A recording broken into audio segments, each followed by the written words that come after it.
Class struggle. Karl Kautsky. Table of contents. Karl Kautsky, the class struggle. Karl Kautsky, the class struggle. Karl Kautsky, the class struggle. Karl Kautsky, the class struggle. Karl Kautsky, the class struggle. Karl Kautsky, the class struggle. Karl Kautsky, the class struggle. Chapter I. The passing of small production. 1. Small production and private property. 2. Commodities and capital. 3. The capitalist method of production. 4. The death struggle of small production. Chapter 2. The proletariat. 1. From apprentice to proletarian. 2. Wages. 3. Dissolution of the proletarian family. 4. Prostitution. 5. The Industrial Reserve Army. 6. The increase of the proletariat. Mercantile and educated proletariat. Chapter 3. The capitalist class. 1. Commerce and credit. 2. Division of labor and competition. 3. Profit. 4. Rent. 5. Taxes. 6. The falling off of the rate of profit. 7. The growth of large production, syndicates and trusts. 8. Industrial crises. 9. Chronic overproduction. Chapter 4. The Commonwealth of the Future. 1. Social reform and social revolution. 2. Private property and common property. 3. Socialist production. 4. The economic significance of the state. 5. State socialism and the social democracy. 6. The structure of the future state. 7. The abolition of the family. 8. Confiscation of property. 9. Division of products in the future state. 10. Socialism and freedom. Chapter V. The class struggle. 1. Socialism and the property-holding classes. 2. Servants and menials. 3. The slums. 4. The beginnings of the wage earning. 5. The advance of the wage-earning proletariat. 6. The conflict between the elevating and degrading tendencies which affect the proletariat. 7. Philanthropy and labor legislation. 8. The labor union movement. 9. The political struggle. 10. The Labor Party. 11. The labor movement and socialism. 12. The Socialist Party, Union of the Labor Movement and Socialism. 13. The international character of the socialist movement. 14. The Socialist Party and the people. Karl Kautsky, the class struggle. I. The passing of small production. 1. Small production and private property. The program adopted by the German social democracy at Erfurt in 1891 divides itself into 2 parts. In the first place it outlines the fundamental principles on which socialism is based, and in the second it enumerates the demands which the social democracy makes of present-day society. The first part tells what socialists believe, the second how they propose to make their belief effective. We shall concern ourselves only with the first these parts. This again separates itself into 3 divisions: an analysis of present-day society and its development, the objects of the social democracy, the means which are to lead to the realization of these objects. The first section of the program reads as follows: Production on a small scale is based on the ownership of the means of production by the laborer. The economic development of bourgeois society leads necessarily to the overthrow of this form of production. It separates the worker from his tools and changes him into a propertyless proletarian. The means of production become more and more the monopoly of a comparatively small number of capitalists and landholders. Along with this monopolizing of the means of production goes the crowding out and scattering of small production, the development of the tool into the machine, and a marvelous increase in the productivity of labor. But all the advantages of this transformation are monopolized by capitalists and landholders. For the proletariat and the disappearing middle class, the small businessmen and farmers, it means increasing uncertainty of subsistence, it means misery, oppression, servitude, degradation, and exploitation. Forever greater grows the number of proletarians, more gigantic the army of superfluous laborers, and sharper the opposition between exploiters and exploited. The class struggle between the bourgeoisie and proletariat is the common mark of all industrial countries. It divides modern society into two opposing camps, and the warfare between them constantly increases in bitterness. The abyss between propertied and propertyless is further widened by industrial crises. These have their causes in the capitalist system and, as the system develops, naturally occur on an increasing scale. They make universal uncertainty the normal condition of society, and so prove that our power of production has got beyond our control, that private ownership of the means of production has become irreconcilable with their effective use and complete development. Many a man thinks he has given proof of wisdom when he says, "There is nothing new under the sun." There is nothing more false.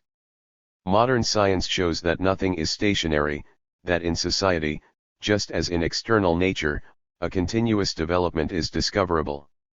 On the nature of this social development is based the theory of socialism. No one can understand the one without study of the other. We know that primitive man lived, like the animals, on whatever nature happened to offer. But in the course of time he began to devise tools. He became fisher, hunter, herdsman, finally farmer, and craftsman. This development was constantly accelerated, until today we can see it going on before our eyes and mark its stages. And still there are those who solemnly proclaim that there is nothing new under the sun. A people's way of getting a living depends on its means of production, on the nature of its tools and raw materials. But men have never carried on production separately, always, on the contrary, in larger or smaller societies. And the varying forms of these societies have depended on the manner of production.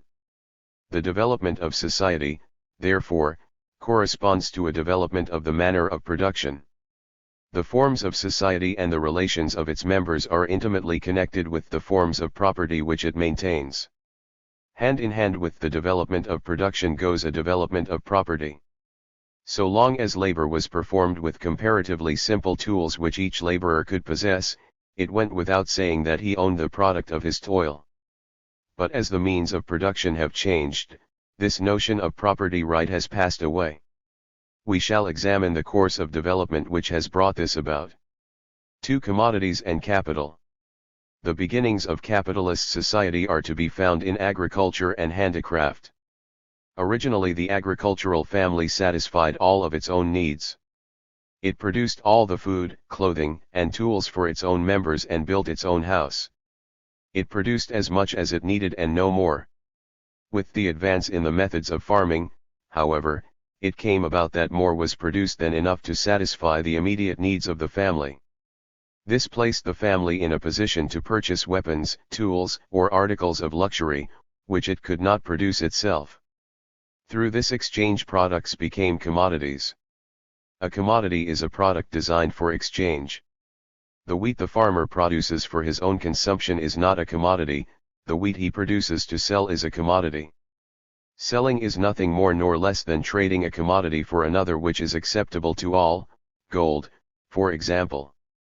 Now the craftsman working independently is a producer of commodities from the beginning. He does not sell merely his surplus products, production for sale is his main purpose. Exchange of commodities implies two conditions: first, a division of social labor; second, private ownership of the things exchanged. The more this division develops and the more private property increases in extent and importance, the more general becomes production for exchange. This leads naturally to the appearance of a new trade. Buying and selling becomes a business. Those engaged in it make their living by selling dearer than they buy. This does not mean that they control prices absolutely. The price of a commodity depends finally on its exchange value. The value of a commodity, however, is determined by the amount of labor generally required to produce it. The price of a commodity, nevertheless, seldom coincides exactly with its value. It is determined by the conditions of the market more than by the conditions of production, primarily by the relation of supply and demand.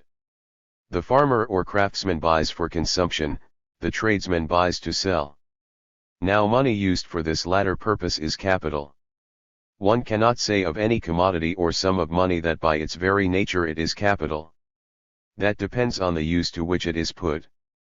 The tobacco a merchant buys to sell is capital, that which he buys to smoke is not. The original form of capital is merchant's capital. Almost equally old is interest-bearing capital, the profits of which are in the form of interest. As soon as these forms of capital have been developed, private property becomes something quite different from what it was in the beginning. Defenders of the present system try to distract attention from this aspect of property by talking constantly of the forms necessary to the beginnings of society. They attempt to prevent our seeing any difference between the ownership of a home and the ownership of a branch of industry.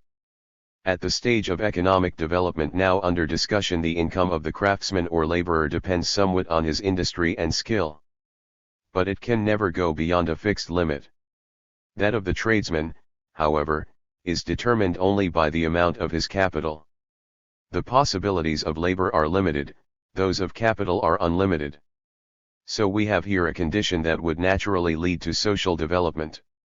We started with a society in which each owned certain means of production, in which, therefore, the individuals were approximately equal. The natural limitations of the income from labor and the lack of similar limitations of the income from capital would naturally tend to bring about a condition of inequality. But there is still another element of the situation to be taken into account. Private property in the means of production implies for everyone the possibility of coming into possession of them, but it implies also the possibility of losing possession. That is, the craftsman may fall into absolute poverty. The existence of interest-bearing capital implies the existence of want. One who has what he needs will not borrow. By exploiting want, capital constantly increases it. Here we have, then, the beginnings of modern conditions. Some make money without producing, others produce and remain in poverty. It is true that the evils of the system are not yet quite clear. The capitalist is dependent on the prosperity of the farmer and craftsman, his interest does not lie in dispossessing them entirely. Whole classes are not driven into poverty. Therefore poverty is regarded as a visitation of providence, or as the result of shiftlessness or carelessness. This way of looking at things is still common among the small capitalist class, and representatives of the present system, editors, lecturers, etc., strive to maintain popular faith in it. Private property in the means of production was once necessary to the good of society. There was a time when the average man had a chance to own property. This condition of affairs, they would have us believe, still exists. But in reality the nature of private property has changed. The old conditions have passed away absolutely. How this came about we are now to see. 3. The capitalist method of production. In the course of the Middle Ages the handicrafts developed steadily. There was a great increase in the division of labor, example weaving divided into woolen weaving, linen weaving, etc. There was also increase in skill and improvement in tools. Simultaneously there came about a development of trade, especially as a result of improved means of transportation by water. 400 years ago the handicrafts were at their height. This was an eventful time in the history of commerce. The waterway to India came into use and America was discovered, with its endless supplies of gold and silver. A flood of wealth inundated Europe, wealth which the European adventurers had scooped up by means of barter, deceit and robbery. The lion's share of this wealth fell to the tradesmen able to fit out ships with bold, unscrupulous crews. At the same time there came into being the modern state, the centralized official and military state, at first an absolute monarchy. This state met the demands of the rising capitalist class and depended on it for support. The modern state, the state of developed commodity production, draws its power, not from personal service, but from its financial income. The monarchs had, therefore, every reason to protect and favor the capitalists who brought money into the country. In return the capitalists lent money to the monarchs, made debtors of them and put them in the position of dependents. This enabled them more and more to force the political and military power into their service. The state was obliged to improve means of communication, take over colonies and carry on wars in the interest of capital. Our textbooks on economics tell us that the beginning of capital is to be found in thrift. But we have learned that its origin was an altogether different one. Colonial policies were the chief sources of wealth open to capitalist nations, i.e., capital was drawn from plundering of foreign lands, from piracy, smuggling, slave trading and war. Even down into the 19th century history shows us plenty of examples of this thrift. And thrifty tradespeople found in the state itself a powerful ally in this sort of saving. But newly discovered lands and commercial routes did more than bring wealth to the merchants, they opened up a new market for the seagoing nations of Europe, especially England. Handicraft was unable to satisfy the rapidly increasing demands of this market. These demands were on a large scale, production had to proceed on a large scale. That is, the market demanded a form of production which could and would adapt itself to the demand, in other words, a form absolutely in command of the merchants. The merchants naturally found it to their interest to satisfy the demand of this new market, and they hail the money to purchase the necessary means, raw materials, tools, factories, and labor. But where was this last to come from? So long as a man owns tools of his own and can produce with them, he will not sell himself to another. Fortunately for the merchant, rural laborers were being driven from the soil. The landlords wanted their share of the new prosperity, therefore they enlarged their scale of production and demanded a larger proportion of the product. So agricultural laborers were forced to the doors of the new-built factories. Thus the foundations of capitalist industry were laid by means of expropriation, by means of a revolution as bloody as any in history. The separation of great masses of workers from the means of production, their transformation into propertyless proletarians, was a condition necessary to capitalist production. Economic development made the change inevitable. But the rising classes were not content to sit by and watch the course of events, they resorted to violence to accelerate the change. It was through violence of the most brutal, repulsive kind that capitalist society was ushered in. For the death struggle of small production. At first the new system differed but little from the old so far as external appearance was concerned. The capitalist delivered raw material to his hired workers and collected from them the finished product. Later he found it advantageous to gather them in a large building called a factory.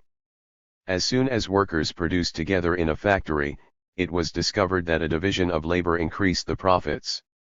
Gradually systems of production became so developed that each operative had to make but a single motion or perform a single operation. That is, the laborer had been reduced to the level of a machine. Only one step remained, to replace him with a machine, and that step was soon taken. It was made possible by the development of science, and especially by the application of steam power to industrial processes. The introduction of machinery meant an industrial revolution. With this change economic development became the triumphant march of capitalism. Between 1770 and 1789 the first practical machines were introduced into the English textile industry. The steam engine was invented at the same time. From that period on the machine conquered one branch of industry after another and one country after another. It has placed it in the power of a factory operative to do the work of several hundred handicraftsmen. Under these conditions the factory rules, and the days of handicraft, of independent production, are numbered. What remains is carried on chiefly by unfortunates who cannot find places in the factory system. Karl Kautsky, The Class Struggle. 2. The Proletariat. 1. From apprentice to proletarian. We have seen that the capitalist system of production implies the separation of the laborer from the means of production. On the one side there is the capitalist, who owns the machine, and on the other the proletarian, who does the work. Originally it took forcible methods to secure the supply of proletarians necessary to the system. Today, however, such methods are no longer necessary. The economic power of the system has become sufficient to accomplish the desired result without breaking the law of private property. In fact, it is by the operation of this law that every year a sufficient number of farmers and independent craftsmen are given the choice between starvation and work in the factories.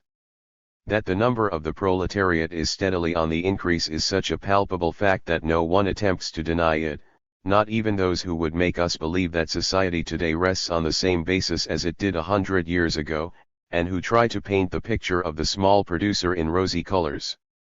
Indeed, a change has taken place in the makeup of society, just as it has in the system of production. The capitalist form of production has overthrown all others, and become the dominant one in the field of industry. Similarly, wage labor is today the dominant form of labor. 100 years ago the farming peasantry took the first place, later, the small city industrialists, today it is the wage earner. In all civilized countries the proletarians are today the largest class.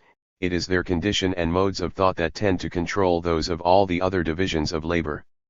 This implies a complete revolution in the condition and thought of the bulk of the population.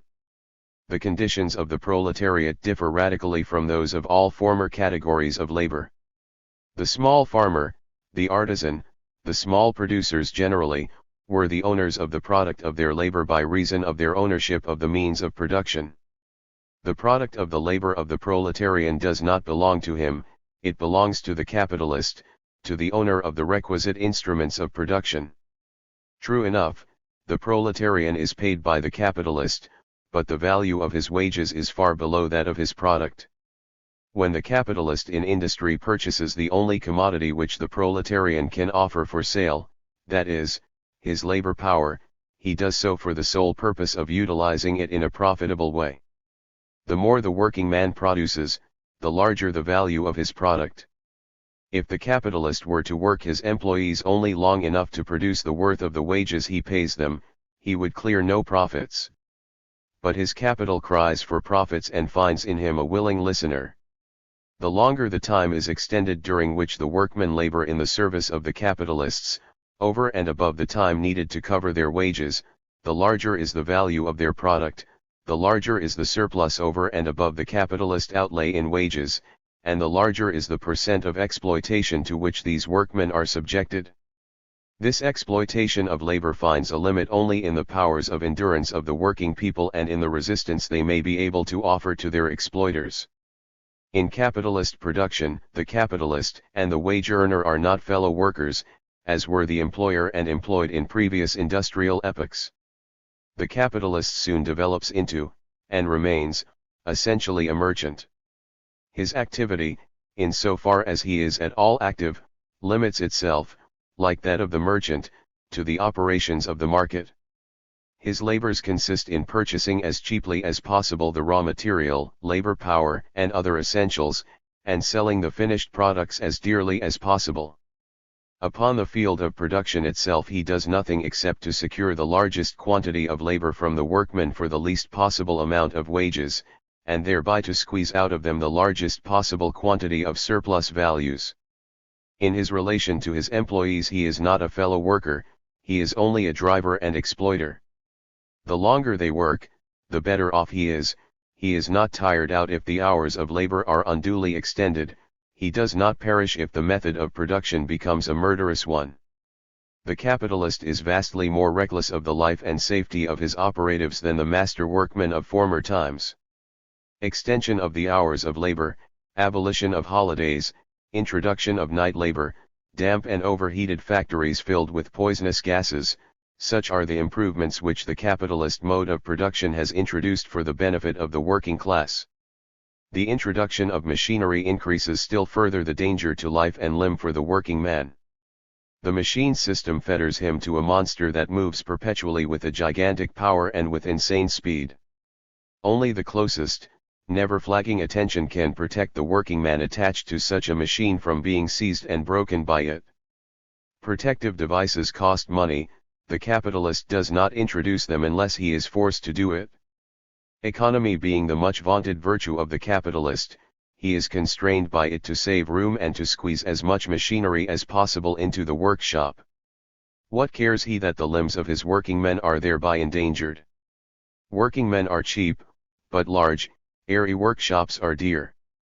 There is still another respect in which the capitalist employment of machinery lowers the condition of the working class. It is this: the tool of the mechanic of former times was cheap and it was subject to few changes that would render it useless. It is otherwise with the machine. In the first place, it costs money, much money. In the second place, if through improvements in the system it becomes useless, or if it is not used to its full capacity, it will bring loss instead of profit to the capitalist. Again, the machine is worn out, not only through use, but through idleness. Furthermore, the introduction of science into production constantly causes new discoveries and inventions to take the place of the old ones. So, because they cannot compete with the improved machinery, now this machine, now that, and often whole factories at once, are rendered useless before they have been used to their full extent. Therefore, every machine is in danger of being made useless before it is used up. This is sufficient ground for the capitalist to utilize his machine as quickly as possible from the moment he puts it in operation. In other words, the capitalist application of the system of machinery is a spur that drives the capitalist to extend the hours of labor as much as possible, to carry on production without interruption, to introduce the system of night and day shifts, and, accordingly, to make of the unwholesome night work a permanent system. At the time the system of machinery began to develop, some idealists declared the golden age was at hand. The machine was to release the working man and render him free. In the hands of the capitalist, however, the machine has made the burden of labor unbearable. But in the matter of wages, also, the condition of the wage earner is worse than that of the medieval apprentice. The proletarian, the workman of today, does not eat at the table of the capitalist. He does not live in the same house. However wretched his home may be, however miserable his food, nay, even though he famish, the well-being of the capitalist is not disturbed by the sickening sight. The words wages and starvation used to be mutually exclusive. The free working man formerly could starve only when he had no work. Whoever worked earned wages, he had enough to eat, starvation was not his lot.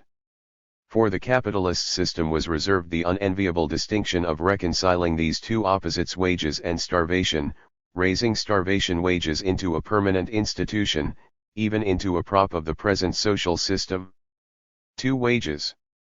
Wages can never rise so high as to make it impossible for the capitalist to carry on his business and to live from the profits of it. Under such circumstances it would be more profitable for the capitalist to give up his business. Consequently, the wages of the working man can never rise high enough to equal the value of his product. They must always be below that, so as to leave a surplus. It is only the prospect of a surplus that moves the capitalist to purchase labor power. It is therefore evident that under the capitalist system the wages of the workman can never rise high enough to put an end to the exploitation of labor. The surplus which the capitalist class appropriates is larger than is usually imagined.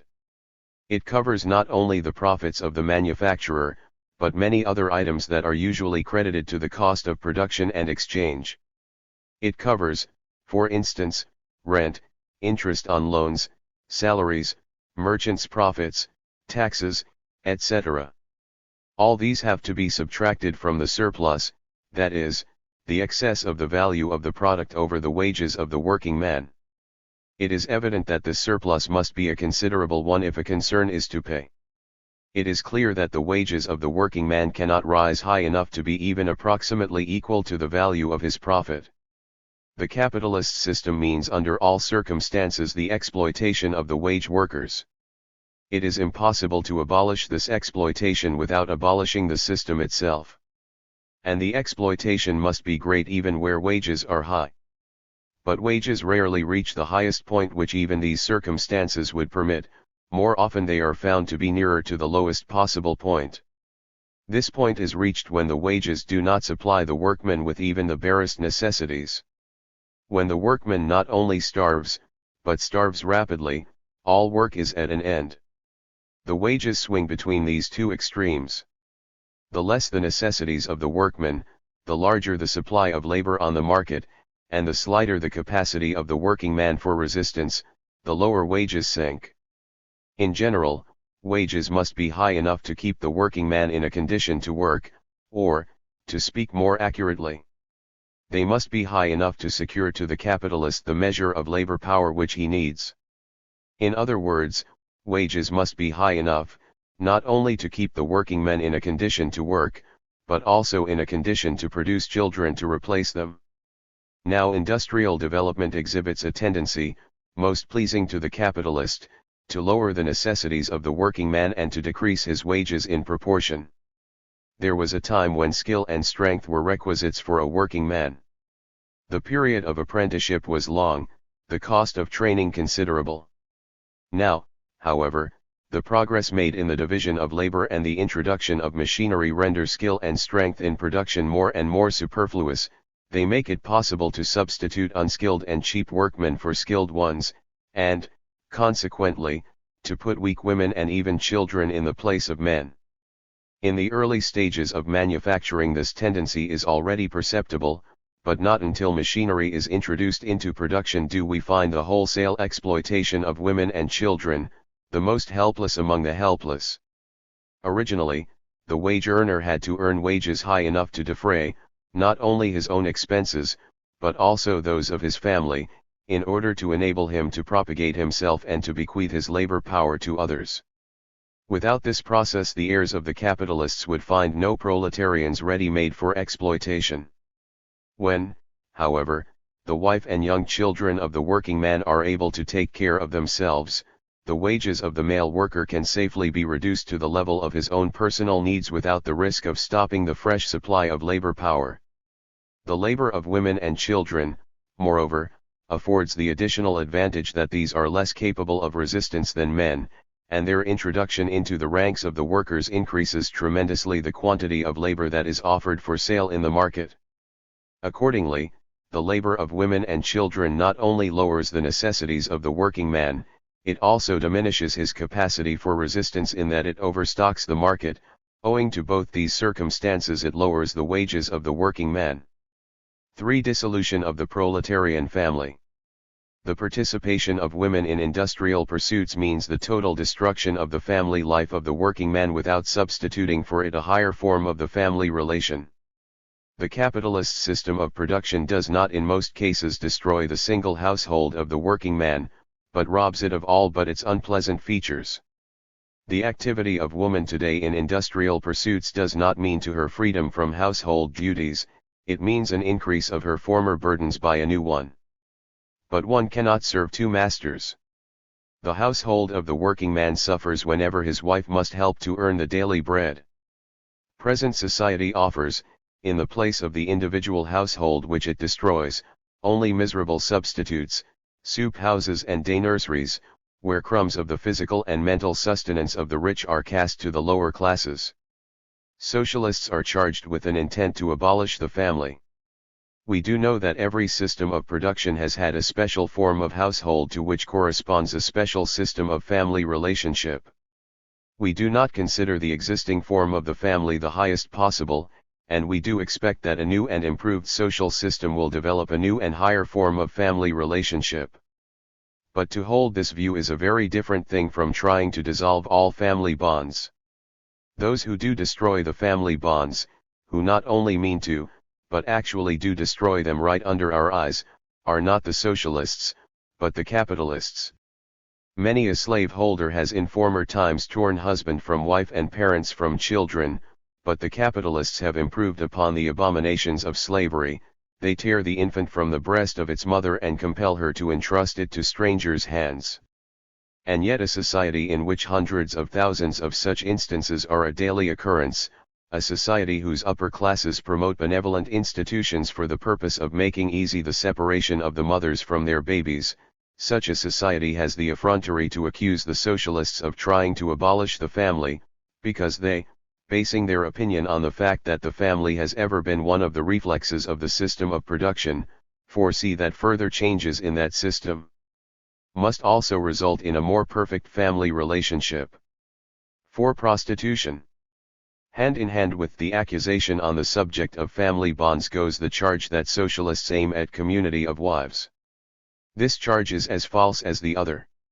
Socialists, on the contrary, maintain that ideal love, just the reverse of a community of wives and of all sexual oppression and license, will be the foundation of matrimonial connections in a socialist commonwealth, and that pure love can prevail only in such a social system? What, on the other hand, do we see today? Helpless women, forced to earn their living in factories, shops, and mines, fall a prey to capitalist cupidity. The capitalist takes advantage of their inexperience, offers them wages too slight for their support, and hints at, or even brazenly suggests, prostitution as a means of supplementing their income. Everywhere the increase of female labor in industry is accompanied by an increase in prostitution. In the modern state where Christianity is so devoutly preached, many a thriving branch of industry is found where working women are paid so poorly that they would be compelled to starve did they not prostitute themselves. And the capitalists declare that the ability to compete, the prosperity of their industry, depend upon these low wages. Higher wages would ruin them. Prostitution is as old as the contrast between rich and poor. At one time, however, prostitutes were a middle class between beggars and thieves. They were then an article of luxury in which society indulged, but the loss of which would in no way have endangered its existence. Today, however, it is no longer the females of the slums, alone, but working women, who are compelled to sell their bodies for money. This latter sale is no longer simply a matter of luxury, it has become one of the foundations upon which production is carried on. Under the capitalist system, prostitution becomes a pillar of society. What the defenders of this social system falsely charge socialists with is the very thing they are guilty of themselves. Community of wives is a feature of capitalism. Indeed, such a deep root has the system of community of wives taken in modern society that its representatives agree in declaring prostitution to be a necessary thing. They cannot understand that the abolition of the proletariat implies the abolition of prostitution. So deep are they sunk in intellectual stagnation that they cannot conceive a social system without community of wives. Community of wives is an invention of the upper classes of society, never of the proletariat. The community of wives is one of the modes of exploiting the proletariat. It is not socialism, it is the exact opposite of socialism. 5. The Industrial Reserve Army. We have seen that the introduction of female and child labor in industry is one of the most powerful means whereby the capitalists reduce the wages of working men. There is, however, another means which, periodically, is just as powerful. This is the introduction of workingmen from regions that are backward and whose population has slight wants, but whose labor power has not yet been sapped by the factory system. The development of machinery makes possible, not only the employment of such untrained working men in the place of trained ones, but also their cheap and prompt transportation to the place where they are wanted. Hand in hand with the development of production goes the system of transportation. Colossal production corresponds to colossal transportation, not only of merchandise, but also of persons. Steamships and railroads, these much vaunted pillars of civilization, not only carry guns, liquor, and syphilis to barbarians, they also bring the barbarians and their barbarism to us. The flow of agricultural laborers into the cities is becoming constantly stronger, and from ever farther regions are the swarms of those drawing near who have fewer wants, are more patient and offer less resistance. There is a constant stream of emigration from one country of Europe to another, from Europe to America and even from the Orient to Western lands. These foreign workers are partly expropriated people, small farmers and producers, whom the capitalist system of production has ruined, driven on the street and deprived not only of a home, but also of a country. Look at these numberless emigrants and ask whether it is socialism which robs them of their country. Through the expropriation of the small producers, through the importation from distant lands of large masses of labor, through the use of the labor of women and children, through the shortening of the time necessary to acquire a trade, through all these means the capitalist system of production is able to increase stupendously the quantity of labor forces at its disposal. And side by side with this goes a steady increase in the productivity of human labor as a result of the uninterrupted progress in the technical arts. Simultaneously with these tendencies, the machine tends steadily to displace workmen and render them superfluous. Every machine saves labor power, Unless it did that, it would be useless. In every branch of industry, the transition from hand to machine labor is accompanied by the greatest suffering to the working men who are affected by it. Whether they are factory workers or independent craftsmen, they are made superfluous by the machine and thrown out upon the streets. It was this effect of machinery that the workingmen felt first. Many riots during the first year of the 19th century attest the suffering which the transition from hand to machine labor, or the introduction of new machinery, inflicts upon the working class and the despair to which they are driven thereby. The introduction of machinery, as well as its subsequent improvement, is always harmful to certain divisions of labor. True enough, under some conditions other working men, for instance, those who make the machines, may profit by it. But it may be doubted whether a consciousness of this fact affords much comfort to those who are starving. Every new machine causes as much to be produced as before by fewer workmen, or larger production with no increase in the number of workmen. From this it follows that, if the number of workmen employed in a country does not decrease with the development of the system of machinery, the market must be extended in proportion to the increased productivity of these workers. But since the economic development increases the productivity of labor at the same time that it increases the quantity of disposable labor, it follows that, in order to prevent enforced idleness among workmen, the market must be extended at a much more rapid pace than that at which the productivity of labor is increased by the machine. Such a rapid extension of the market has, however, rarely occurred under the rule of capitalist production. Therefore, enforced idleness is a permanent phenomenon under the capitalist system of production, and is inseparable from it. Even in the best times when the market suddenly undergoes a considerable extension and business is brisk, production is not able to furnish work for all the unemployed. During bad times, however, when business is at a standstill, their number reaches enormous proportions. They constitute, with the workers of superfluous small concerns, a great army, the industrial reserve army, as Marx called it, an army of labor forces that stands ever ready at the disposal of the capitalist, an army out of which he can draw his reserves whenever the industrial campaign grows hot. To the capitalist this reserve army is invaluable. It places in his hands a powerful weapon with which to curb the army of the employed. After excessive work on the part of some has produced lack of work for others, then the idleness of these is used as a means to keep up, and even increase, the excessive work of the former. And yet there are people who will contend that matters are today arranged in the best possible way. Although the size of the industrial reserve army rises and falls with the ups and downs of business, nevertheless, on the whole it shows a steady tendency to increase. This is inevitable. The technical development moves on at a constantly increasing pace and steadily extends its field of operations, while, on the other hand, the extension of the markets is hemmed in by natural limits. What, then, is the full significance of lack of work? It signifies not only want and misery to the unemployed, not only intensified servitude and exploitation to the employed, it signifies also uncertainty of livelihood for the whole working class. Whatever hardships former modes of exploitation inflicted upon the exploited, one boon was left them, the certainty of a livelihood. The sustenance of the serf and the slave was assured at least during the life of the master himself. Only when the master perished was the life of his dependents in peril. Whatever amount of misery and want afflicted the people under former systems of production, it never resulted from production itself, it was the result of a disturbance of production, brought on by failure of crops, droughts, floods, invasions of hostile armies, etc. Today the existence of the exploiter is not bound up in that of the exploited.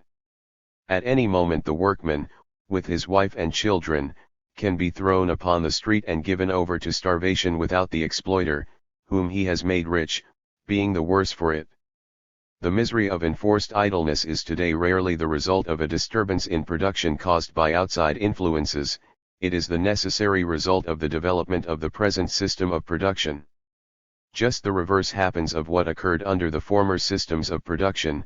Disturbances of production often improve the opportunities for work rather than lessening them, remember the results of the War of 1870 upon the industrial life of Germany and France in the years immediately following. Under our former system of production on a small scale, the income of the worker was in proportion to his industry. Laziness ruined him and finally threw him out of work. Today, on the contrary, unemployment becomes greater the harder and the longer the workman toils, he brings enforced idleness upon himself through his own labor. Among the many maxims from the world of small production which capitalist large production has reversed is, a man's industry is his fortune. Labor power is no more a shield against want and misery than is property. As the specter of bankruptcy hovers always over the small farmer and the craftsman, so the specter of unemployment hovers always over the wage earner.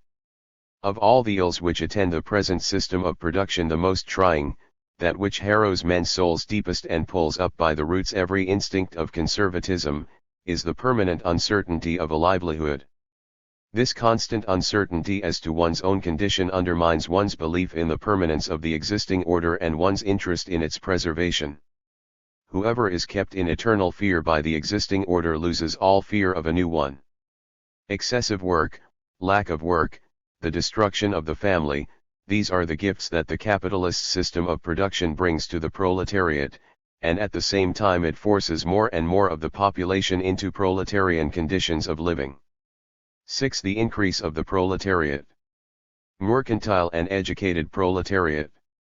It is not only through the extension of large production that the capitalist system causes the condition of the proletariat to become more and more that of the whole population. It brings this about also through the fact that the condition of the wage earner engaged in large production strikes the keynote for the condition of the wage earners in all other branches. The conditions under which the latter work and live are revolutionized, the advantages which they may have had over those engaged in capitalist industry are turned into so many disadvantages under the influence of the latter. To illustrate, where, for example, the craftsman still boards and lives with his master, this arrangement becomes a means of forcing him to be content with even poorer board and lodging than those of the wage earner who carries on his own household. There is another and very extensive domain in which the capitalist system of large production tends to turn the population into proletarians, the domain of commerce. The large stores are already bearing heavily upon the smaller ones.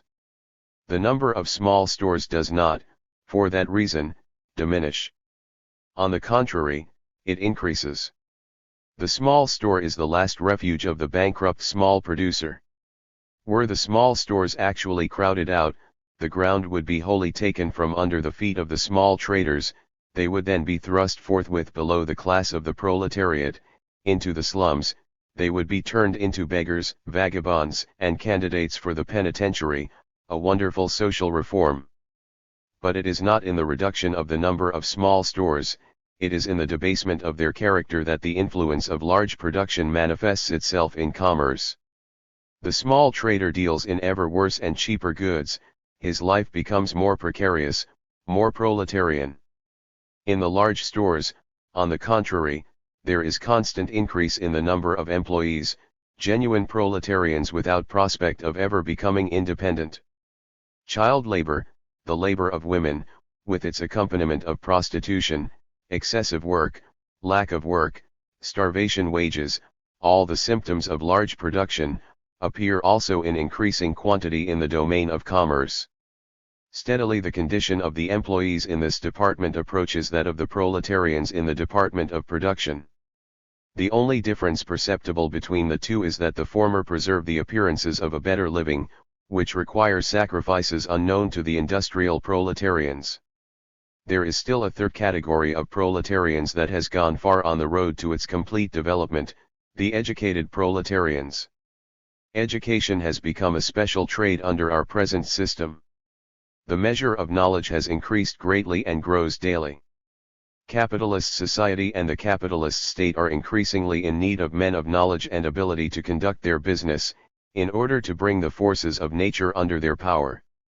But not only the hard-working small farmer, mechanic, or the proletarian in general have no time to devote themselves to science and art, the merchant, the manufacturer, the banker, the stock jobber, the landlord, all are in the same situation. Their whole time is taken up with their business and their pleasures. In modern society it is not, as it used to be under previous social orders, the exploiters themselves, or at least a class of them, who foster the arts and sciences. The present exploiters, our ruling class, leave these pursuits to a special class whom they keep in hire. Under this system education becomes a merchandise. 100 years or so ago this commodity was rare. There were few schools, study was accompanied with considerable expense. So long as small production could support him, the worker stuck to it. Only special gifts of nature or favorable circumstances would cause the sons of the workers to dedicate themselves to the arts and sciences. Though there was an increasing demand for teachers, artists, and other professional men, the supply was definitely limited. So long as this condition of things lasted, education commanded a high price. Its possession produced, at least for those who applied it to practical ends, very comfortable livings. Not infrequently it brought honor and fame. The artist, the poet, the philosopher, were, in monarchical countries, the companions of royalty. The aristocracy of intellect felt itself superior to the aristocracy of birth or money. The only care of such was the development of their intellect. Hence it happened that people of culture could be, and often were, idealists. These aristocrats of education and culture stood above the other classes and their material aspirations and antagonisms. Education meant power, happiness, and worth. The conclusion seemed inevitable that in order to make all men happy and worthy, in order to banish all class antagonisms, all poverty, all wickedness and meanness out of the world, nothing else was needed than to spread education and culture. Since those days the development of higher education has made immense progress. The number of institutions of learning has increased wonderfully, and in a still larger degree, the number of pupils. In the meantime the bottom has been knocked out of small production. The small property holder knows today no other way of keeping his sons from sinking into the proletariat than sending them to college, and he does this if his means will at all allow. But, furthermore, he must consider the future not only of his sons, but also of his daughters. The development in the division of labor is rapidly encroaching on the household, it is converting one household duty after another into a special industry, and steadily diminishing household work. Weaving, sewing, knitting, baking, and many other occupations that at one time filled up the round of household duties, have been either wholly or partially withdrawn from the sphere of housekeeping. As a result of all this, marriage in which the wife is to be the housekeeper only, is becoming more and more a matter of luxury. But it so happens that the small property holder and producer is at the same time sinking steadily, and steadily becoming poorer, more and more he loses the means to indulge in luxury. In consequence of this the number of unmarried women increases, and ever larger is the number of those families in which mother and daughter must become wage earners. Accordingly the number of women wage earners increases, not only in large and small production and commerce, but in government offices, in the telegraph and telephone service, in railroads and banks, in the arts and sciences. However loudly personal interests and prejudices may rebel against it, the labor of women presses itself forward more and more into the various professional pursuits. It is not vanity, nor forwardness, nor arrogance, but the force of economic development that drives women to labor in these as well as in other fields of human activity. If men have succeeded in preventing the competition of women in certain branches of intellectual labor which are still organized on craft lines, women workers tend to crowd all the more into the pursuits not so organized, for example, authorship, painting, music. The result of this whole development is that the number of educated people has increased enormously. Nevertheless, the beneficent results which the idealists expected from an increase of education have not followed. So long as education is a merchandise, its extension is equivalent to an increase in the quantity of that merchandise, consequently to the falling in its price and the decline in the condition of those who possess it. The number of educated people has grown to such an extent that it more than suffices for the wants of the capitalists and the capitalist state. The labor market of educated labor is today as overstocked as the market of manual labor. It is no longer the manual workers alone who have their reserve army of the unemployed and are afflicted with lack of work. The educated workers also have their reserve army of idle, and among them also lack of work has taken up its permanent quarters. The seekers for public office find that avenue of employment crowded. Those who seek openings elsewhere experience the extremes of idleness and excessive work just as do the manual workers, and like them are the victims of wage slavery. The condition of the educated workers deteriorates visibly. Formerly people spoke of the aristocracy of intellect, today we speak of the intellectual or educated proletariat. The time is near when the bulk of these proletarians will be distinguished from the others only by their pretensions. Most of them still imagine that they are something better than proletarians. They fancy they belong to the bourgeoisie, just as the lackey identifies himself with the class of his master. They have ceased to be the leaders of the capitalist class and have become rather their defenders. Place hunting takes more and more of their energies. Their first care is, not the development of their intellect, but the sale of it. The prostitution of their individuality has become their chief means of advancement. Like the small producers, they are dazzled by the few brilliant prizes in the lottery of life. They shut their eyes to the numberless blanks in the will and barter away soul and body for the merest chance of drawing such a prize. The barter and sale of one's convictions and the marriage for money are, in the eyes of most of our educated proletarians, two means, as natural as they are necessary, to make one's fortune. Still, the supply of this class grows so rapidly that there is little to be made out of education, even though one throws his individuality into the bargain. The decline of the mass of educated people into the class of the proletariat can no longer be checked. Whether this development will result in a movement of the educated people to join the battling proletariat in mass and not, as hitherto, singly, is still uncertain.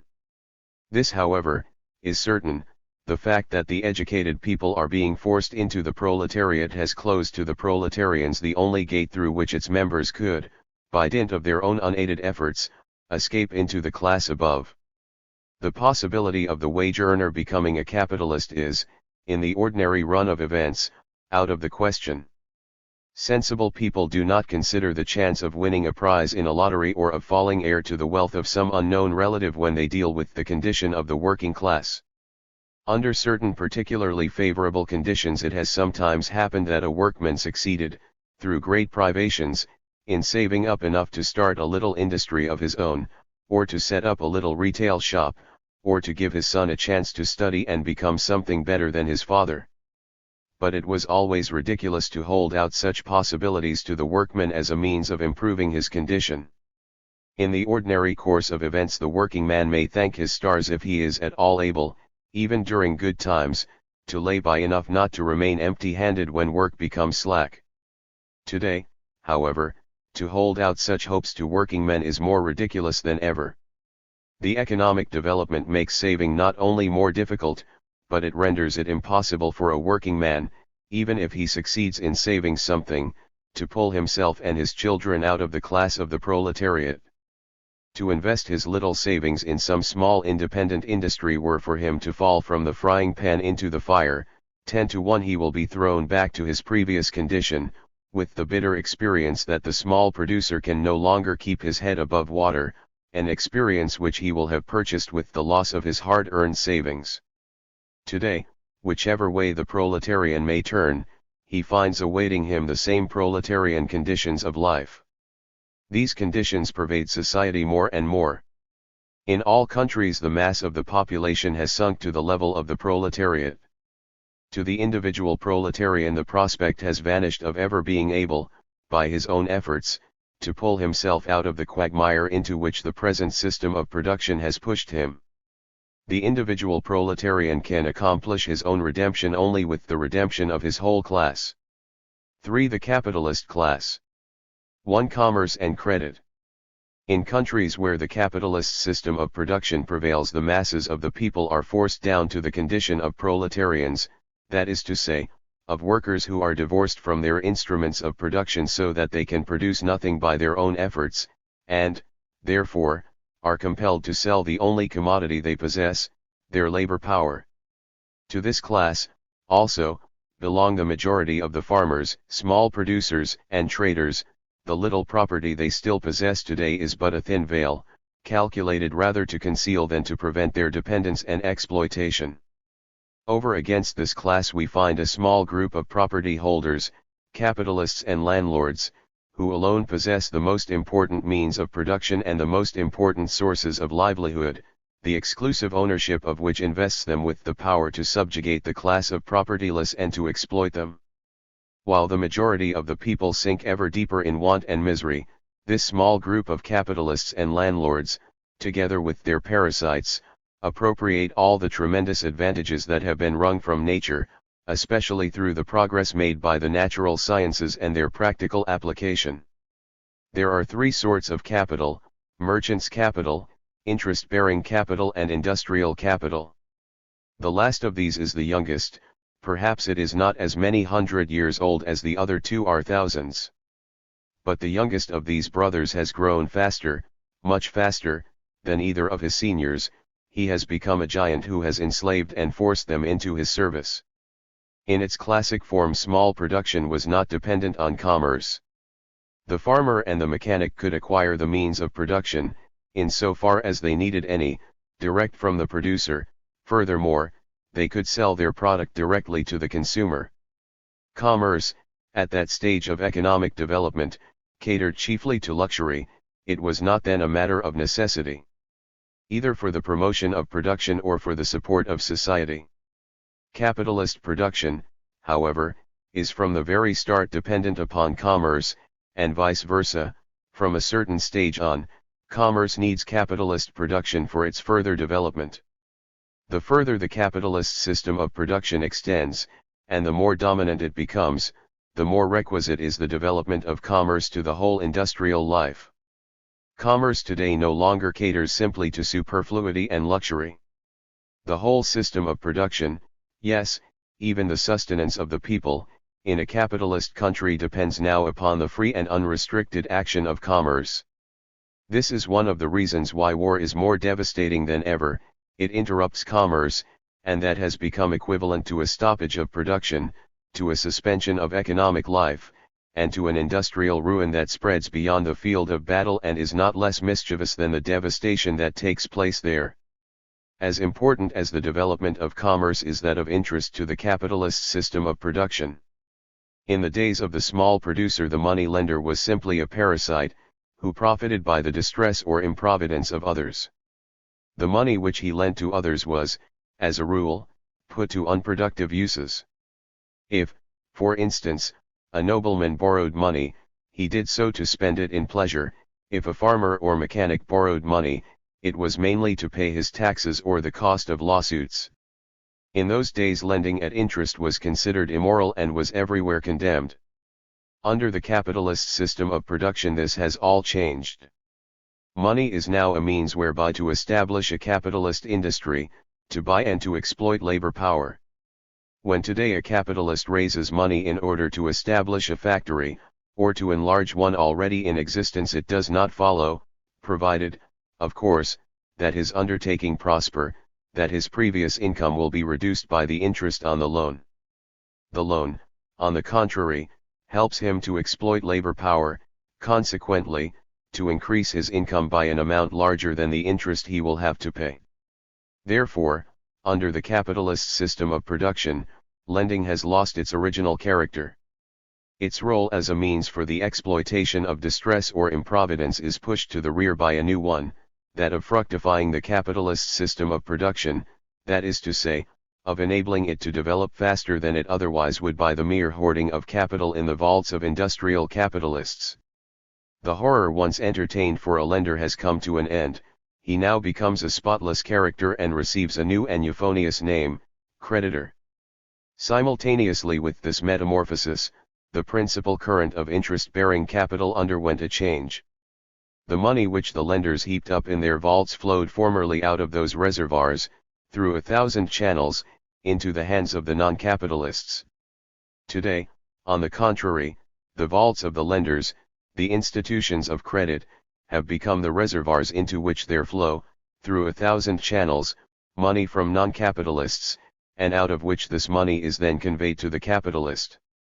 Credit is today, just as it was formerly, a means whereby to render non-capitalists, whether property holders or propertyless, subject to the payment of interest. Today, however, it has, further, become a powerful instrument wherewith to convert into capital the property in the hands of the various classes of non-capitalists, from the large estates of endowed institutions and aristocrats down to the pennies saved by servant girls and day laborers. In other words, it has become an instrument for the displacing of the old propertied classes and the intensified exploitation of the wage earners. People praise the present institutions of credit, savings banks, etc., thinking that they turn the small savings of working men, servant girls and farmers into capital and these unfortunates themselves into capitalists. Nevertheless, the only object in collecting the money of non-capitalists is to place at the disposal of capitalists an increased quantity of capital and thus to accelerate the development of the capitalist system of production. What this means to wage earners, small farmers and mechanics we have already seen. At the same time that the present institutions of credit are converting the whole property of non-capitalists into capital and placing it at the disposal of the capitalist class, they see to it that the capital of the capitalist class itself is better utilized than before. They become the reservoirs of all the money which the individual capitalist may, from time to time, have no occasion to use, and they make these sums, which otherwise would have lain dead, accessible to such other capitalists as may stand in need of them.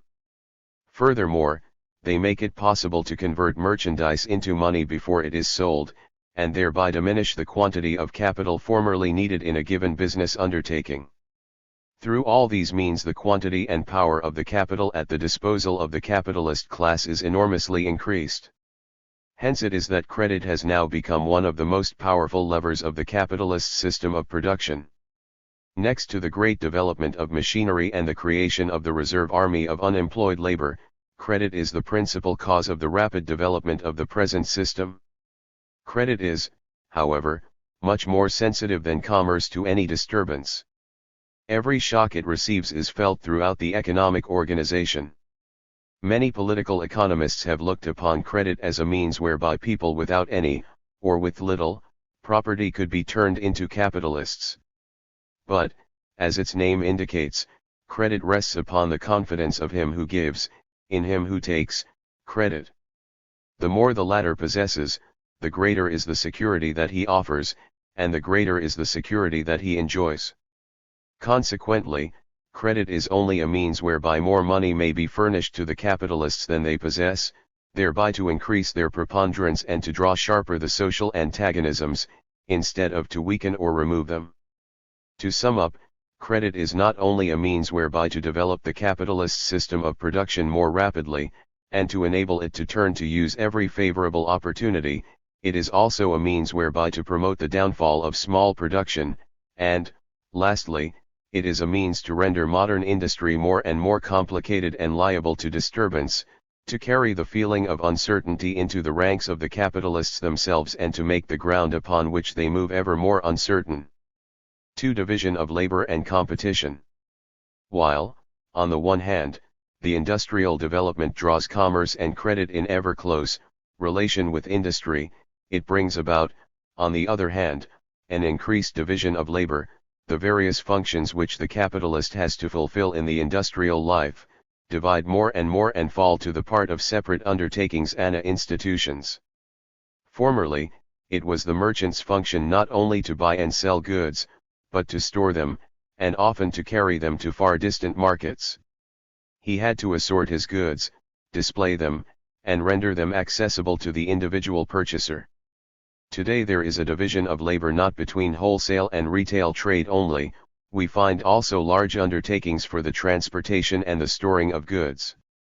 In those large central markets called exchanges, buying and selling have to such an extent become separate pursuits and freed themselves from the other functions commonly pertaining to the merchant, that not only are goods located in distant regions, or even not yet produced, bought and sold there, but that goods are bought without the purchaser intending to take possession of them, and others are sold without the seller ever having had them in his possession.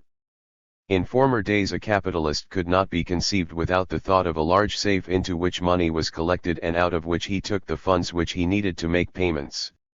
Today the treasury of the capitalist has become the subject of a separate occupation in all industrially advanced countries, especially England and America. The bank has sprung up. Payments are no longer made to a capitalist, but to his bank, and from his bank, not from him, are his debts collected. And so it happens that a few central concerns perform today the functions of treasury for the whole capitalist class of the country.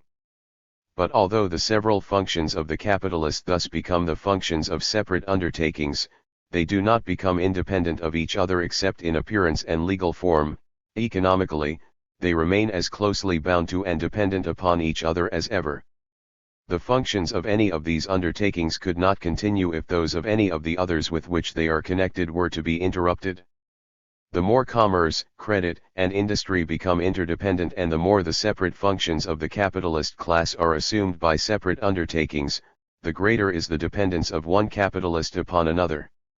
Capitalist production becomes, accordingly, more and more a gigantic body, whose various limbs are in the closest relation to each other. Thus, while the masses of the people become ever more dependent upon the capitalists themselves become ever more dependent upon one another. The economic machinery of the modern system of production constitutes a more and more delicate and complicated mechanism. Its uninterrupted operation depends constantly more upon whether each of its wheels fits in with the others and does the work expected of it. Never yet did any system of production stand in such need of careful direction as does the present one. But the institution of private property makes it impossible to introduce plan and order into the system. While the several industries become, in point of fact, more and more dependent upon one another, in point of law, they remain wholly independent. The means of production in every single industry are private property, their owner can do with them as he pleases. The farther large production develops, the larger every single industry becomes, the better is the order to which the economic activity of each is reduced, and the more accurate and well considered is the plan upon which each is carried on, down to the smallest details. The joint operation of the various industries is, however, left to the blind force of free competition.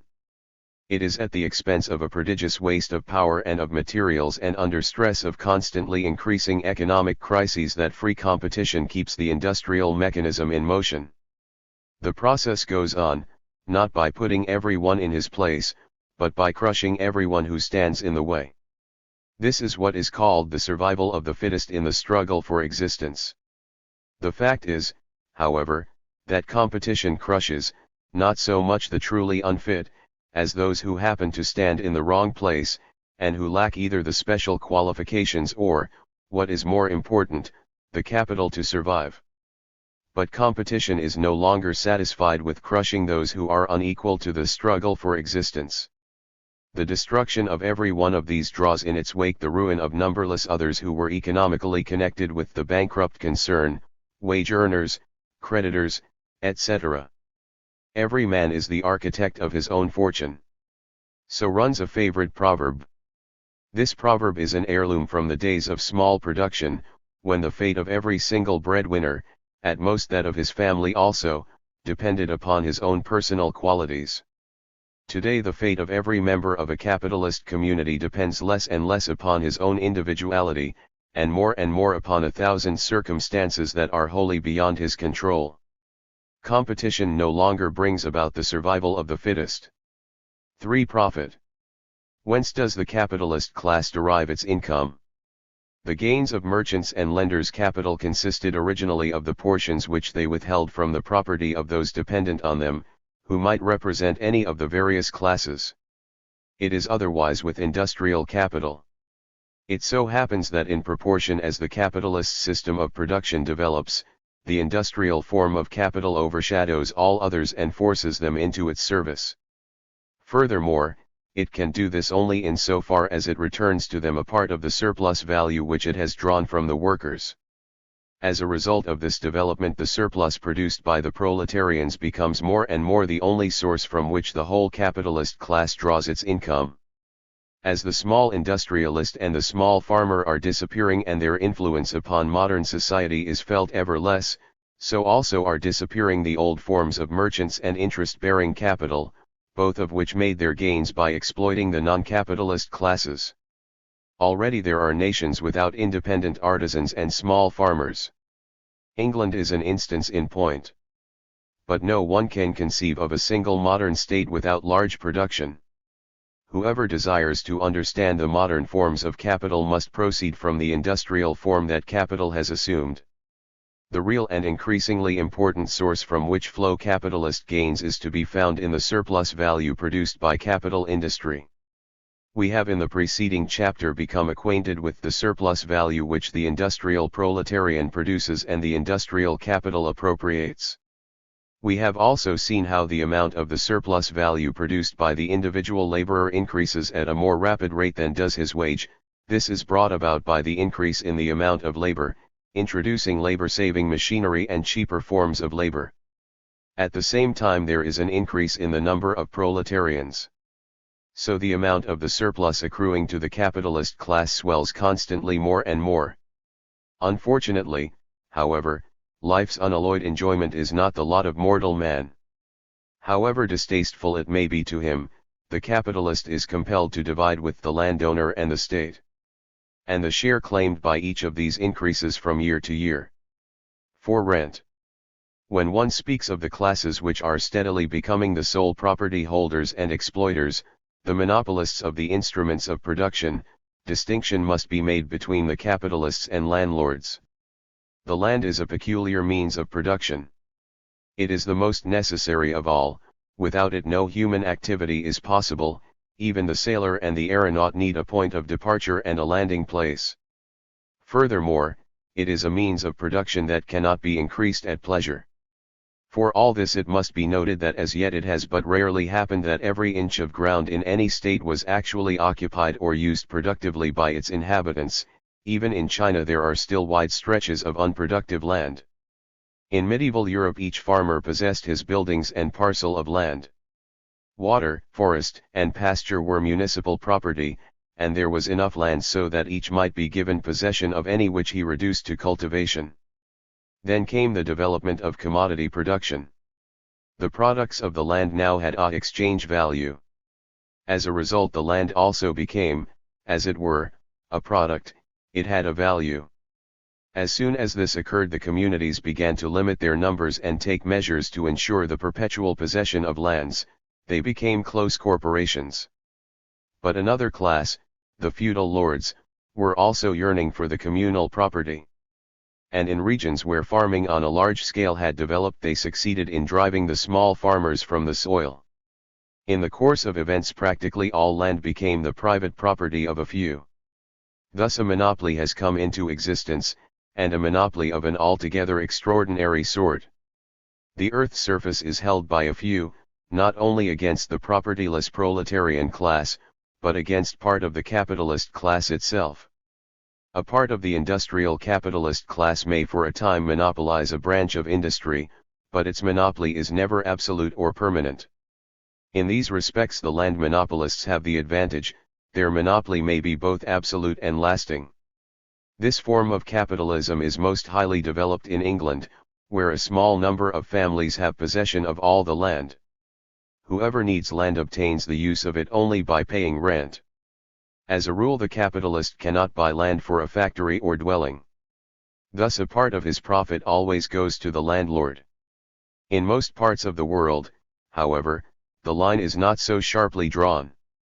On the continent of Europe, for example, the capitalist manufacturer, mine operator, etc., usually owns the land necessary to his operations. The great landowners, on their part, usually carry on their farming operations themselves. On the other hand, as capitalism develops, proletarians are more and more herded in cities. This leads to an unprecedented heightening of land values and a reinforcement of the position of the land-owning class. Workers must pay higher and higher rent, and this, in turn, necessitates an increase in their wages. Thus once more the industrial capitalist is forced to share his spoils with the landowner. 5. Taxes. If the landlord appropriates a constantly increasing proportion of the capitalist's surplus value, the state is not less active in the same direction. The modern state grew with and through the capitalist class, just as, in turn, it has become the most powerful support of this class. Each has promoted the interests of the other. The capitalist class cannot forego the assistance of the state. It needs the powerful hand of government to protect it against foes within and without. The further the capitalist system of production develops, the sharper become the contrasts and contradictions which it brings forth, the more complex becomes its operation, the greater the dependence of individuals upon each other, and consequently the more imperative the need of an authority which will see to it that each fulfills his economic functions. A process so sensitive as modern production can endure less easily than any previous one the strain attendant on the settling of differences by individual trials of strength. In place of self-dependence appears now a legal system fostered by the state. The capitalist system is by no means the product of political rights or laws. It is, on the contrary, the needs of the system that have brought forth the laws that are now in force. These laws do not create the exploitation of the proletariat, they only provide for the smooth running of the system of exploitation, together with all the other processes pertaining to the existing social order. Competition being styled the mainspring of production, law may be designated as a lubricating oil, the object of which is to diminish as much as possible the friction produced by the present social mechanism. As the conditions which produce this friction grow gradually worse, the greater becomes the need of a strong state power to enforce the law. For example, the constantly increasing opposition between exploiters and exploited, propertied and propertyless, steadily augments the slum element in our population and thus increases the necessity for a large police force. On the other hand, as each capitalist becomes more and more dependent on the cooperation of others of his class, the more he becomes dependent on the decrees of the courts. But the capitalist is concerned not only with peaceful manufacture and trade within his own country. Foreign trade has from the beginning played an important part in our industrial system, and the greater the extent to which it becomes the controlling interest, the more does the securing and developing of foreign markets become one of the chief concerns of the entire nation. But in the world market the capitalists of one nation meet those of another as competitors. In order to oppose these competitors, they call upon their government to maintain their rights, or, better yet, to drive out their foreign competitors altogether. Thus as states and monarchs become more and more dependent on the capitalist class, armies and navies become more exclusively the tools of this class. Wars are no more dynastic, but commercial, and finally national, they result from economic competition between the capitalists of different nations. Thus the capitalist system needs, not only an army of officials to operate courts and police departments, but also an army of soldiers. Both armies tend to grow rapidly, but during recent years the latter has outstripped the former. Furthermore, the application of modern science to warfare has enormously increased its cost. As a result, the military expenditures of the great world states have increased incredibly. The state is becoming constantly more expensive, its burdens ever heavier. Capitalists and landowners try everywhere to foist these burdens upon the other classes. But the poorer classes grow constantly less able to pay, and so despite their cunning, the exploiters are obliged to increase the share of profits which they turn over to the state. 6. The falling off in the rate of profit. Simultaneously with this development, the quantity of the capital which the capitalist class applies productively shows a tendency to increase more rapidly than the exploitation of the working class, that is to say, more rapidly than the mass of surplus which the latter creates. To illustrate, compare a spinner of 100 years ago with a machine weaver of today. How enormous is the capital required to enable the latter to work? On the other hand, the capital which the capitalist invested in hand weaving was trifling in comparison. The exploited hand spinner may have worked at home. In that case the capitalist paid him his wages and gave him the cotton or flax which he needed. In point of wages there has not been much change, but a machine weaver consumes today in production 100 times more raw material than the former hand weaver. Over and above that, how tremendous are today the buildings, power engines, looms, etc., necessary to carry on the industry. There is still another thing to be considered. The only outlays of the capitalist who 100 years ago employed a spinner were for wages and raw material. There was not then any fixed capital, for the cost of the spinning wheel was too trifling to consider. He turned his capital over quickly, say every 3 months. As a result of this, he needed, to start with, only 1/4 of the capital which he used during the whole year. Today the capital invested in a spinning mill for machinery and buildings is enormous. Even though the time within which the capitalist could get back the sum he pays out in wages and for raw materials were now the same as it was 100 years ago, the time which it now takes him to get back the rest of his capital, which 100 years ago he hardly needed, has become a very long one. A number of circumstances work in the opposite direction. Among these the most important are the recently developed system of credit and the decline in the value of products, the latter of which is the inevitable result of the increase in the productivity of labor. But neither of these causes is sufficient to counteract the effect of the others. In all branches of production, in some slowly, in others rapidly, the quantity of capital necessary for production grows perceptibly from year to year. Let it be assumed that the capital necessary for a certain industry 100 years ago was $100, and that today the amount necessary is $1,000, and, furthermore, that the amount exploited from labor is now 5 times as large as then, i.e., that whereas the surplus which labor formerly produced was $50, today it is $250. In this case the quantity of the surplus has increased absolutely. Nevertheless, in proportion to the quantity of capital invested, the surplus value has decreased. 100 years ago this proportion was 50%, today it is only 25%. This instance is simply an illustration meant to point out a tendency.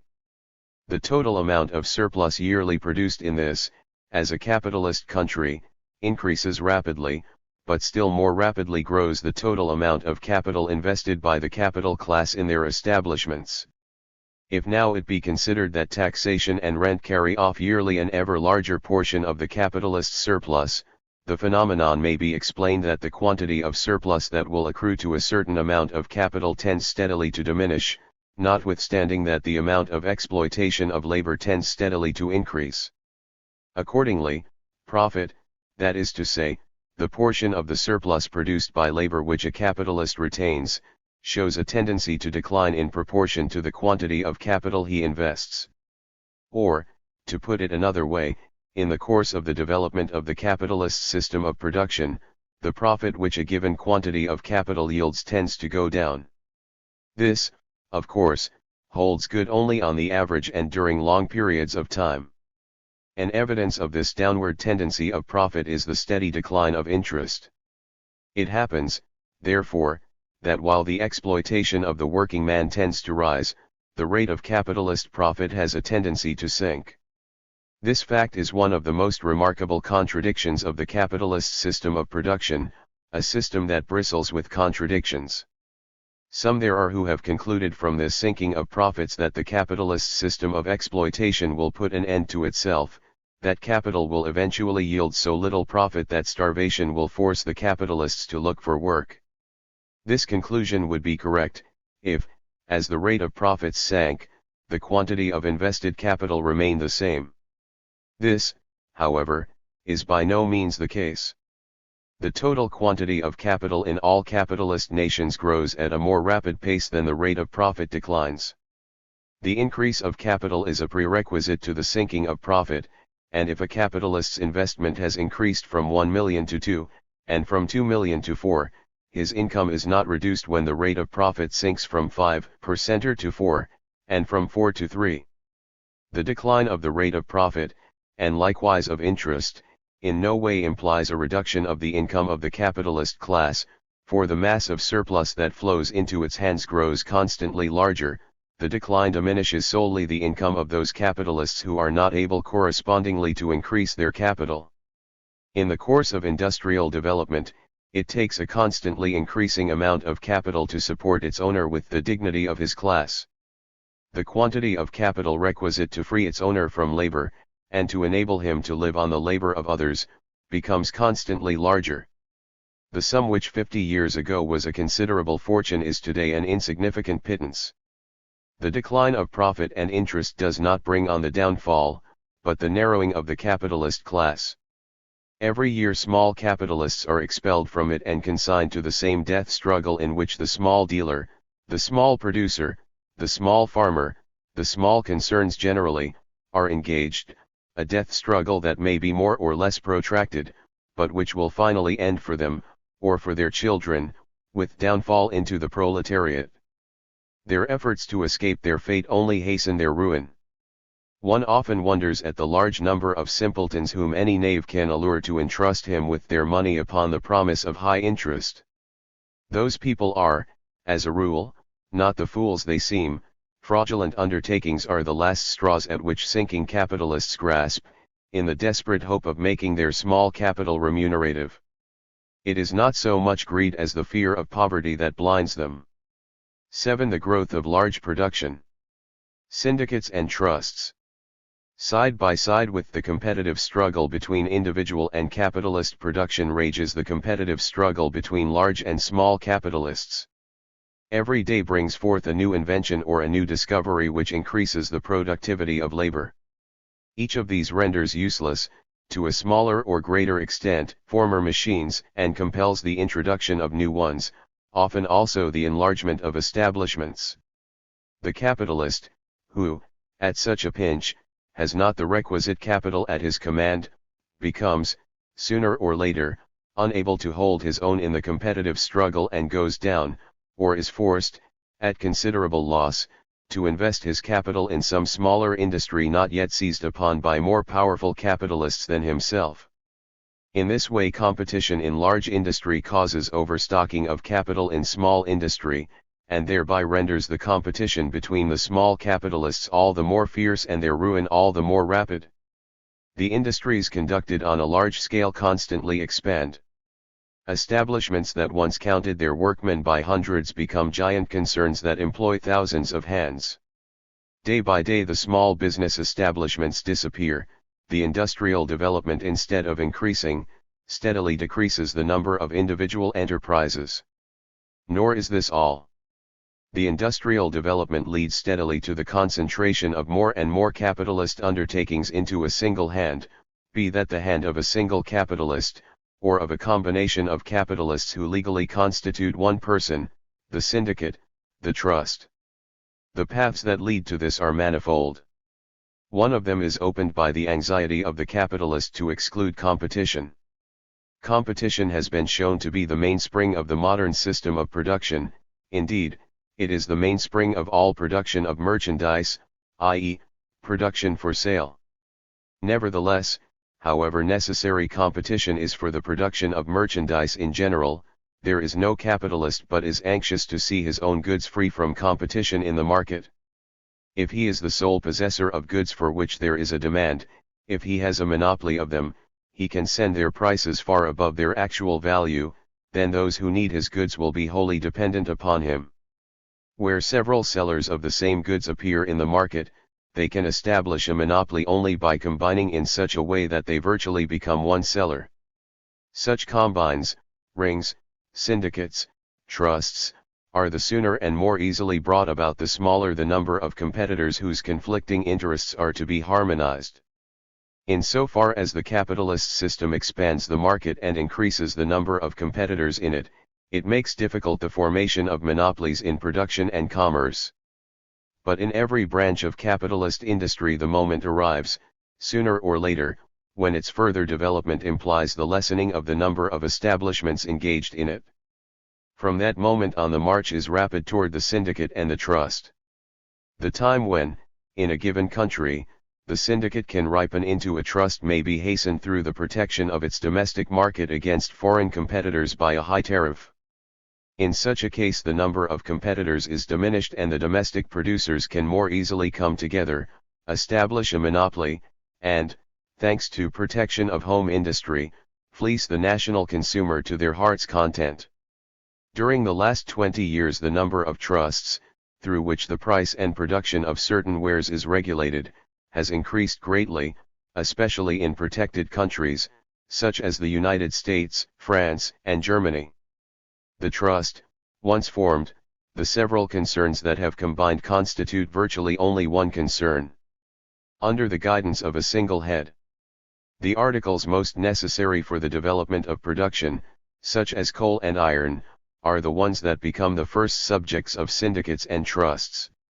Combinations usually extend their influence far beyond the monopolized industries themselves, they render the whole machinery of production dependent upon a few monopolists. Simultaneously with the effort to bring together the several establishments of one industry into a single hand, there also develops the effort of the several establishments engaged in different branches of industry, but one of which furnishes either the raw material or the machinery needed by the others, to unite under one management. It is a common thing to see railroad lines owning their own coal mines and locomotive works, sugar manufacturers raise a PAR, of their own cane or beets, the producer of potatoes establish his own whiskey distillery, etc. There is still a third way, and that the simplest, by which several establishments are merged into one. We have seen how important are the functions of the capitalist under the present system of production. Under the system of private property in the means of production, large production is possible only as capitalist production. Under this system it is necessary, in order that production may be carried on smoothly, that the capitalist take the field with his capital and apply it effectively. At the same time, the larger a capitalist undertaking becomes, the more necessary it is for the capitalist to relieve himself of a part of his increasing duties, either by passing them over to other capitalist concerns, or to some employee whom he engages to attend to his business. Of course, it makes no difference in the industrial process whether these functions are performed by an employee or by the capitalist himself. These functions produce no value when performed by the capitalist and they produce no value when performed by the employee. The capitalist, consequently, must now pay for them out of his surplus. This is another means by which the surplus of the capitalist, and accordingly his profits, are lowered. While the growth of an enterprise forces the capitalist to relieve himself by the employment of lieutenants, it, at the same time, through the increasing surplus it yields, reduces the expense of the change. The larger the surplus, the more functions can the capitalist transfer to his employees, until finally he relieves himself of all his functions, so that there remains to him only the care as to how to invest profitably that portion of his profits that he does not need for personal consumption. The number of concerns in which this final stage has been reached grows from year to year. This is shown clearly by the increase of stock companies, in which even the dullest intellect can see that the person of the capitalist cuts no figure, and the only thing of importance is his capital. Some have imagined that they saw in the rise of stock companies a means whereby to render accessible to the small holders the benefits of large production. But the stock company, like credit, of which it is only a special form, is rather a means to place at the disposal of the large capitalist the property of the small holders. Just as soon as a branch of industry can dispense with the person of the capitalist, everyone can engage in it, whether or not he knows anything of the business, provided only he possesses the necessary funds to buy stock. Owing to this fact a capitalist is able to unite in his own hands industries that are wholly disconnected. Stock companies are easily acquired by a large capitalist, all he needs to do is to secure possession of the majority of the stock, and the concern becomes dependent upon him and subject to his interests. Finally, it must be observed that large masses of capital grow faster than the small ones, for the larger the capital, the larger, also, other things being equal, will be the profits, the smaller proportionately will be the quantity which the capitalist will consume personally, and the larger the portion which he can add to his previous investments as fresh capital. The capitalist whose business yields him a yearly income of $10,000 will be able to live but modestly according to capitalist ideas. On the other hand, the capitalist whose business is large enough to yield him $100,000 annually, may, even though he were to spend upon himself 5 times as much as the previous one, add annually $60,000, i.e., 3/5 of his profits, to his previous capital. While the small capitalists are compelled to struggle harder and harder for their existence, the large accumulations in the hands of the large capitalists swell faster and faster and within a short time reach immense proportions. To summarize, the growth of large establishments, the rapid increase of large fortunes, the steady decrease in the number of establishments, the steady concentration of different concerns in one hand, all these make it evident that the tendency of the capitalist system of production is to concentrate in the hands of an ever smaller number the instruments of production, which have become the monopoly of the capitalist class. The final result must be the concentration of all the instruments of production in the hands of one person or one stock company, to be used as private property and be disposed of at will. The whole machinery of production will be turned into a gigantic concern subject to a single master. The private ownership of the means of production leads, under the capitalist system, to its own destruction. Its development takes the ground from under itself. The moment the wage workers constitute the bulk of the consumers, the products in which the surplus lies locked up become unsaleable, that is, valueless. In point of fact, a state of things such as here outlined would be as preposterous as it would be impossible. It will not, and cannot, come to that. The mere approach to such conditions would increase to such an extent the sufferings, antagonisms, and contradictions in society, that they would become unbearable and society would fall to pieces, even to a different turn were not previously given to the development. But although such a condition of things will never be completely reached, we are rapidly steering in that direction. At the same time that, on the one hand, the concentration of separate capitalist undertakings in few hands is progressing rapidly, on the other hand, the interdependence of seemingly independent concerns increases as the inevitable result of the division of labor.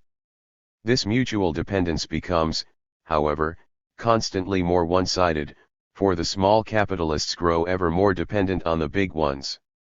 Just as most of those workers who are now engaged in home industries and who seem to be independent are in fact wage workers under some capitalist, so also is many a small capitalist who apparently enjoys independence tributary to other capitalists, and many a seemingly independent capitalist concern is, in fact, but an appendage of some gigantic capitalist establishment. At the same time that the economic dependence of the bulk of our population upon the capitalist class is on the increase, there is also an increasing dependence within the capitalist class itself of a majority of its members upon a small set whose numbers become smaller, but whose power, because of their wealth, becomes greater. But dependence brings no more security to the capitalist than to the proletarians, the small traders and producers. On the contrary, it means to him what it does to all the others. With his dependence increases also the uncertainty of his situation. The smaller capitalists, of course, suffer most, but even the largest accumulations of capital afford no absolute certainty. Some of the causes of the increasing insecurity of capitalist undertakings we have already touched upon. One of these, the sensitiveness of the whole system to outward influences, is on the increase. In proportion as it draws sharper the antagonism between the classes, in proportion as it swells more and more the masses it arraigns against each other, in proportion as it places in the hands of each increasingly powerful weapons, the capitalist system of production multiplies the occasions for disturbances and increases the damages which these disturbances bring about. Furthermore, it is not only the surplus withheld by the capitalist that the growing productivity of labor increases, it increases also the quantity of goods that are thrown upon the market. Along with the exploitation of labor grows the competition among capitalists, which becomes a bitter contest of each against all. Together with this goes a steady revolution in the technical methods of production. New inventions and discoveries are incessantly made which render valueless existing machinery and make superfluous, not only individual workers, not only individual machines, but often whole establishments or even whole branches of industry. No capitalist can depend on the future, none can say with certainty whether he will be able to keep what he has and to leave it to his children. The capitalist class itself is splitting up into two sets. The one, which increases steadily, is superfluous to industrial life, it has nothing to do but squander the growing quantity of surplus which flows into its hands. The other set, which consists of those who have not yet become superfluous in their establishments, decreases steadily, but in proportion to this decrease the cares and burdens of their situation grow heavier upon them. While the former set is degenerating in wasteful idleness, the latter is wearing itself out in the competitive struggle. To both the specter of uncertainty is a growing menace. The modern system of production does not allow even the exploiters, even those who monopolize all its tremendous advantages, to enjoy their booty to the full. 8. Industrial crises. Great as is the uncertainty for all classes under our usual conditions, it is further increased by the crises which are periodically brought on, with the certainty of natural law, the moment production reaches a certain stage. The importance which these crises have assumed during the last decades and the general confusion of thought that prevails concerning them justifies special attention. The great modern crises which convulse the world's markets arise from overproduction, which, in its turn, arises from the planlessness that inevitably characterizes our system of commodity production. Overproduction, in the sense of more being produced than is actually needed, may occur under any system. But it could, as a matter of course, cause no injury so long as the producers produce for the satisfaction of their own wants. If, for instance, in the generation gone by, a farmer's crop of grain happened to be larger than he needed, he stored up the grain against poorer years, and when his barn was full, he would feed his cattle with the residue, or, at worst, let it lie and spoil. It is otherwise with the modern system of commodity production. In the first place, when the system is once well developed, no one produces for himself, but for someone else, everyone must buy what he needs. Moreover, the total production of society is not carried on in a systematic way, on the contrary, it is left to each producer to estimate for himself the demand there may be for the goods which he produces. In the second place, just as soon as the modern system of production has outgrown its first stage, no one except the producer of coinable metals can buy before he has sold. These are the two roots out of which grows the crisis. For the illustration of this fact let the simplest example serve. At a marketplace let there come together an owner of money, say a gold digger with $20 in gold, a wine merchant with a cask of wine, a weaver with a bale of cloth, and a miller with a sack of flour. To simplify the case, let the value of each of these goods be equal to $20, and let it be assumed that each has correctly estimated the needs of the other. The wine merchant sells his wine to the gold digger, and with the $20 he receives for it purchases the cloth in the hands of the weaver, and, lastly, the weaver invests the proceeds of his cloth in the purchase of the sack of meal. Each will go home satisfied. Next year these four meet again, each calculating upon the same demand for his goods as before. Let it be assumed that the gold digger does not despise the merchant's wine, but that the wine merchant either has no need of the cloth, or requires the money to pay a debt, and prefers wearing a torn shirt to purchasing new material. In that case the wine merchant keeps in his pocket the $20 and goes home.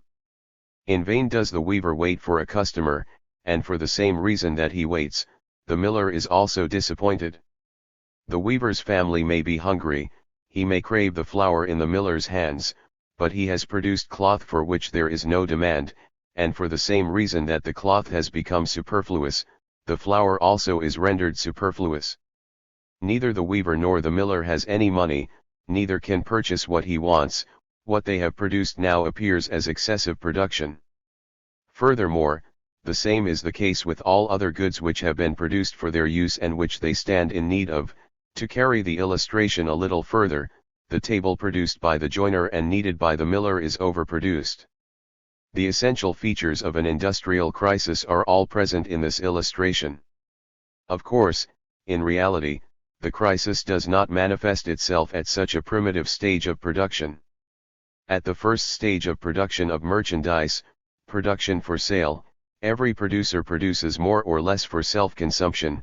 Production for sale constitutes in each family but a part of its total industry. The weaver and the miller of the illustration given above are each possessed of a patch of land and some cattle, and they can wait patiently until a purchaser for their commodities turns up. If the worst came to the worst, they could even manage to live without him. Furthermore, in the first stages of production for sale the market is still small. It can easily be estimated, year in and year out. Production and consumption, the whole social life of a community, keep on the even tenor of their way. In the small settlements of the past everyone knew everybody and was well informed as to his wants and his purchasing capacity. The industrial activity of such places remained substantially the same from year to year. The number of producers, the productivity of labor, the quantity of products, the number of consumers, their wants, the money at their disposal, all of these changed but slowly, and each change was promptly observed and taken into consideration. All this takes on a different aspect with the appearance of commerce. Under its influence production for self-consumption is crowded ever more to the rear. The individual producers of the goods for sale, and to a greater extent the dealers, are more and more thrown for their support upon the sale of their goods, and, what is more important, upon their prompt sale. The prevention of the sale of a commodity, or even a delay in the sale, becomes ever more disastrous to the owner. It may even cause his ruin. Through commerce the most various and widely separated markets are brought together. The general market is greatly extended, but it becomes correspondingly more difficult to control. This inconvenience is further increased by the appearance of one or more middlemen who squeeze themselves between the producers and consumers. Simultaneously with the development of trade and the means of communication, the transportation of products has been facilitated. The slightest cause is sufficient to bring them together in great quantities at any point. All these causes combined render more and more uncertain the work of estimating the demand for, and supply of, commodities. The development of statistics does not remove this uncertainty. The whole economic life of society becomes constantly more dependent upon mercantile speculation, and the latter becomes ever more risky. The merchant is a speculator from the start. Speculation was not invented at the exchange, it is a necessary function of the capitalist. By speculating, that is, by estimating in advance the demand for a commodity, by buying his goods where he can get them cheap, that is, where their supply is excessive, by selling them where they are dear, that is, where they are scarce, the merchant helps to bring some order into the chaos of the planless system of production that is carried on by individually independent concerns. But he is liable to err in his calculations, and all the more as he is not allowed much time to consider his ventures. He is not the only merchant in the world. Hundreds and thousands of competitors lie in wait to profit by every favorable opportunity. Whoever first espies it carries off the prize. Under such circumstances quickness is a necessity. It will not do to reflect long, to inquire much. The capitalist must venture. Yet he may lose. So soon as there is a great demand for a commodity in any market, it flows thither in large quantities until it exceeds the digestive powers of the market. Then prices tumble, the merchant must sell cheap, often at a loss, or seek another market with his goods. His losses in this operation may be large enough to ruin him. Wherever the modern system of production for sale is well developed, any given market is either excessively or inadequately supplied. This may lead to the result that in response to some extraordinary cause, the overstocking of the market becomes so excessive that the losses of the merchants may be unusually heavy and a large number of them become unable to meet their liabilities, that is, they fail. Under such circumstances we have a first-class commercial crisis. So long as small production was the leading form of industry, the extent and intensity of commercial crises could not but be limited. Whatever the call, it was not then possible to increase rapidly the total amount of commodities at any one place. Under the regime of handwork or small industry, production is not capable of any considerable extension. It cannot be extended by the employment of a larger number of workmen, for, under ordinary circumstances, it employs all the members of a community that are at its disposal. It can be extended only by making heavier the burden of toil borne by the worker, lengthening his hours of work, depriving him of holidays, etc., but in the good old days the independent mechanic and farmer, who were not yet crowded by the competition of large production, had no inclination for this. Finally, even if they submitted to such imposition, it made little difference to production, for the productivity of labor was comparatively small. This changes with the rise of capitalist large production. This system not only develops all the means that enable commerce to swamp any market with goods to a degree never dreamt of before, it not only expands the separate markets into a world market that embraces the whole globe, it not only multiplies the number of the middlemen between the producer and the consumer, it also enables production to respond to every call of trade and to extend by leaps and bounds. At present, the very fact that the workmen are wholly subject to the capitalist, that he can, virtually at will, lengthen their hours of work, suspend their Sundays, limit their night rest, enables him to increase production at a more rapid pace than was formerly possible. Furthermore, today 1 single hour of overwork means, with the present productivity of labor, an increase of production immensely larger than in the days of handicraft. Thanks to credit, capital has become a very elastic quantity. A brisk trade increases confidence, draws money out upon the street, shortens the time requisite for the turning over of capital and, accordingly, increases its effectiveness. But most important of all, capital has permanently at its disposal a large reserve army of workmen, the unemployed. The capitalist is thus able at any time to expand his establishment, to employ additional workmen, to increase his production rapidly and to profit to the utmost by every favorable opportunity. It has been shown that under the rule of large production industrial capital steps ever more to the front and takes control of the whole capitalist mechanism.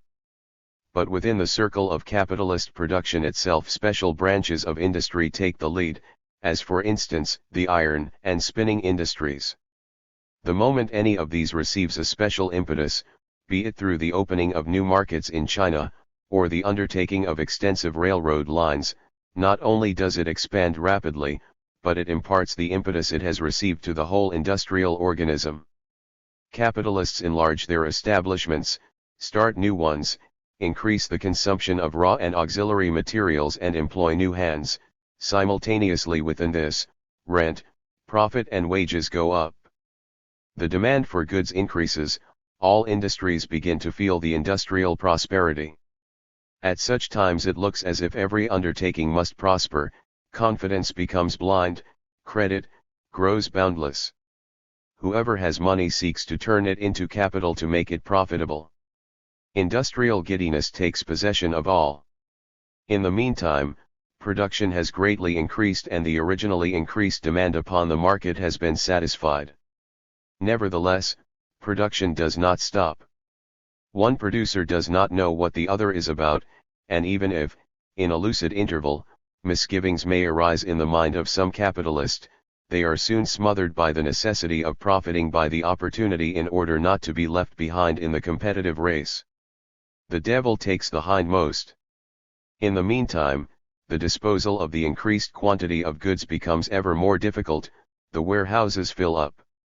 Yet the hurly-burly goes on. Then comes the moment when one of the mercantile establishments must pay for the goods received from the manufacturer months before. The goods are yet unsold, the debtor has the goods, but no money, he cannot meet his obligations and fails. Next comes the turn of the manufacturer. He also has contracted debts that fall due, as his debtor cannot pay him, he, too, is ruined. Thus one bankruptcy follows another until a general collapse ensues. The recent blind confidence turns into an equally blind fear, the panic grows general, and the crash comes. At such times the whole industrial mechanism is shaken to its very center, every establishment that is not planted upon the firmest ground goes to pieces. Misfortune overtakes not the fraudulent concerns alone, but all those which in ordinary times just manage to keep their heads above water. At such times the expropriation of the small farmers, small producers, small dealers, and small capitalists goes on rapidly. As a matter of course, those among the large capitalists who survive get a rich booty. For during a crisis two important things take place: first, the expropriation of the small fry; second, the concentration of production into fewer hands, and thereby the accumulation of large fortunes. Few, if any, can tell whether they will survive the crisis. All the horrors of the modern system of production, the uncertainty of a livelihood, want, prostitution and crime, reach at such times alarming proportions. Thousands perish from cold and hunger because they have produced too much clothing, too much food, and too merry houses. It is at such seasons that the fact becomes most glaring that the modern productive powers are becoming more and more irreconcilable with the system of production for sale, and that private ownership in the means of production is growing into a greater and greater curse, first, for the class of the propertyless, and then for that of the property holders themselves. Some political economists have declared that the trust would do away with the crisis. This is false. The regulation of production by large syndicates or trusts presupposes above all things their control of all branches of industry and the organization of these upon an international basis in all countries over which the capitalist system of production extends. But international trusts are difficult to organize and more difficult to hold together, so it is seldom that a trust becomes powerful enough to regulate international trade and avert a crisis. With regard to overproduction, the principal mission of the trust is not to check it, but to shift its evil consequences from the shoulders of capitalists upon those of workmen and consumers. But let it be assumed that eventually the leading industries have been successfully organized into well-disciplined, international trusts. What would be the result? Competition among capitalists would be removed in one direction only. The more completely competition disappears among the producers in one branch of industry, the greater becomes the antagonism between them and the producers of other commodities, who, as consumers, need the products of the trust. In short, complete international trustification would cause the capitalist class to be divided no longer into competing individuals, but into hostile groups, who would wage war to the knife against one another. Only when all trusts are joined into one and the whole machinery of production of all capitalist nations is concentrated in a few hands, that is, when private property in the means of production has virtually come to an end, can the trust abolish the crisis. On the contrary, from a certain stage on in industrial development, the crisis is inevitable so long as private property in the means of production continues. 9. Chronic overproduction. Along with the periodical crises and their permanent manifestations, along with the recurring periods of overproduction and their accompaniments of loss of wealth and waste of force, there develops chronic overproduction and waste of energy. The revolution in the machinery of production goes on uninterrupted, the fields that it invades are ever more numerous. Year after year new branches of industry are captured by capitalist large production, and, consequently, the productivity of labor grows incessantly, and at an ever-increasing rate. Simultaneously with this the accumulation of new capital proceeds without interruption. The intenser the exploitation of the single laborer and the larger the number of the exploited laborers, the larger also grows the quantity of the surplus and the mass of wealth that the capitalist class can lay by and apply as capital. The capitalist system, therefore, cannot remain stationary. Its constant expansion and the constant expansion of its market are a vital necessity to it. To stand still is death. While formerly, in the days of handicraft and small farming, the country produced year in and year out a quantity of wealth, which, as a rule, increased only with the increase of the population, the capitalist system, on the contrary, is from the start dependent on an incessant increase of production. Every stoppage indicates a social malady which grows more painful the longer it lasts. Thus, together with the periodical incentives to increase of production brought on by the periodical extensions of the market, there is a permanent pressure in this direction inherent in the capitalist system of production itself. This pressure, instead of being brought on by the extension of the market, compels the latter to be pushed constantly further. But there is a limit to the extension of the markets. There have been periods during the last 30 years when it has not gone on. True enough, the field over which capitalist production can extend itself is immense. It leaps over all local and national boundaries, it has the whole globe for its market. But capitalism has virtually reduced the size of the globe. Only 100 years ago the market for capitalist industry was limited to the western part of Europe and certain coastlands and islands almost exclusively dominated by England. But such was the vigor and greed of the capitalists and so gigantic were the means at their disposal, that since then almost all countries on earth have been forced open, not to the products of England alone, but to those of all capitalist nations. Today there are hardly any other markets to be opened, except those from which little is to be fetched besides fever and blows. The wonderful development of transportation renders from year to year a completer exploitation of the market possible, but this tendency is counteracted by the circumstance that the market steadily undergoes a change in those very countries whose population has reached a certain degree of civilization. Everywhere the introduction of the goods of capitalist large production extinguishes the domestic system of small production and transforms the industrial and agricultural laborers into proletarians. This produces two important results in all the markets that are counted upon to absorb the surplus products of capitalist industry. First, it lowers the purchasing power of the population and thereby counteracts the effect of the extension of the market, and, second, and more important, it lays there the foundation for the capitalist system of production by calling into existence a proletarian class. Thus capitalist large production digs its own grave. From a certain point onward in its development every new extension of the market means the rising of a new competitor. At present, capitalist large production in the United States, which is not quite a generation old, is engaged not only in the work of freeing itself from its European competitor, but in an endeavor to seize upon the market of the whole American continent. The still more youthful capitalist industry of Russia has started in to be the sole purveyor of the whole extensive territory owned by Russian in Europe and Asia.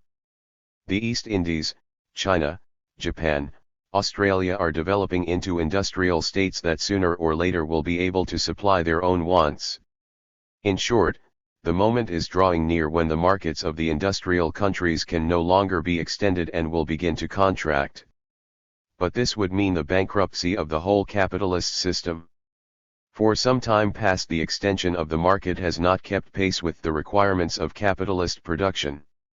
The latter is, consequently, more and more hampered and finds it increasingly difficult to develop fully the productive powers that it possesses. The intervals of prosperity become ever shorter, the length of the crises ever longer.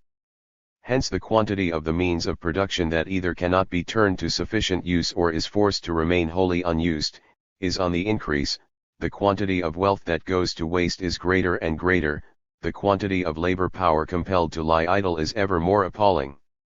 Under this last head belong not only the swarms of unemployed who are rapidly growing into a threatening social danger, under it must also be numbered, first, that ever-increasing crew of social parasites who, finding all avenues of productive work closed to them, try to eke out a miserable existence through a variety of occupations, most of which are wholly superfluous and not a few injurious to society, such as middlemen, saloon-keepers, agents, drummers, etc. Second, that stupendous mass of humanity of all degrees that may be designated as the slums, such as the cheats and swindlers of high and low grade, the criminals and prostitutes, together with their innumerable dependents. Third, the swarms of those who fasten upon the possessing classes in the capacity of personal servants. Finally, there is the great body of soldiers. For the steady increase of armies during the last 20 years would not have been possible without the overproduction which has set free so large a part of the world's labor power. The capitalist system begins to suffocate in its own surplus, it becomes constantly less able to endure the full unfolding of the productive powers which it has created. Constantly more creative forces must be idle, ever greater quantities of products be wasted, if it is not to go to pieces altogether. The introduction of the capitalist system, that is, the replacing of small production, under which the instruments of labor were the property of the individual workers, with capitalist large production, under which the implements of labor became the private property of a few individuals and workmen were turned into propertyless proletarians, was the means whereby the productive powers of labor were immensely increased. To do this was the historic mission of the capitalist class. The sufferings inflicted upon the masses of human beings expropriated and exploited were terrible, but it fulfilled its mission. It was as much a historic necessity as the two cornerstones upon which it rose: first, the production of merchandise, that is, production for sale; next, the private ownership of the implements of labor. But however necessary were the capitalist system and the conditions which produced it, they are no longer so. The functions of the capitalist class devolve ever more upon paid employees. The large majority of the capitalists have now nothing to do but consume what others produce.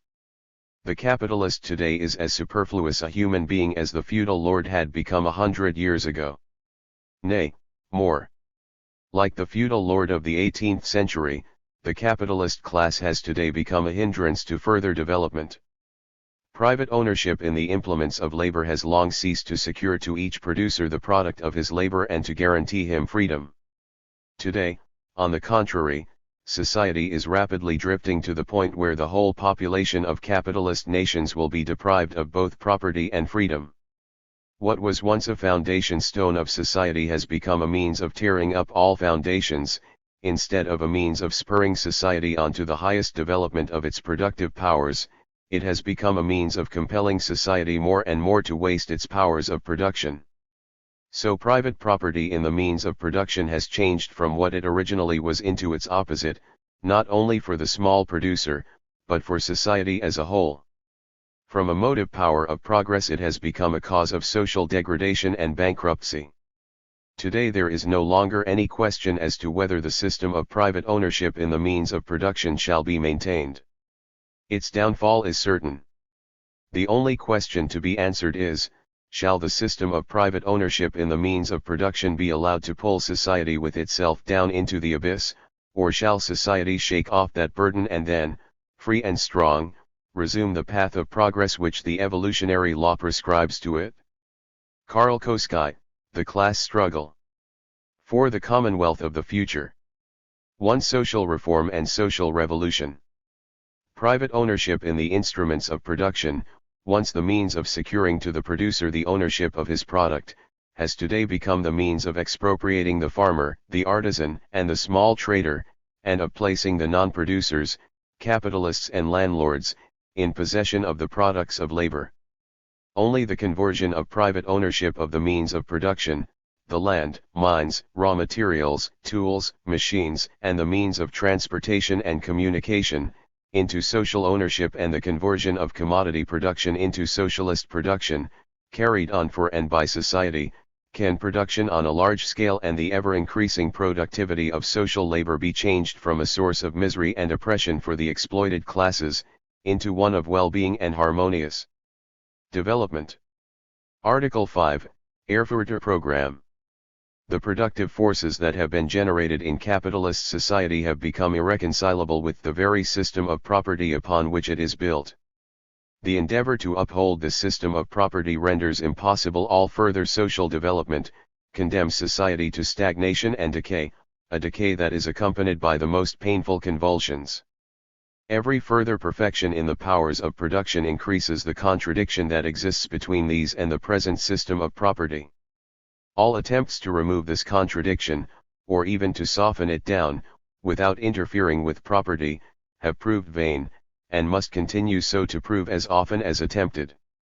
For the last 100 years thinkers and statesmen among the possessing classes have been trying to prevent the threatened downfall of the system of private property in the instruments of production, that is to say, to prevent revolution.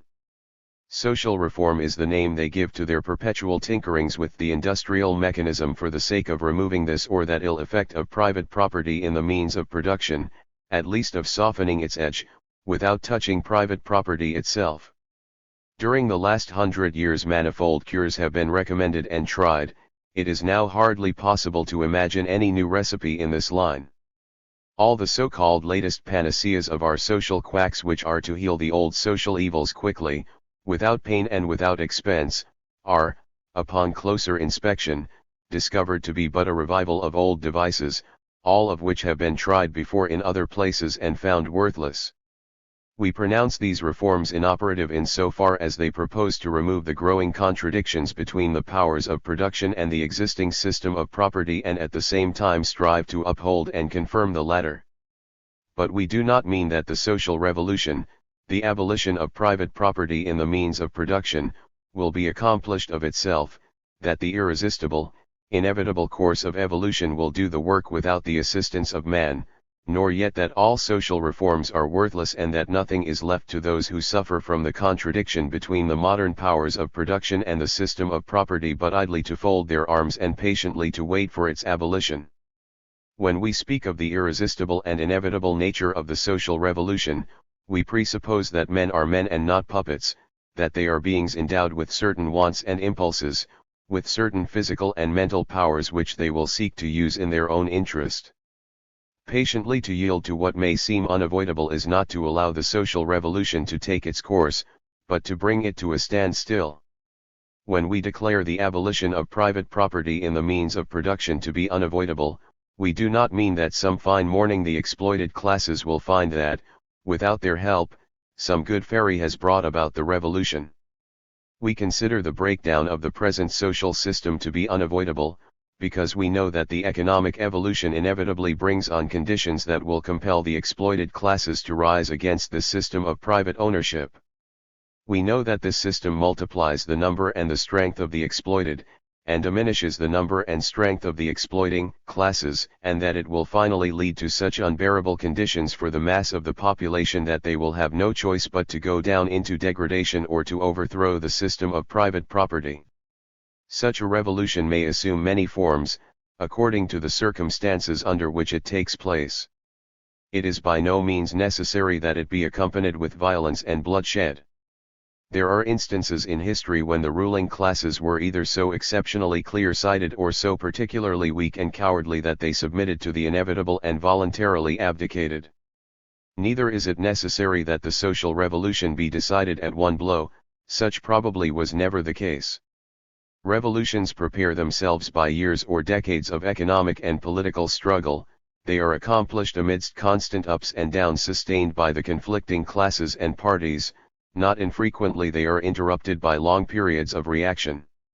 Nevertheless, however manifold the forms may be which a revolution may assume, never yet was any revolution accomplished without vigorous action on the part of those who suffered most under the existing conditions. When, furthermore, we declare that those social reforms which stop short of the overthrow of the present system of property are unable to abolish the contradictions which the present economic development has produced, we by no means imply that all struggles on the part of the exploited against their present sufferings are useless within the framework of the existing social order.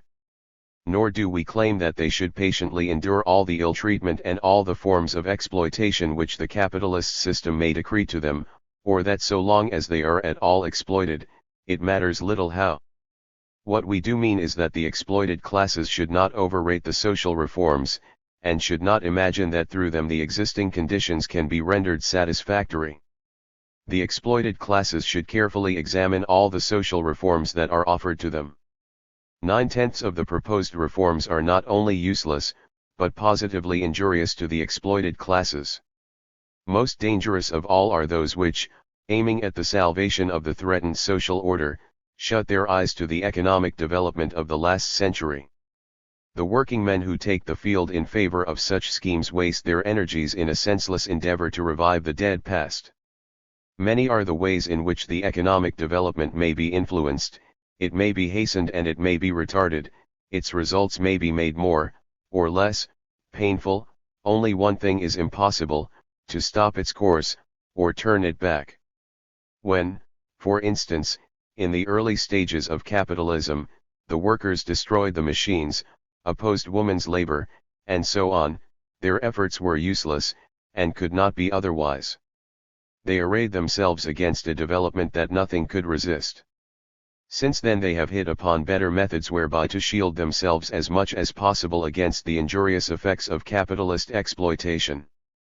With their trade unions and their political activities, each supplementing the other, they have in all civilized countries met with more or less success. But each of their successes, be it the raising of wages, the shortening of hours, the prohibition of child labor, the establishment of sanitary regulations, gives a new impulse to the economic development. For example, it may have caused the capitalist to replace the dearer labor with machinery, or it may have forced up his payroll and thereby rendered the competitive struggle harder for the small capitalist, shortened his economic existence and hastened the concentration of capital.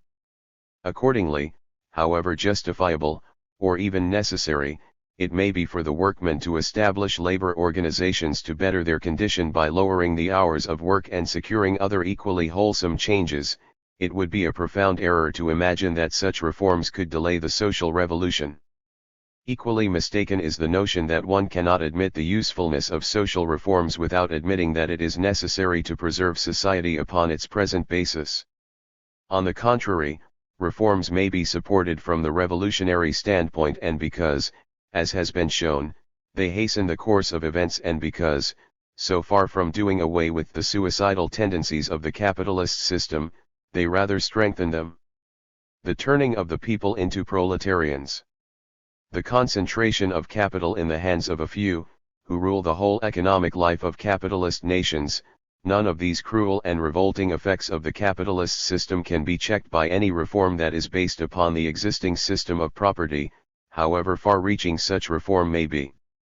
2. Private property and common property. Indeed, there can no longer be any question as to how private property in the instruments of production is to be preserved, the only question is what shall, or rather must, take its place. It is not a question of making an invention but of dealing with a fact. We have as little choice in the matter of the system of property that shall be instituted as we have in the matter of preserving the present one or throwing it overboard.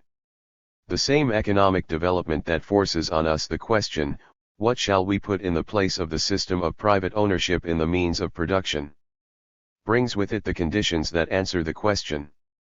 The new system of property lies latent in the old.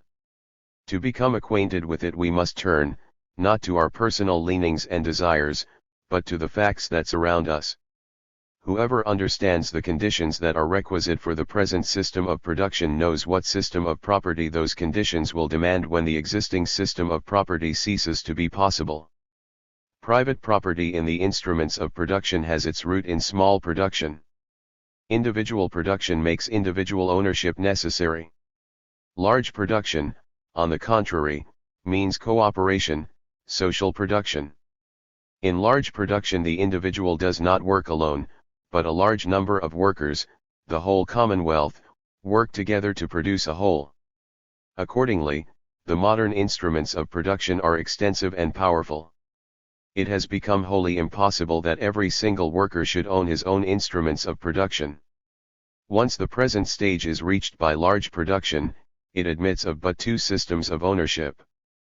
First, private ownership by the individual in the means of production used by cooperative labor, that means the existing system of capitalist production with its train of misery and exploitation as the portion of the workers and suffocating abundance as the portion of the capitalist.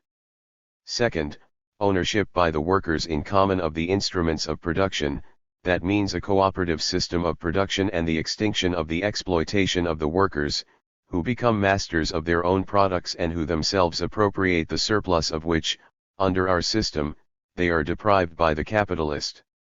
To substitute common, for private, ownership in the means of production, this it is that economic development is urging upon us with ever-increasing force.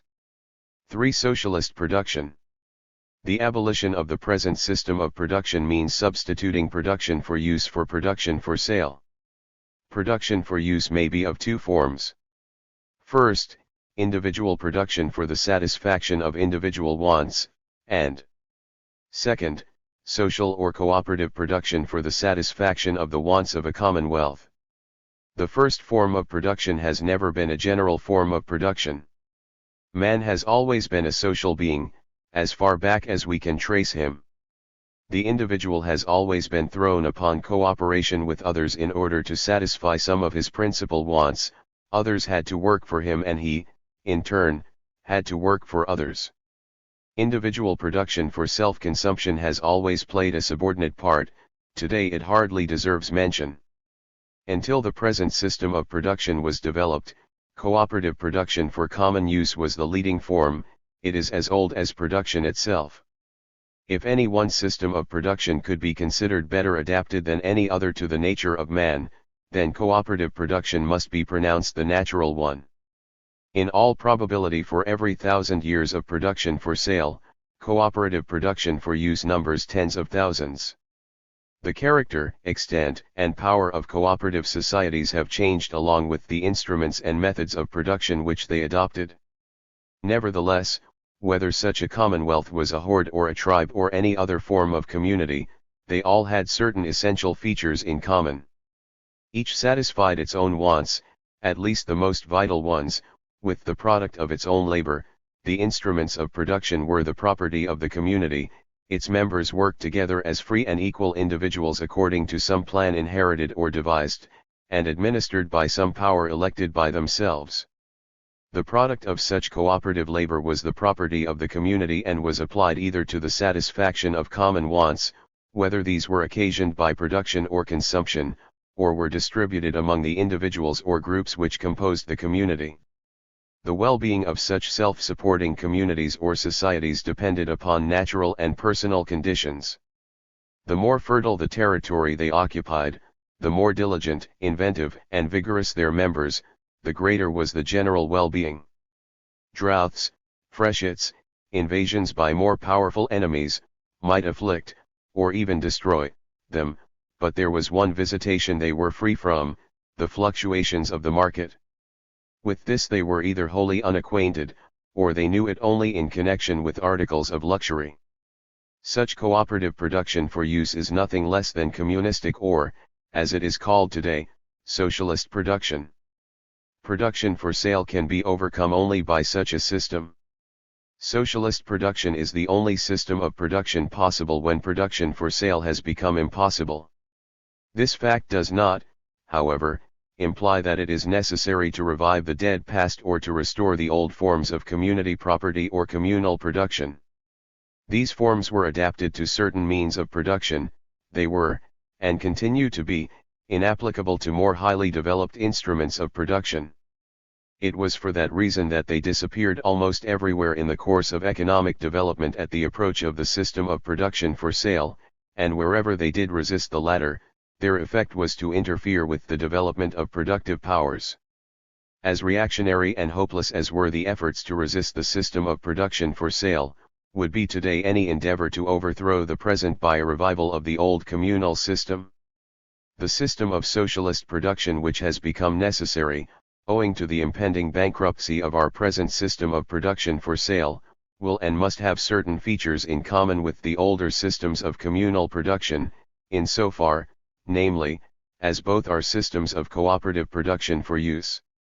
In the same way, the capitalist system of production bears some resemblance to the system of small and individual production, which forms the transition between it and communal production, both produce for sale. Just as the capitalist system of production, as a higher development of commodity production, is different from small production, so will the form of social production, that has now become necessary, be different from the former systems of production for use. The coming system of socialist production will not be the sequel to ancient communism, it will be the sequel to the capitalist system of production, which itself develops the elements that are requisite for the organization of its successor.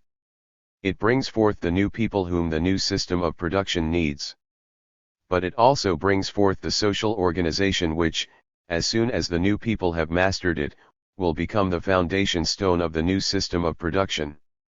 Socialist production requires, in the first place, the transformation of the separate capitalist establishments into social institutions.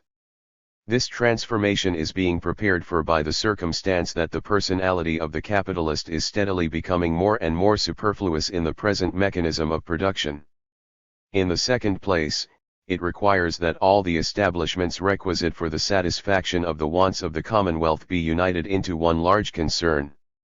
How economic development is preparing the way for this by the steady concentration of capitalist concerns, has been explained in the foregoing chapter.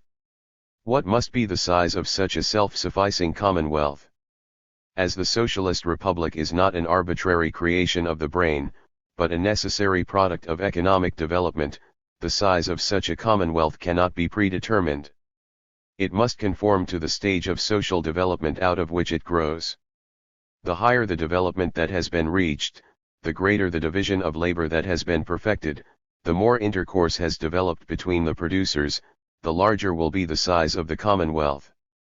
It is now nearly 200 years since a well-meaning Englishman, John Bellers, submitted to the English Parliament a plan to end the misery which even then the capitalist system, young as it was, spreading through the land.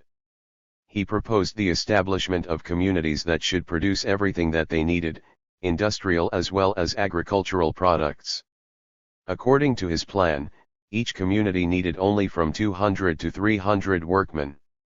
At that time handicraft was still the leading form of production, the capitalist system was still in the manufacturing stage, as yet there was no thought of the capitalist concern with its modern machinery. 100 years later the same idea was taken up anew, but considerably deepened and perfected, by socialist thinkers. By that time the present factory system of mills and machinery had already begun, handicrafts were here and there disappearing, society had reached a higher stage. Accordingly, the communities which the socialists proposed at the beginning of the 19th century for the purpose of removing the ills of the capitalist system were 10 times larger than those proposed by Bellers.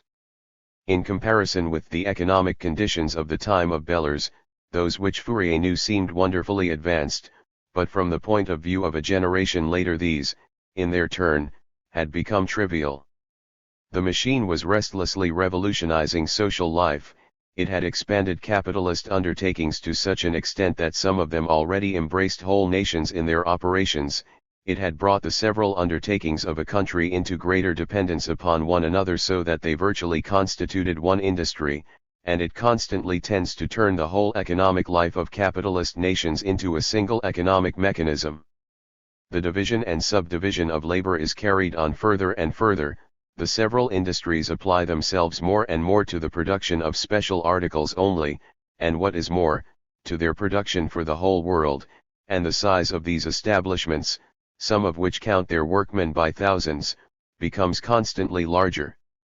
Under such circumstances, a community designed to satisfy its wants and embracing all the requisite industries, must have dimensions very different from those of the socialist colonies planned at the beginning of the 19th century.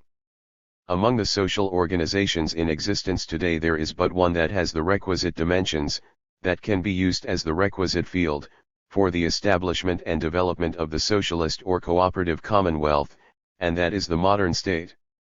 Indeed, so great is the development that production has reached in some industries and so intimate have become the connections between the several capitalist nations that one might almost question whether the limits of the state are sufficiently inclusive to contain the cooperative commonwealth. Nevertheless, there is something else to be taken into account. The present expansion of international intercourse is due, not so much to the existing conditions of production as to the existing condition of exploitation. The greater the extension of capitalist production in a country and the intenser the exploitation of the working class, the larger also, as a rule, is the surplus of products that cannot be consumed in the country itself and that, consequently, must be sent abroad. If the population of the country have not themselves the means to buy the staples which they produce, the capitalists go with their products in search of foreign customers, whether or not the population of their own country stand in need of the products. The capitalists are after purchasers, not after consumers. This explains the horrible phenomenon that Ireland and India export large quantities of wheat during a famine. Recently, during the frightful famine in Russia, the exportation of wheat by the Russian capitalists could be checked only by an imperial order. When exploitation shall have ceased, and production for use shall have taken the place of production for sale, exportation and importation of products from one state to another will fall off greatly.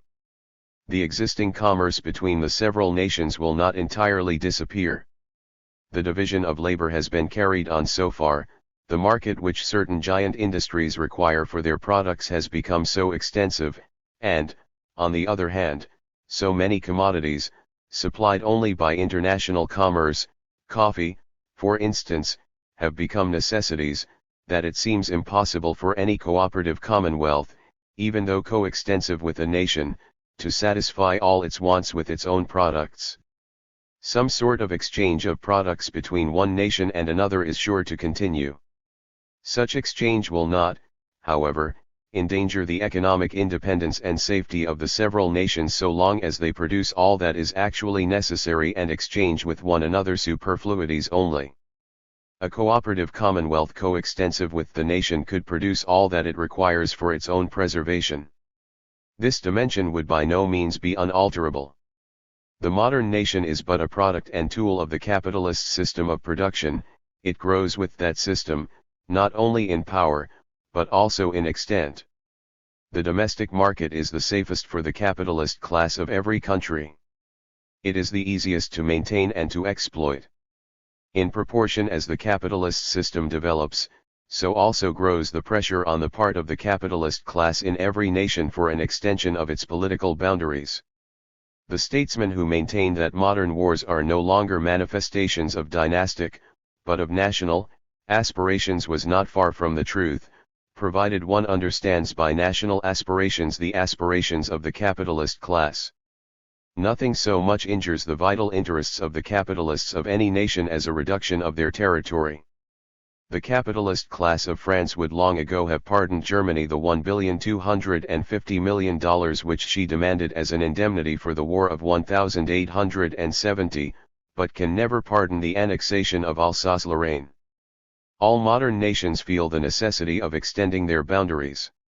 This is easiest for the United States, which will soon actually control all America, and for England, which is enabled by its sea power to expand the extent of its colonies without interruption. Russia also enjoyed at one time great advantages in this respect, but the limits of her aggrandizement seem to have been reached. She is bounded on all sides by nations which resist her advancement. Worst off are the nations of continental Europe in this respect. They, as well as others, require territorial expansion, but they are so closely hemmed in by one another that none can grow except at the expense of some other. The colonial policy of these states affords inadequate relief to the need of expansion caused by their capitalist system of production. This situation is the most powerful cause of the militarism which has turned Europe into a military camp. There are but two ways out of this intolerable state of things: either a gigantic war that shall destroy some of the existing European states, or the union of them all in a federation. This is enough to show that every modern state has the desire to expand in response to the demands of economic development. In this way each is seeing to it that its boundaries become sufficiently extensive to satisfy the needs of the coming cooperative commonwealth. For the economic significance of the state. All communities have had economic functions to fulfill. This must, self-evidently, have been the case with the original communist societies which we encounter at the threshold of history. In proportion as individual small production, private ownership in the means of production, and production for sale underwent their successive development, a number of social functions came into existence, the fulfillment of which either exceeded the power of the individual industries, or were from the start recognized as too important to be handed over to the arbitrary conduct of individuals. Along with the care for the poor, the young, the old, the infirm, the community reserved the functions of promoting and regulating commerce, i.e., building highways, coining money, superintending highways, and the management of certain general and important matters pertaining to production. In medieval society these several functions devolved upon the towns and sometimes upon religious corporations. The medieval state was little concerned with such functions. All this changed as the state took on its modern form, that is, became the state of office holders and soldiers, the tool of the capitalist class. Like all previous states, the modern state is the tool of class rule.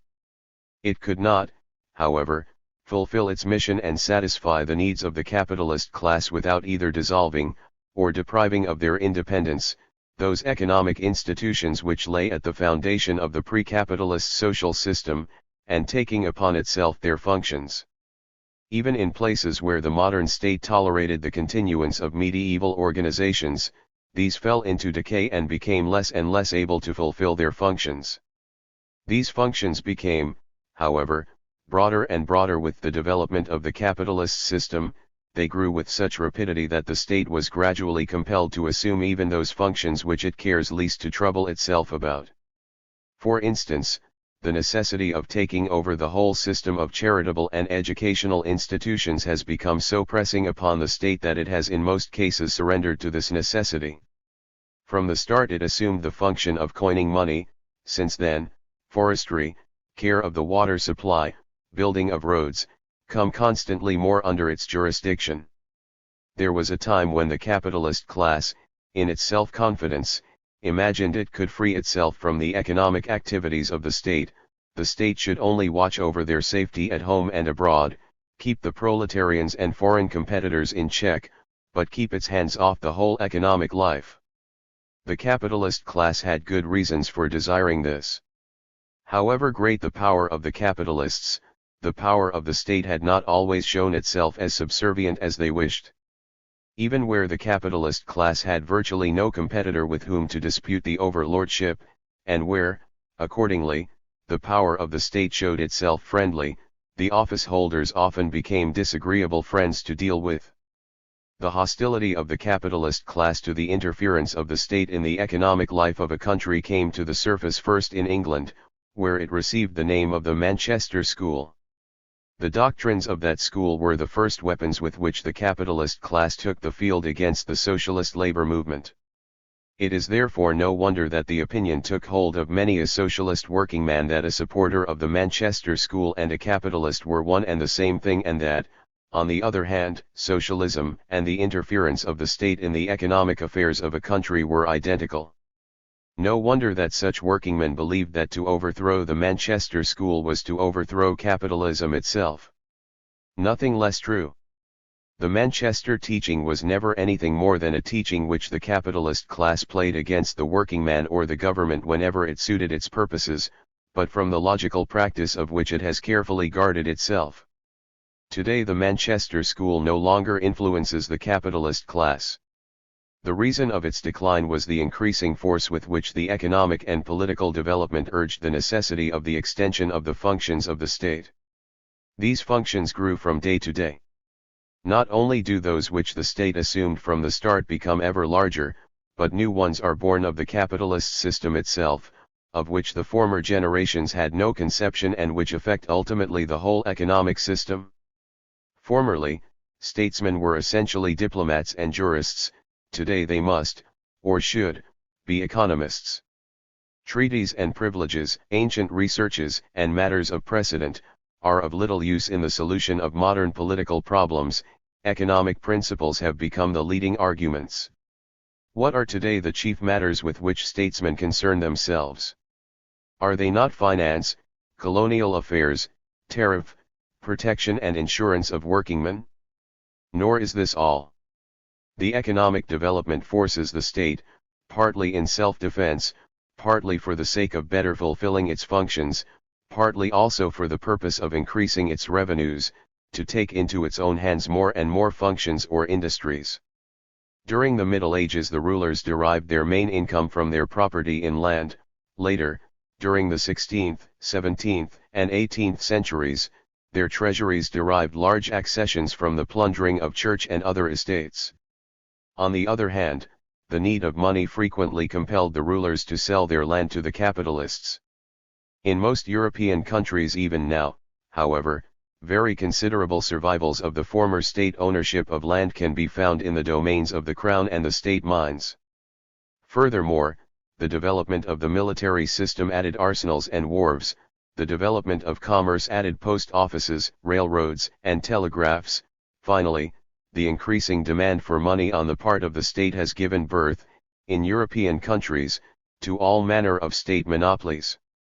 While the economic functions and the economic power of the state are thus steadily increased, the whole economic mechanism becomes more and more complicated, more and more sensitive, and the separate capitalist undertakings become, as we have seen, proportionately more interdependent upon one another.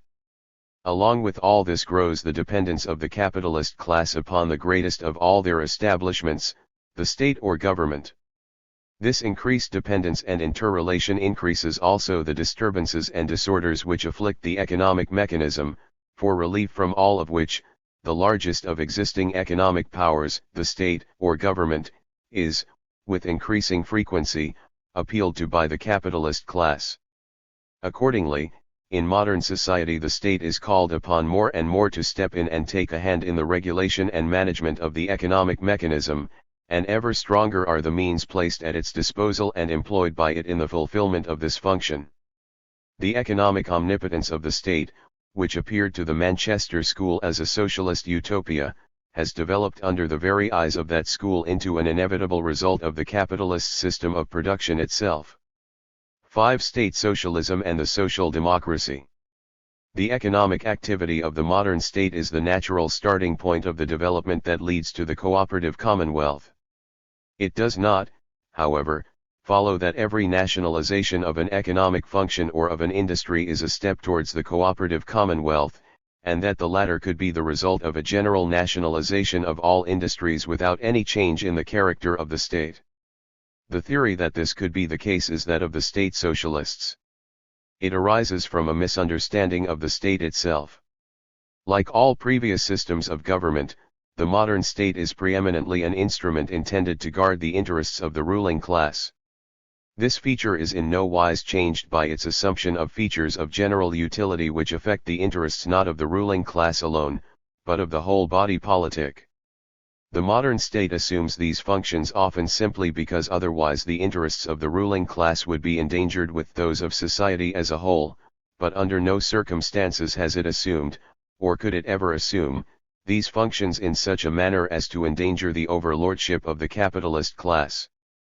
If the modern state nationalizes certain industries, it does not do so for the purpose of restricting capitalist exploitation, but for the purpose of protecting the capitalist system and establishing it upon a firmer basis, or for the purpose of itself taking a hand in the exploitation of labor, increasing its own revenues, and thereby reducing the contributions for its own support which it would otherwise have to impose upon the capitalist class. As an exploiter of labor, the state is superior to any private capitalist. Besides the economic power of the capitalists, too can also bring to bear upon the exploited classes the political power which it already wields. The state has never carried on the nationalizing of industries further than the interests of the ruling classes demanded, nor will it ever go further than that. So long as the property-holding classes are the ruling ones, the nationalization of industries and capitalist functions will never be carried so far as to injure the capitalists and landlords or to restrict their opportunities for exploiting the proletariat. The state will not cease to be a capitalist institution until the proletariat, the working class, has become the ruling class.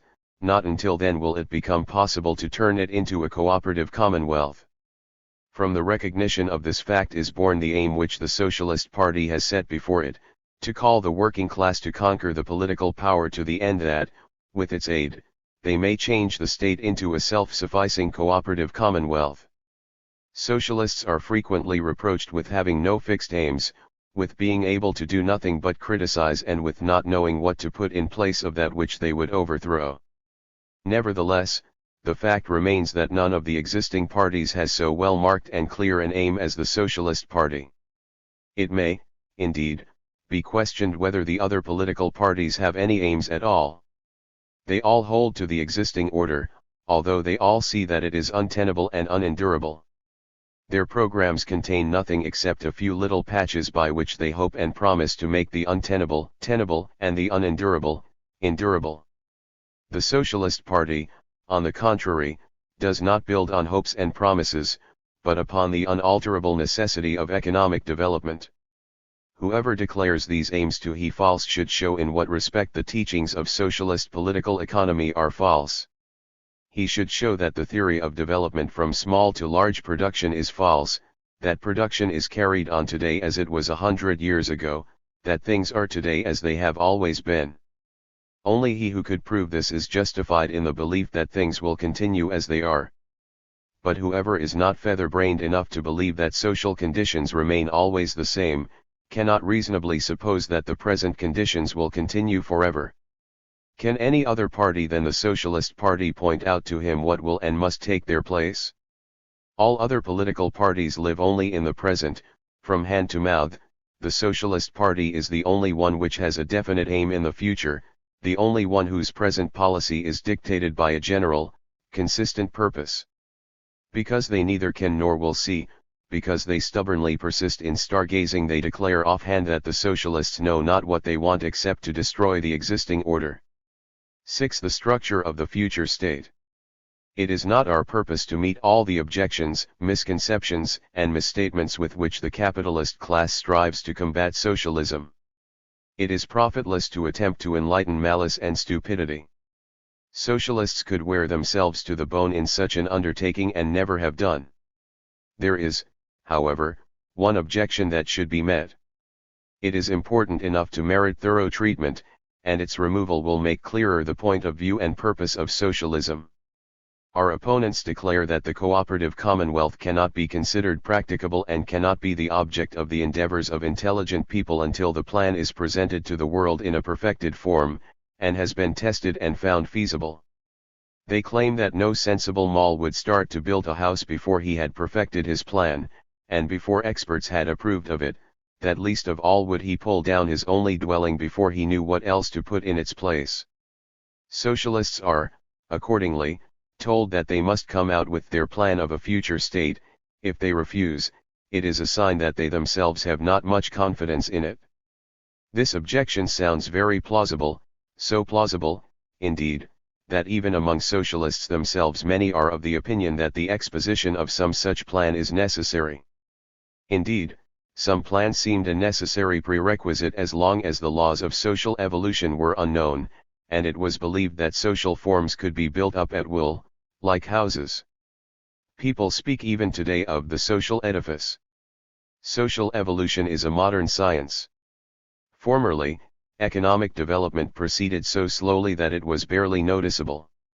Mankind often remained centuries, and even thousands of years, at the same stage. There are neighborhoods in Russia where the agricultural implements still in use can scarcely be distinguished from those that we meet at the very threshold of history. Hence it happened that the system of production in existence at a certain time seemed an unalterable arrangement to the people of that age. Their fathers and grandfathers had produced under that system, and the conclusion was that their children would do likewise. Man naturally considered the social institutions into which he was born as permanent and ordained of God, and thought it was sacrilege to attempt innovations. Great as the changes might be which were wrought by wars and class struggles, they seemed to affect nothing but the surface of things. Such convulsions did, as a matter of course, affect the foundations also, but this fact was hardly noticeable to the individual observer who stood in the midst of such events. History is essentially nothing but a more or less faithful chronicle of events recorded by such spectators, hence history remains essentially superficial. Although one who takes a bird's-eye view of the thousands of years of antiquity can clearly perceive a social evolution, the average historian takes no notice of it. Not until the age of capitalist production was reached did social evolution proceed at such a pace that men became conscious of it. Of course they first looked for the causes of this evolution on the surface. But one who sticks to the surface can see only the forces which determine the immediate course of progress, and these are not the changing conditions of production, but the changing ideas of men. As the capitalist system developed, it created among the persons who depended upon it, capitalists, proletarians, etc., new wants wholly different from those of the people connected with the feudal system of production. To these different wants there corresponded also different ideas of right and wrong, of necessities and luxuries, of usefulness and harm. In proportion as the capitalist system grew and the classes that had part in it became more marked, the ideas which corresponded to the system of production became clearer, asserted themselves in the government, and were felt in the social life, until finally the new classes that had been formed took possession of the state and shaped it agreeably to their own wants. The philosophers who first endeavored to investigate the causes of social development thought they found them in the ideas of men. To a certain degree they recognized that these ideas sprang from material wants, but the fact still remained a secret to them that these wants changed from age to age, and that the changes were the results of alterations in economic conditions, that is, in the system of production. They started with the notion that the wants of man, human nature, were unchangeable. Hence they could see but one true, natural, just social system, because only one could correspond to the true nature of man.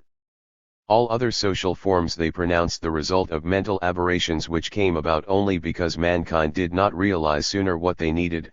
Human judgment, it was thought, had been befogged, either, as some imagined, on account of the natural stupidity of man, or, as others maintained, on account of the willful machinations of kings or priests. Looked at from such a standpoint, the development of society appears to be the result of a development of thought. The wiser men are, the quicker they are to discover the social forms that suit human nature, the juster and better does society become. This is the theory of our so-called liberal thinkers. Wherever their influence is felt, this view prevails. As a matter of course, the first socialists, who appeared at the beginning of the 19th century, were under the influence of it. They, also, imagined that the institutions of the capitalist state had sprung from the brain of the philosophers of the previous century. But it was clear to these socialists that the capitalist system was not the perfect thing which the 18th century expected. Accordingly, the system appeared to them as still falling short of the true one. The philosophers of the 18th century must have made a mistake somewhere. The early socialists addressed themselves to the task of finding the mistake, and, in their turn, finding the true social system, that is, the one that would perfectly suit human nature. They realized that it was necessary to elaborate their plan more carefully than any of their illustrious predecessors had done, lest some untoward influence should nullify their work also. This method of procedure was, moreover, dictated by circumstances.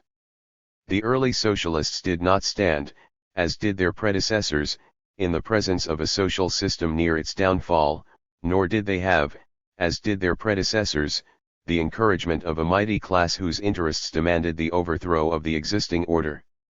They could not present the social order for which they strove as inevitable, but only as desirable. It was a necessity of their situation, then, to present their ideal in as clear and tangible a form as possible, to the end that the mouths of people should water after it, and none should entertain a doubt either as to its practicability or desirability. The adversaries of socialism have not got beyond the standpoint occupied by the social science of 100 years ago. The only socialists they know and can understand are, accordingly, those early utopian socialists who started from the same premises as they themselves.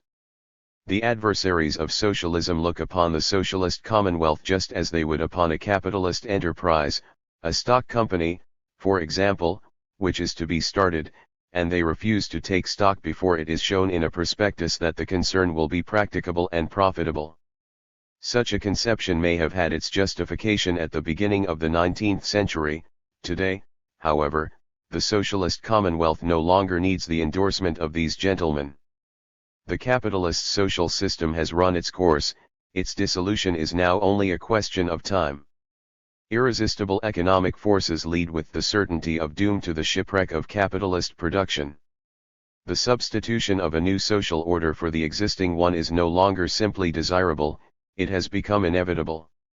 Ever larger and more powerful grows today the mass of the propertyless workers for whom the existing system is unbearable, who have nothing to lose by its downfall, but everything to gain, who are bound, unless they are willing to go down with the society of which they have become the most important part, to call into being a social order that shall correspond to their interests. These statements are not mere fancies, socialists have demonstrated them with the actual facts of our system of production. These facts are more eloquent and convincing than the most brilliant pictures of the future order could be. The best that such pictures can do is to show that the socialist commonwealth is not impossible. But they are bound to be defective. They can never cover all the details of social life. They will always leave some loophole through which an enemy can insinuate an objection. That, however, which is shown to be inevitable is thereby shown, not only to be possible, but to be the only thing possible. If indeed the socialist commonwealth were an impossibility, then mankind would be cut off from all further economic development. In that event modern society would decay, as did the Roman Empire nearly 2,000 years ago, and finally relapse into barbarism. As things stand today, capitalist civilization cannot continue. We must either move forward into socialism or fall back into barbarism. In view of this situation, it is wholly unnecessary to endeavor to move the enemies of socialism by means of a captivating picture. Anyone to whom the occurrences of the modern system of production do not loudly announce the necessity of the socialist commonwealth will be totally deaf to the praises of a system which does not yet exist and which he cannot realize nor understand. Moreover, the construction of a plan upon which the future social order is to be built has become, not only purposeless, but wholly irreconcilable with the point of view of modern science. In the course of the 19th century a great revolution took place, not only in the economic world, but also in men's minds. Insight into the causes of social development has increased tremendously. As far back as the 40s Marx and Engels showed, and from that time on every step in social science has proved it, that, in the last analysis, the history of mankind is determined, not by ideas, but by an economic development which progresses irresistibly, obedient to certain underlying laws and not to anyone's wishes or whims. In the foregoing chapters we have seen how it goes on, how it brings about new forms of production which require new forms of society, how it starts new wants among men which compel them to reflect upon their social condition, and to devise means whereby to adjust society to the new system in accordance with which production is carried on. For, we must always remember, this process of adjustment does not proceed of itself, it needs the aid of the human brain. Without thought, without ideas, there is no progress. But ideas are only the means to social development. The first impulse does not proceed from them, as was formerly believed, and as many still think, the first impulse comes from economic conditions. Accordingly it is not the thinkers, the philosophers, who determine the trend of social progress.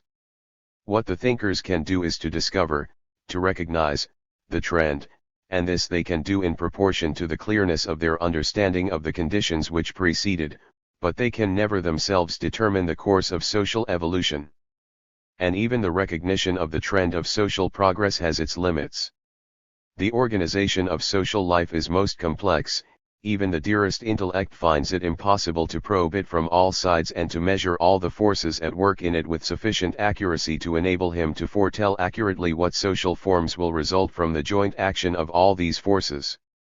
A new social form does not come into existence through the activity of certain especially gifted men. No man or group of men can conceive of a plan, convince people by degrees of its utility, and, when they have acquired the requisite power, undertake the construction of a social edifice according to their plan. All social forms have been the result of long and fluctuating struggles. The exploited have fought against the exploiting classes, the sinking reactionary classes against the progressive, revolutionary ones. In the course of these struggles the various classes have merged in all manner of combinations to battle with their opponents.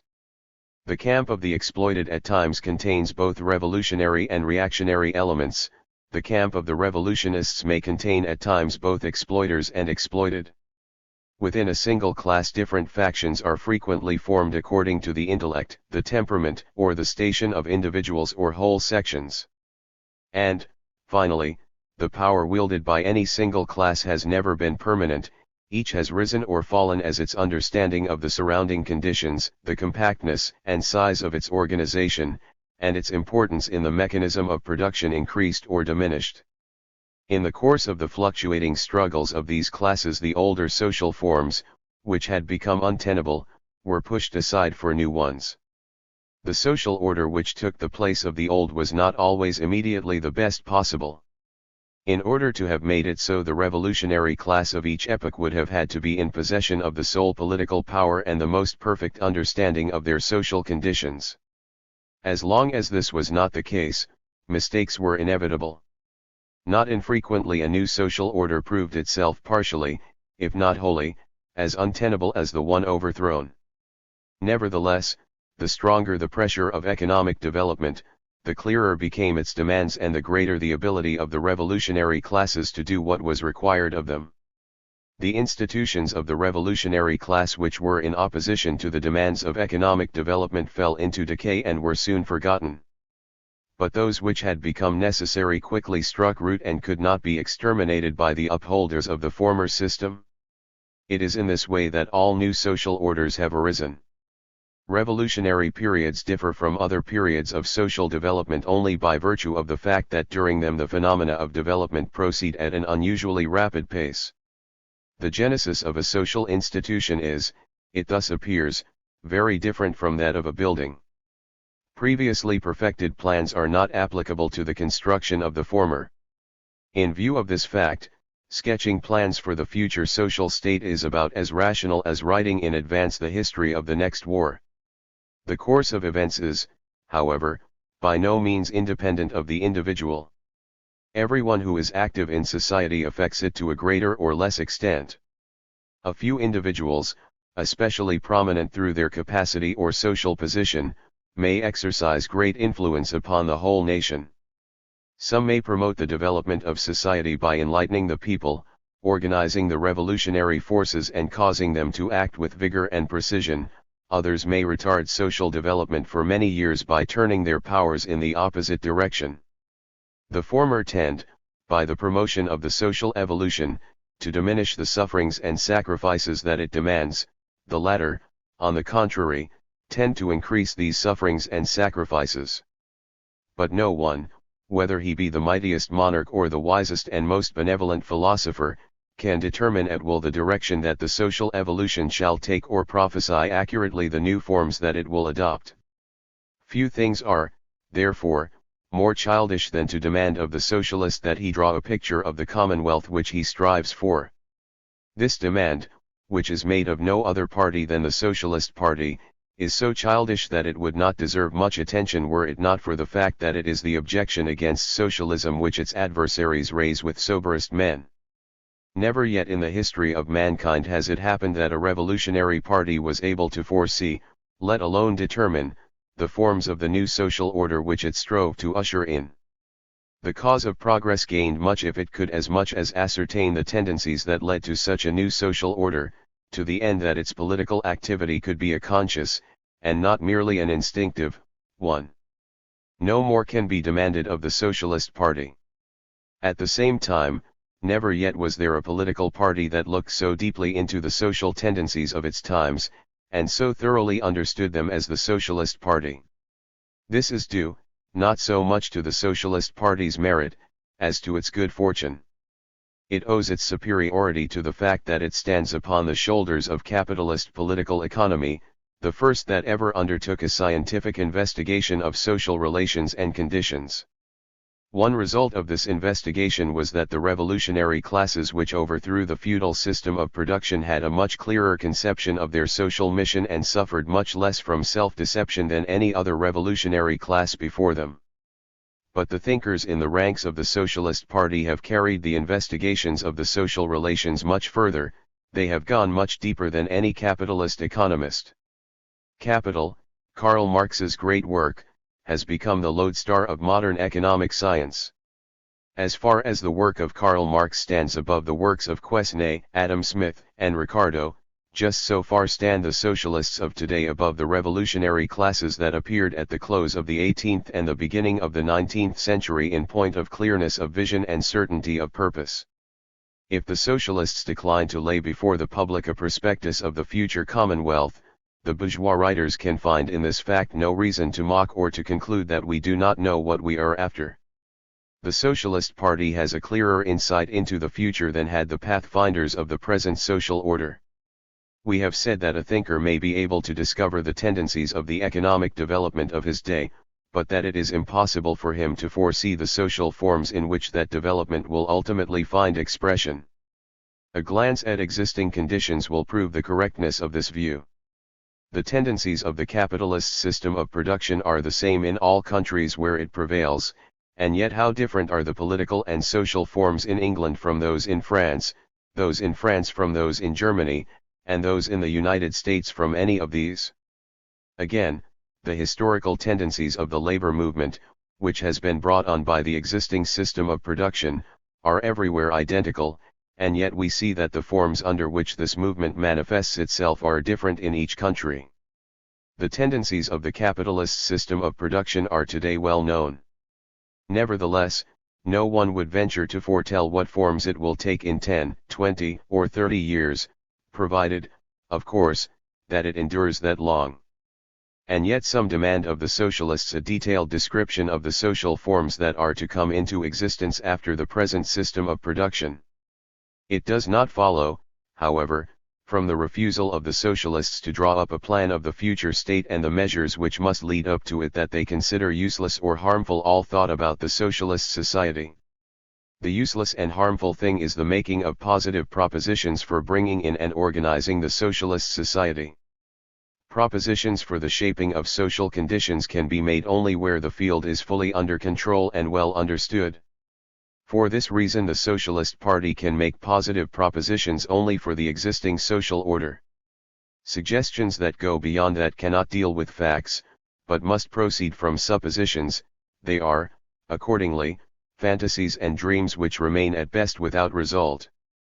In case their inventor is vigorous and intellectually gifted, he may affect the public mind, but the only result will be a waste of time and energy. We should not, however, confuse with these vagaries those inquiries to ascertain the tendencies that the economic development will or may take as soon as it is transferred from the capitalist to the socialist basis. In such inquiries there is no question of schemes for the future, but of the scientific consideration of results revealed by the investigation of definite facts. Inquiries of this sort are by no means useless. The more clearly we see into the future, the better will we employ our energy in the present.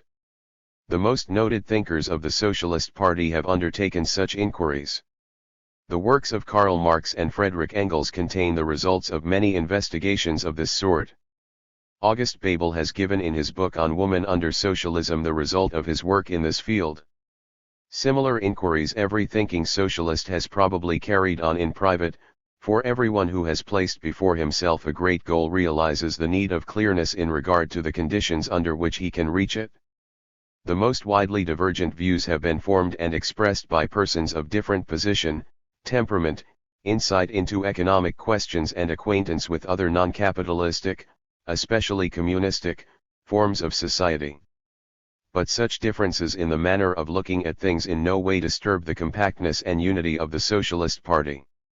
It makes little difference how various may be the views of our goal, so long as our eyes are all turned in the same direction and that the right one.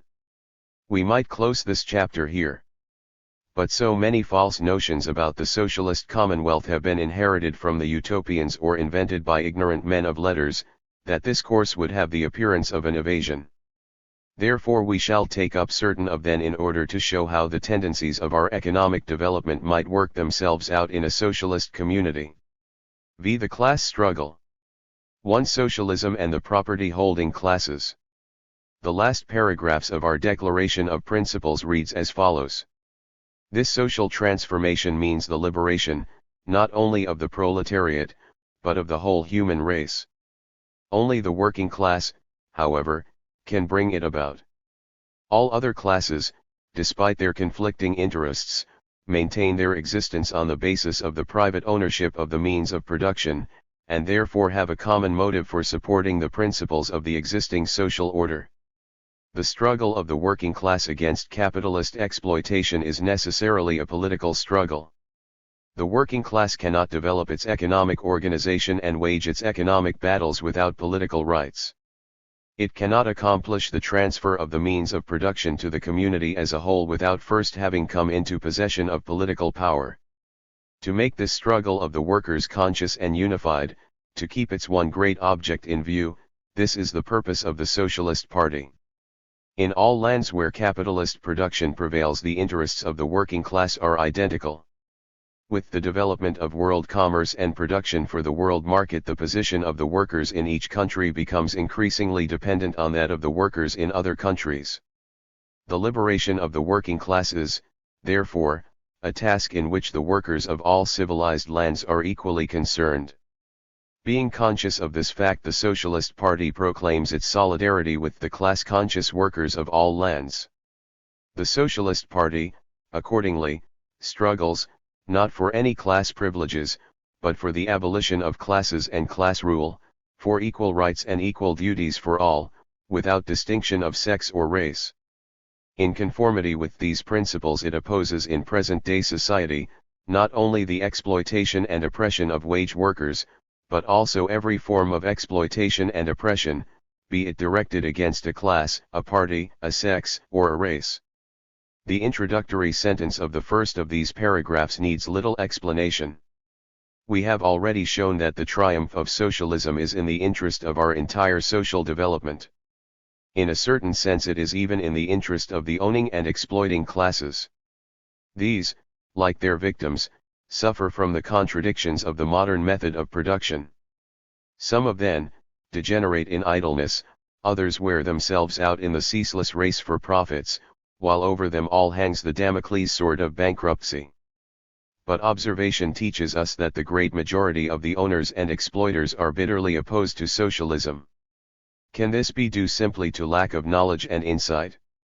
The spokesmen among the adversaries of socialism are, on the contrary, the very persons whose positions in the government, in society, and in science should fit them best of all to understand the social mechanism and to perceive the law of social evolution. And so shocking are the conditions in modern society that no one who wishes to be taken seriously in politics or science dares any longer to deny the truth of the charges preferred by socialism against the present social order. On the contrary, the dearest thinkers in all the capitalist political parties admit that there is some truth in those charges. Some even declare that the final triumph of socialism is inevitable unless society suddenly turns about and reforms, a thing these gentlemen imagine can be done offhand, provided the demands of this or that party be promptly granted. In this manner, even those among the non-socialist parties who best understand the socialist critique of capitalist society save themselves from accepting the conclusions of this critique. The cause of this remarkable phenomenon is not difficult to discover. Although certain important interests of the property-holding classes plead against the private ownership of the means of production, other interests, more immediate and easily discernible, demand its retention. This is especially the case with the rich. They can expect no immediate gain from the abolition of private property in the means of production. The beneficent results that would flow therefrom would be ultimately felt by them as well as by society in general, but such results are comparatively distant. The disadvantages which they would suffer are, on the other hand, self-evident. The power and distinction they enjoy today would disappear at once, and not a few might be deprived, also, of their present ease and comfort. It is otherwise with the lower ranks of the property-holding classes, the small producers, merchants, and farmers.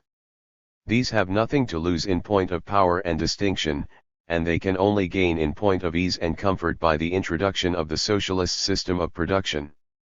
But in order to realize this, they must rise above the point of view of their own class. From the standpoint of these small capitalists or farmers, the capitalist system of production is unintelligible. Modern socialism, naturally, they can understand still less. The one thing they have a clear notion of is the necessity of private ownership in their own implements of labor if their system of production is to be preserved. So long as the small manufacturer reasons as a small manufacturer, the small farmer as a small farmer, the small merchant as a small merchant, so long as they are still possessed of a strong sense of their own class, so long will they be bound to the idea of private ownership in the means of production, so long will they instinctively resist socialism, however ill they may fare under capitalism. We have seen in a previous chapter how private property in the means of production fetters the small producers to their undeveloped occupations long after these have ceased to afford them a competence, and even when they might improve their condition by becoming wage workers outright. Thus private ownership in the means of production is the force that binds all the property-holding classes to the capitalist system, even those who are themselves among the exploited, whose property holding has become a bitter mockery. Only those individuals among the small capitalists and farmers who have despaired of the preservation of their class, who are no longer blind to the fact that the form of production upon which they depend for a living is doomed, are in a position to understand the principles of socialism. But lack of information and narrowness of view, both of which are natural results of their condition, make it difficult for them to realize the utter hopelessness of their class. Their misery and their hysterical search for a means of salvation have hitherto only had the effect of making them the easy prey of any demagogue who was sufficiently self-assertive and who did not stick at promises. Among the upper ranks of the property-holding classes there exists a higher degree of culture and a broader view. Here and there a few individuals are still affected by idealistic reminiscences from the days of the early revolutionary struggles. But woe to the person in these upper ranks who shows an interest in socialism or engages in its propaganda. He must soon choose between giving up his ideas or breaking all the social bonds that have held and supported him. Few possess the vigor and independence of character requisite to approach the point where the roads fork. Few among these few are brave enough to break with their own class when they have reached the point, and, finally, of these few among the few the greater portion have hitherto soon grown tired, recognized the indiscretions of their youth, and finally turned sensible. The idealists among the upper classes are the only ones whose support it is at all possible to enlist in favor of socialism. But even among these the majority are moved by the insight which they have acquired only far enough to wear themselves out in fruitless searchings for a peaceful solution of the social problem, that is to say, in searching for a solution that will reconcile the interests of the capitalist class with their more or less developed knowledge of socialism and their consciences. Only those bourgeois idealists develop into genuine socialists who have, not only the requisite theoretical insight, but also the courage and strength to break with their class. Accordingly, the cause of socialism has little to hope from the property-holding classes. Individual members may be won over to socialism, but only such as no longer belong by convictions and conduct to the class to which their economic position assigns them. These will ever be a very small minority, except when, during revolutionary periods, the scales incline to the side of socialism. Only at such times may the socialists look forward to a stampede from the ranks of the property-holding classes. Thus far the only favorable recruiting ground for the socialist army has been, not the classes which still have something to lose, however little that may be, but the class of those who have nothing to lose but their chains, and a world to gain. 2. Servants and menials. The recruiting ground of socialism is the class of the propertyless, but not all ranks of this class are equally favorable. Though it is false to say, with the Philistines, that there have always been poor people, it is nevertheless true that pauperism is as old as the system of production for sale. At first it appeared only as an exceptional phenomenon. In the Middle Ages, for example, there were but few who did not own the instruments of production necessary for the satisfaction of their own wants. In those days it was an easy matter for the comparatively small number of propertyless persons to find situations with the property-holding families as assistants, farm hands, journeymen, maids, etc. These were generally young persons, and their lot was alleviated by the prospect of establishing their own workshops and owning their own homes. In all cases they worked with the head of the family or his wife, and enjoyed in common with them the fruits of their labor. As members of a property-holding family they were not proletarians, they felt an interest in the property of the family whose prosperity and adversity they shared alike. Where servants are part of the family of the property holder, they will be found ready to defend property even though they have none themselves. Among such socialism cannot strike root. The position of the apprentices was much the same as that of the classes just discussed. Gradually, however, there grew up beside these classes, which really took part in production, another class, that of personal servants. Some of the poor turned for support to the families of the greater exploiters. In the Middle Ages this meant entering the personal service of the nobles, rich merchants, or higher clergy. The poor entered the service, not to assist in productive labor, but to act as mercenary soldiers or mere lackeys. The ancient feeling of mutual interest has disappeared, but a new one has taken its place. There are various grades of servants, with different work and different pay. Each individual is eager to improve his position by any means within his power. His success is dependent on the master's favor. The more skillfully he adapts himself, the better are his prospects. Again, the larger the income of the master and the greater his power and distinction, the more plentiful are the crumbs which fall to his menials. This holds especially of those menials who are kept for show, whose only task is to make a parade of the superfluities which their master enjoys, to assist him in squandering his wealth, and to stand by him loyally if he commits crime or folly. The modern servant, accordingly, comes into relations of peculiar intimacy with his master, and thus he has naturally developed into a foe of the oppressed and exploited working class. Not infrequently he is more ruthless than his master in his treatment of them. The master, if he has any discretion at all, will not kill the hen that lays the golden egg. He will preserve her, not only for himself, but also for his successors. The menial is not restrained by any such considerations. Small wonder that among the people generally nothing is more hated than this class of menials. Their subservience toward those above and their brutality toward those below have become proverbial. The characteristics of the menial are, however, not confined to the propertyless people of the lower classes. The poverty-stricken noble seeking a livelihood as courtier is on a level with the servant of the lowest class. But we are here dealing with menials of this latter class. The growing intensity of exploitation, the constantly swelling surplus enjoyed by the capitalist, together with his resulting extravagance, all favor a steady increase in the number of those employed as servants. That is to say, they favor the growth of a class which, despite its lack of property, is not at all a promising recruiting ground for the socialist movement. But other tendencies, fortunately, are working in the opposite direction. The steady revolution in industry, with its encroachments upon the family, its withdrawal of one occupation after another from the sphere of household duties and the assignment of them to special industries, and, above all, the infinite division and subdivision of labor, are building up the various trades of barbers, waiters, cab drivers, etc. Long after these and similar trades have lost their domestic character, they tend to preserve the characteristics of their origin. Nevertheless, as time passes, these characteristics wear off and the members of these trades acquire the qualities of the industrial wage-working class.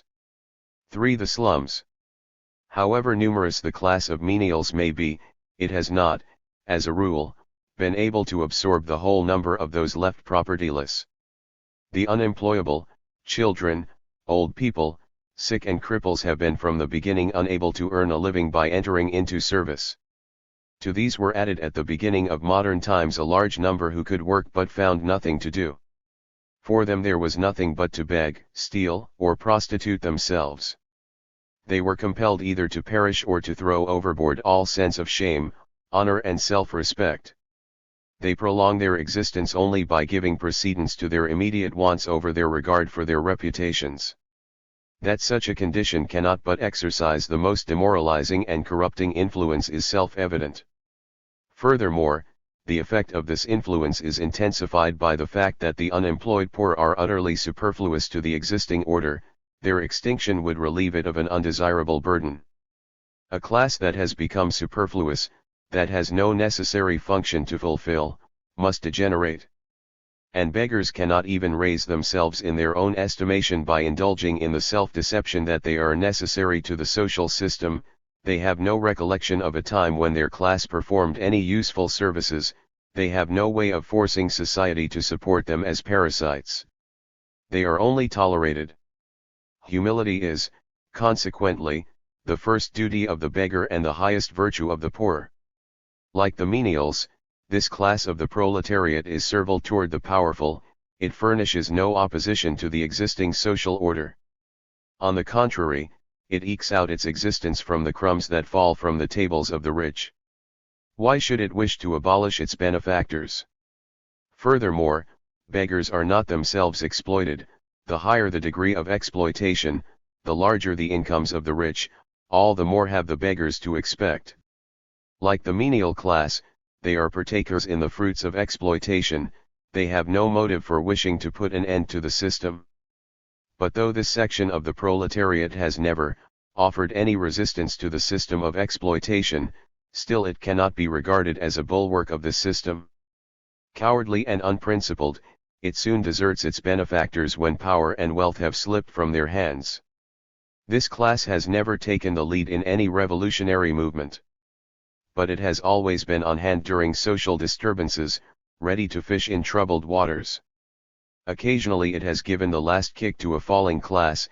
As a rule, however, it has satisfied itself with exploiting every revolution that has broken out, only to betray it at the earliest opportunity. The capitalist system of production has greatly increased the slum proletariat. It constantly sends to it new recruits. In the large centers of industry, this element constitutes a considerable portion of the population. In character and view of life, the slum proletariat approaches the lowest ranks of the farmer and small bourgeois class.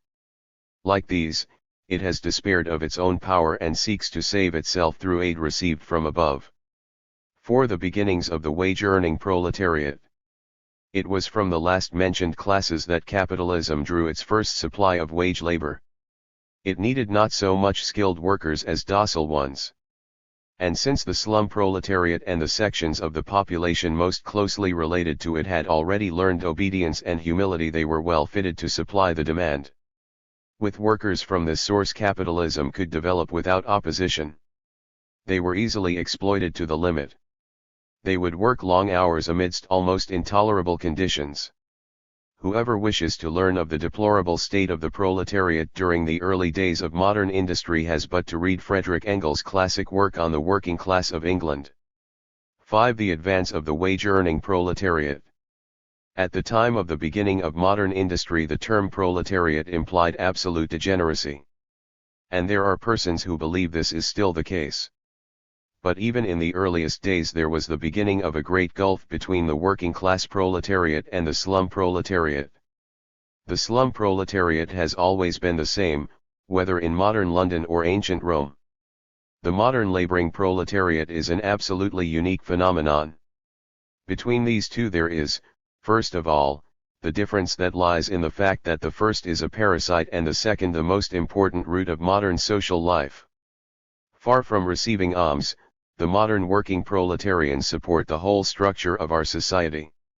At first, to be sure, they do not perceive this, but sooner or later they discover that instead of receiving their bread from the capitalist, they furnish him his. From house servants and apprentices, on the other hand, the working proletarians distinguish themselves by the fact that they do not live and work with their exploiters. The personal relations that formerly bound them to their employers have disappeared. On the other hand, the modern working man does not envy and imitate the rich, as did the poor of pre-capitalist days. He hates them as enemies and despises them as idlers. At first this feeling exhibits itself sporadically. But as soon as the workers discover that their interests are common, that they are all opposed to the exploiter, it takes the form of great organizations and open battles against the exploiting class. The sense of power that goes with class consciousness means the regeneration of the working class. It raises this class forever above the level of the parasitic poor. All the conditions of modern production tend to increase the solidarity of the laboring classes. In the Middle Ages each artisan produced a finished product, he was industrially almost independent. Today it often takes scores, or even hundreds, to produce a finished product. Thus does industry teach cooperation. Perhaps modern uniformity of conditions is even more effective in this direction than the necessity for cooperation. In the medieval guilds there were the beginning of internationalism, but the various trades were sharply divided. Among the menial, as we have seen, divisions in rank were endless. But in the modern factory there are practically no gradations. All the employees work under nearly the same conditions, and the individual laborer is powerless to change them. Under the influence of machinery, moreover, the distinctions among the trades are rapidly disappearing. This is indicated by the fact that apprenticeships are constantly being shortened. Whole trades are often rendered unnecessary by some new invention, and those employed in them are forced to turn to another form of labor. This tends more and more to make an individual worker forget his craft and fight for his entire class. Uprisings against employers are nothing new. They occurred in plenty during the Middle Ages. But only during the 19th century did these uprisings attain the character of a class struggle. And thus this great conflict has taken on a higher purpose than the righting of temporary wrongs. The labor movement has become a revolutionary movement. 6. The conflict between the elevating and degrading tendencies which affect the proletariat. The elevation of the working class is a necessary and inevitable process. But it is neither peaceful nor regular. The tendency of the capitalist system is, as we have shown in Chapter 2, to degrade the proletariat ever more and more. The moral regeneration of the working class is possible only in opposition to this tendency and its representatives, the capitalists.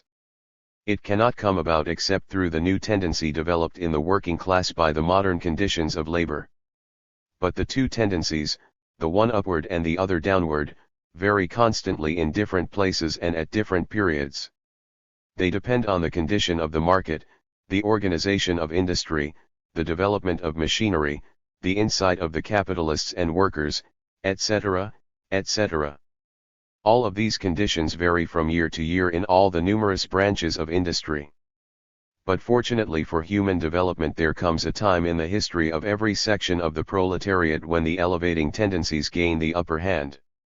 And when they have once wakened full class consciousness in any group of workers, the consciousness of solidarity with all the members of the working class, the consciousness of the strength that is born of union, as soon as any group has recognized that it is essential to society and that it dare hope for better things in the future, then it is well nigh impossible to shove that group back into the degenerate mass of beings whose opposition to the system under which they suffer takes no other form than that of unreasoned hate. 7. Philanthropy and labor legislation. If every section of the proletariat had been dependent on its own efforts, the uplifting process would have begun much later and been much slower and more painful than it actually was. Without help, many a division of the proletariat now occupying an honorable position would not have been at all able to overcome the difficulties that are inherent in all beginnings. Aid came from many an upper social rank, from the upper ranks of the proletariat as well as from the property-holding classes. The assistance rendered by the latter of these was of no slight value in the early days of capitalist large production. During the Middle Ages, poverty was so slight that public and private benevolence sufficed to deal with it. It presented no problem for society to solve. In so far as it gave occasion for reflection, it was only the subject of pious contemplation. It was looked upon as a visitation from heaven, intended either to punish the wicked or try the godly. To the rich it furnished an opportunity to exercise their virtue.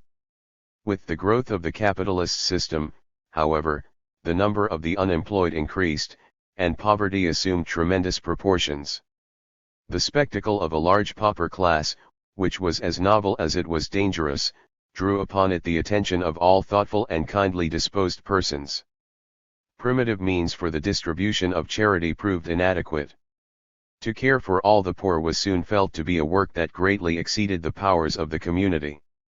Then there arose a new problem: how to abolish poverty. A great many solutions were offered. These ranged from schemes to get rid of the poor by hanging or deportation to elaborate plans for communistic colonies. The latter met with great applause among people of culture, but the former were the only suggestions ever really tried. By degrees, however, the question of poverty took on a new aspect. The capitalistic system of production developed rapidly and finally became the controlling one. As this development went on, the problem of poverty ceased to exist for the thinkers in the capitalist class. Capitalist production rests upon the proletariat. To put an end to the latter were to render the former impossible.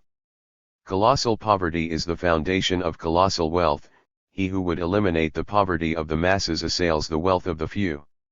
Accordingly, whoever attempts to remedy the poverty of the workers is pronounced an enemy of law and order. True enough, neither fear nor compassion has ceased, even under this changed aspect of things, to be felt in capitalist circles, and to tell in favor of the proletariat. For poverty is a source of danger to the whole social fabric, it breeds pestilence and crime. Accordingly, a few of the more clear-headed and humane among the ruling classes are willing to do something for the working class, but to the bulk of them, who neither dare, nor can afford, to break with their own class, the problem can no longer be that of the abolition of the proletariat. At best they cannot go beyond the elevation of the proletarian. The proletariat is by all means to continue, able to work and satisfied with its condition. Within these bounds, of course, philanthropy can manifest itself in manifold ways. Most of its methods are either wholly useless or calculated only to give temporary aid in isolated cases. There is, however, one notable exception to this generalization. I refer to labor legislation. When, during the first decades of the 19th century, capitalist production on a large scale made its entry into England and was there accompanied by all the horrors which it can produce under the worst conditions, the wisest among the philanthropists arrived at the conviction that there was but one thing able to check the degeneration of the workers in the industries affected. They immediately began to propose laws for the protection of the workers, at least for the protection of the most helpless among them, the women and children. The capitalists engaged in large production in England did not at that time constitute the ruling section of the capitalist class, as they do today. Many economic, as well as political, interests among the other sections, especially the small producers and landlords, spoke in favor of limiting the powers of the large capitalists over their workmen.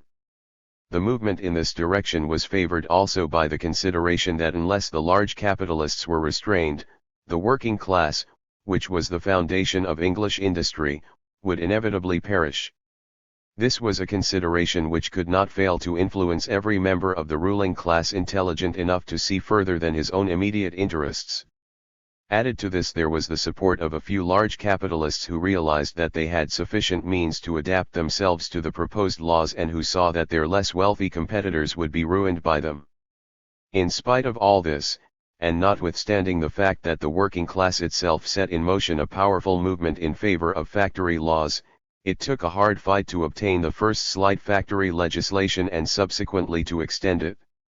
Slight though these first conquests seemed, they were, nevertheless, sufficient to awaken out of their lethargy those ranks of the proletariat in whose behalf they were passed and to arouse in them the upward tendencies inherent in their social position. Indeed, even before the movement had achieved any victory, the struggle was enough to reveal to the proletarians how important they were and what a power they wielded. These early struggles shook them up, imparted to them self-consciousness and self-respect, put an end to their despair, and set up before them a goal beyond their immediate future. Another, and extremely important, means of improving the condition of the working class is the public schools. Their influence cannot be overestimated. Nevertheless, their effect in the direction of elevating the proletariat is inferior to that of thoroughgoing factory laws. The more fully the capitalist system develops, the more large production crowds out inferior forms or changes their character, the more imperative does the strengthening of factory laws become. It becomes necessary to extend them, not only to all branches of large industry, but to home industry and agriculture, as well. In the same measure as the importance of these laws increases, there grows also the influence of large capitalists in modern society. Property owners who are not industrial capitalists, landlords, small manufacturers, shopkeepers, etc., become infected with capitalist modes of thought. The thinkers and statesmen of the bourgeoisie, formerly its far-sighted leaders, sink to the role of mere defenders of the capitalist class. The devastation of the working class by capitalist production is so shocking that only the most shameless and greedy capitalists dare to refuse a certain amount of statutory protection to labor. But for any important labor measure, the 8-hour law, for example, there will be found few supporters among the property-holding class. Capitalist philanthropy becomes constantly more timid, it tends more and more to leave to the workers themselves the struggle for their protection. The modern struggle for the 8-hour day bears a very different aspect from the one which was carried on in England 50 years ago for the 10-hour day. The property-holding politicians who are advocating the modern measure are moved, not by philanthropy, but by the necessity of yielding to their working-class constituents. The struggle for labor legislation is becoming more and more a class struggle between proletarians and capitalists. On the continent of Europe and in the United States, where the struggle for labor laws commenced much later than in England, it bore this character from the start. The proletariat has nothing more to hope for from the property-holding classes in its endeavor to raise itself. It now depends wholly upon its own efforts. 8. The labor union movement. Struggles between laborers and exploiters are nothing new. Extremely bitter and protracted ones occurred toward the end of the Middle Ages between apprentices and masters. As early as the 15th century, masters here and there would seek to escape from work by increasing the number of their apprentices. On the other hand, they made it more and more difficult for any but their sons to become masters. Gradually the family relation between master and man was loosened, and the modern division into classes had begun. As soon as the master began to play the part of modern capitalist, conflicts were inevitable. And in one respect the apprentices were in a good position to assert themselves. In each city they were well organized. Each guild included all the apprentices in a particular trade, it controlled absolutely the supply of labor so far as that trade was concerned. When the time of conflict arrived, it could use with tremendous effectiveness the weapons which have become so familiar in modern times, the strike and the boycott. All the increasing power of the modern state was called into action to teach the unruly apprentices their place. The suppression of the working class has been from the beginning the chief function of the state, and in these early days it performed this function with terrible effect. But all its efforts did not succeed in putting an end to the trouble. Denied the right of organization, the apprentices formed secret unions and maintained them in the face of frightful persecutions. But what the state could not accomplish was accomplished by industrial evolution. After the close of the Middle Ages, particularly during the 18th century, manufacturing was becoming an increasingly important feature of the industrial world. Before the introduction of machinery, employees in factories had the advantages neither of the medieval system of industry nor of the modern. They lived in large towns and were often of various races. More than this, different degrees of skill were demanded for different occupations. For all of these reasons they found it difficult to organize. Their only advantage lay in the fact that their work did require skill. They were not compelled to compete against the entire mass of the unemployed. Only the introduction of machinery altered this last condition. It made the whole mass of the unemployed serviceable to capitalism and threw even proletarian women and children upon the labor market. Since the introduction of machinery, the transformation of industry has proceeded at an unprecedented pace. To be sure, mechanical methods were not immediately introduced into all industrial branches. In some branches even the old handicraft methods have survived. Such survivals, however, instead of tending to prolong former conditions, usually lead, as has been the case in the tailoring industry, to sweatshop labor. That is, they produce the class of laborers least able to resist their masters. But the tendency is to introduce machines into all departments of industry. The effect on the power of resistance developed in the working class is of the utmost importance. In the first place, this change tends to divide the workers into two classes, skilled and unskilled. The former class includes all whose work requires any special degree of skill or efficiency. The latter includes, of course, all those who perform such labor as can be done by anyone having the requisite strength. The characteristic mark of members of this latter class is to be found in the fact that they can be easily replaced. It was naturally the skilled workers who began the struggle for better conditions. The fact that it was difficult to find substitutes for them in case of a strike gave them an important strategic advantage. Their position was not unlike that of the medieval apprentices, and in many respects their unions were natural descendants of the guilds. But if modern skilled laborers inherited certain advantages from their predecessors, they also took over from them one tendency which has done great harm to the modern labor movement. This is the tendency to separate the various crafts. Naturally, those in the best position to fight have won for themselves superior advantages and have come to look upon themselves as an aristocracy of labor. Looking only at their own interest, they have been content to rise at the expense of their less fortunate comrades. Far-sighted politicians and industrial leaders have not been slow to take advantage of this condition. Today the worst enemies of the working class are not the stupid, reactionary statesmen who hope to keep down the labor movement through openly repressive measures. Its worst enemies are the pretended friends who encourage craft unions, and thus attempt to cut off the skilled trades from the rest of their class. They are trying to turn the most efficient division of the proletarian army against the great mass, against those whose position as unskilled workers makes them least capable of defense. But sooner or later the aristocratic tendency of even the most highly skilled class of laborers will be broken. As mechanical production advances, one craft after another is tumbled into the abyss of common labor. This fact is constantly teaching even the most effectively organized divisions that in the long run their position is dependent upon the strength of the working class as a whole. They come to the conclusion that it is a mistaken policy to attempt to rise on the shoulders of those who are sinking in a quicksand. They come to see that the struggles of other divisions of the proletariat are by no means foreign to them. At the same time, one division of the unskilled after another rises out of its stupid lethargy or mere purposeless discontent. This is in part a natural consequence of the successes achieved by the skilled laborers. The direct results of the activities of the unskilled proletarians may seem unimportant, nevertheless it is these activities that bring about the moral regeneration of this division of the working class. Thus there has gradually formed from skilled and unskilled workers a body of proletarians who are in the movement of labor, or the labor movement. It is the part of the proletariat which is fighting for the interests of the whole class, its church militant, as it were. This division grows at the expense both of the aristocrats of labor and of the common mob which still vegetates, helpless and hopeless.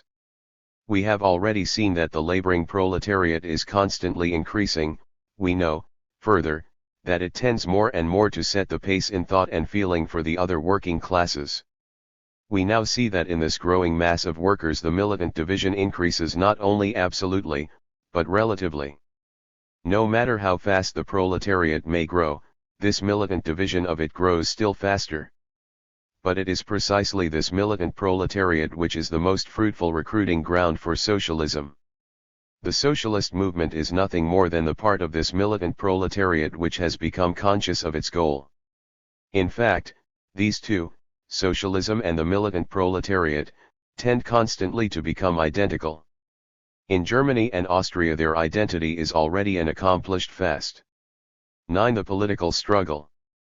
The original organizations of the proletariat were modeled after those of the medieval apprentices. In like manner the first weapons of the modern labor movement were those inherited from a previous age, the strike and the boycott. But these methods are insufficient for the modern proletariat. The more completely the various divisions of which it is made up unite into a single working class movement, the more must its struggles take on a political character. Every class struggle is a political struggle. Even the bare requirements of the industrial struggle force the workers to make political demands. We have seen that the modern state regards it as its principal function to make the effective organization of labor impossible. Secret organizations are inefficient substitutes for open ones. The more the proletariat develops, the more it needs freedom to organize.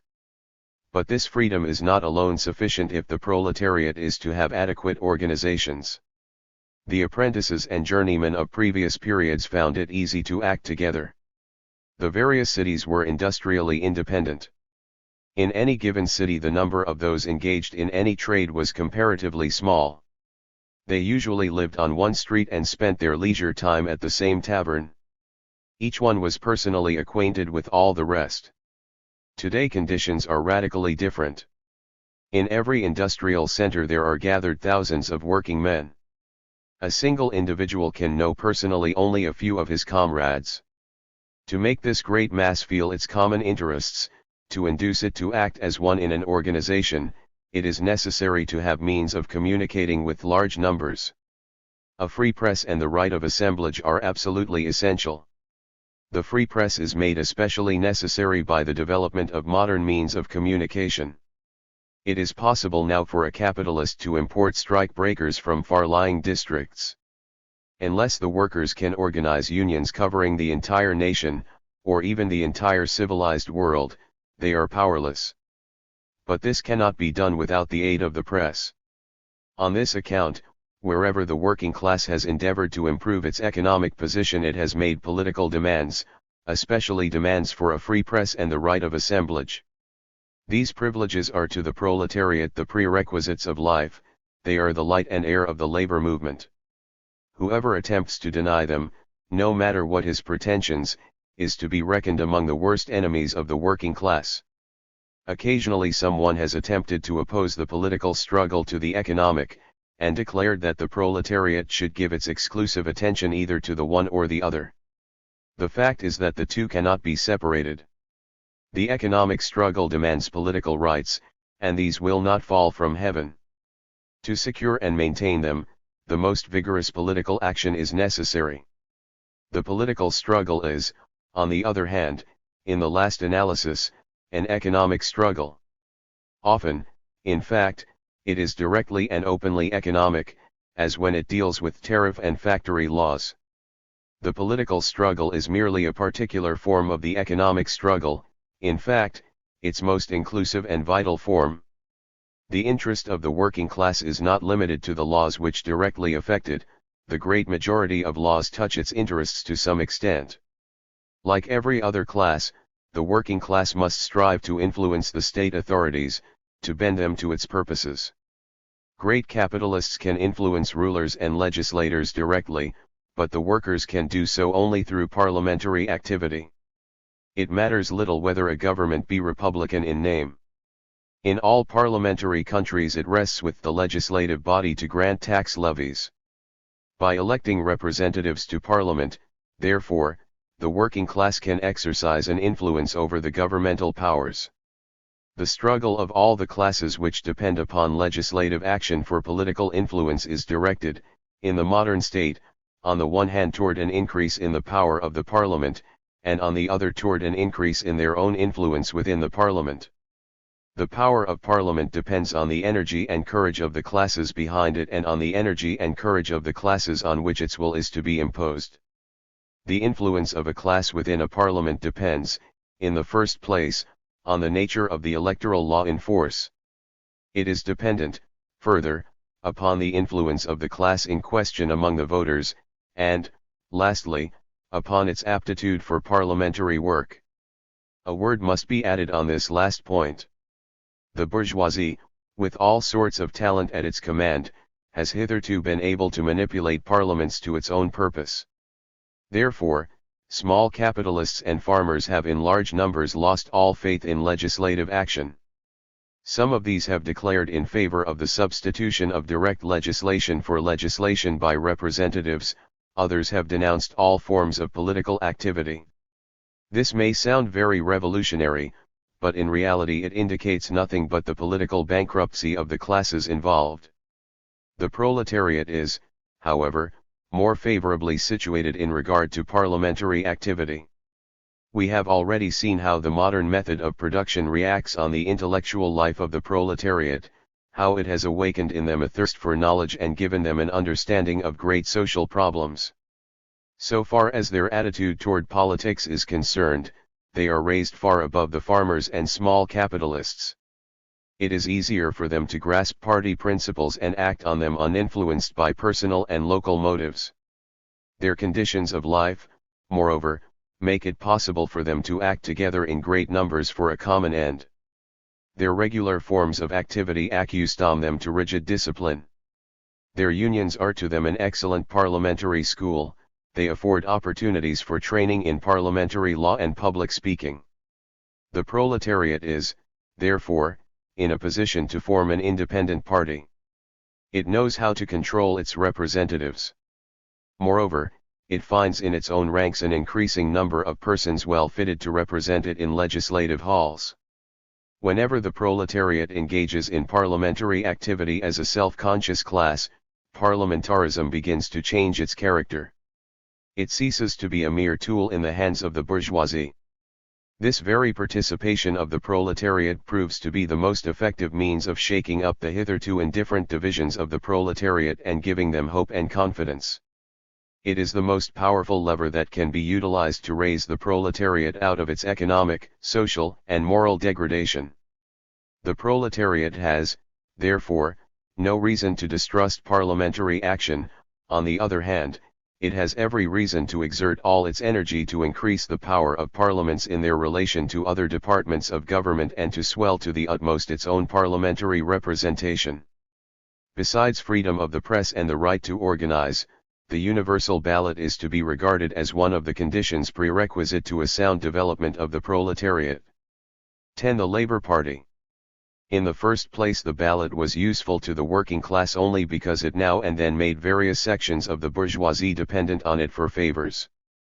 In their internal struggles, capitalist factions, as, for example, the industrial capitalists or the landlords, would offer advantages to the proletariat for the sake of securing its support.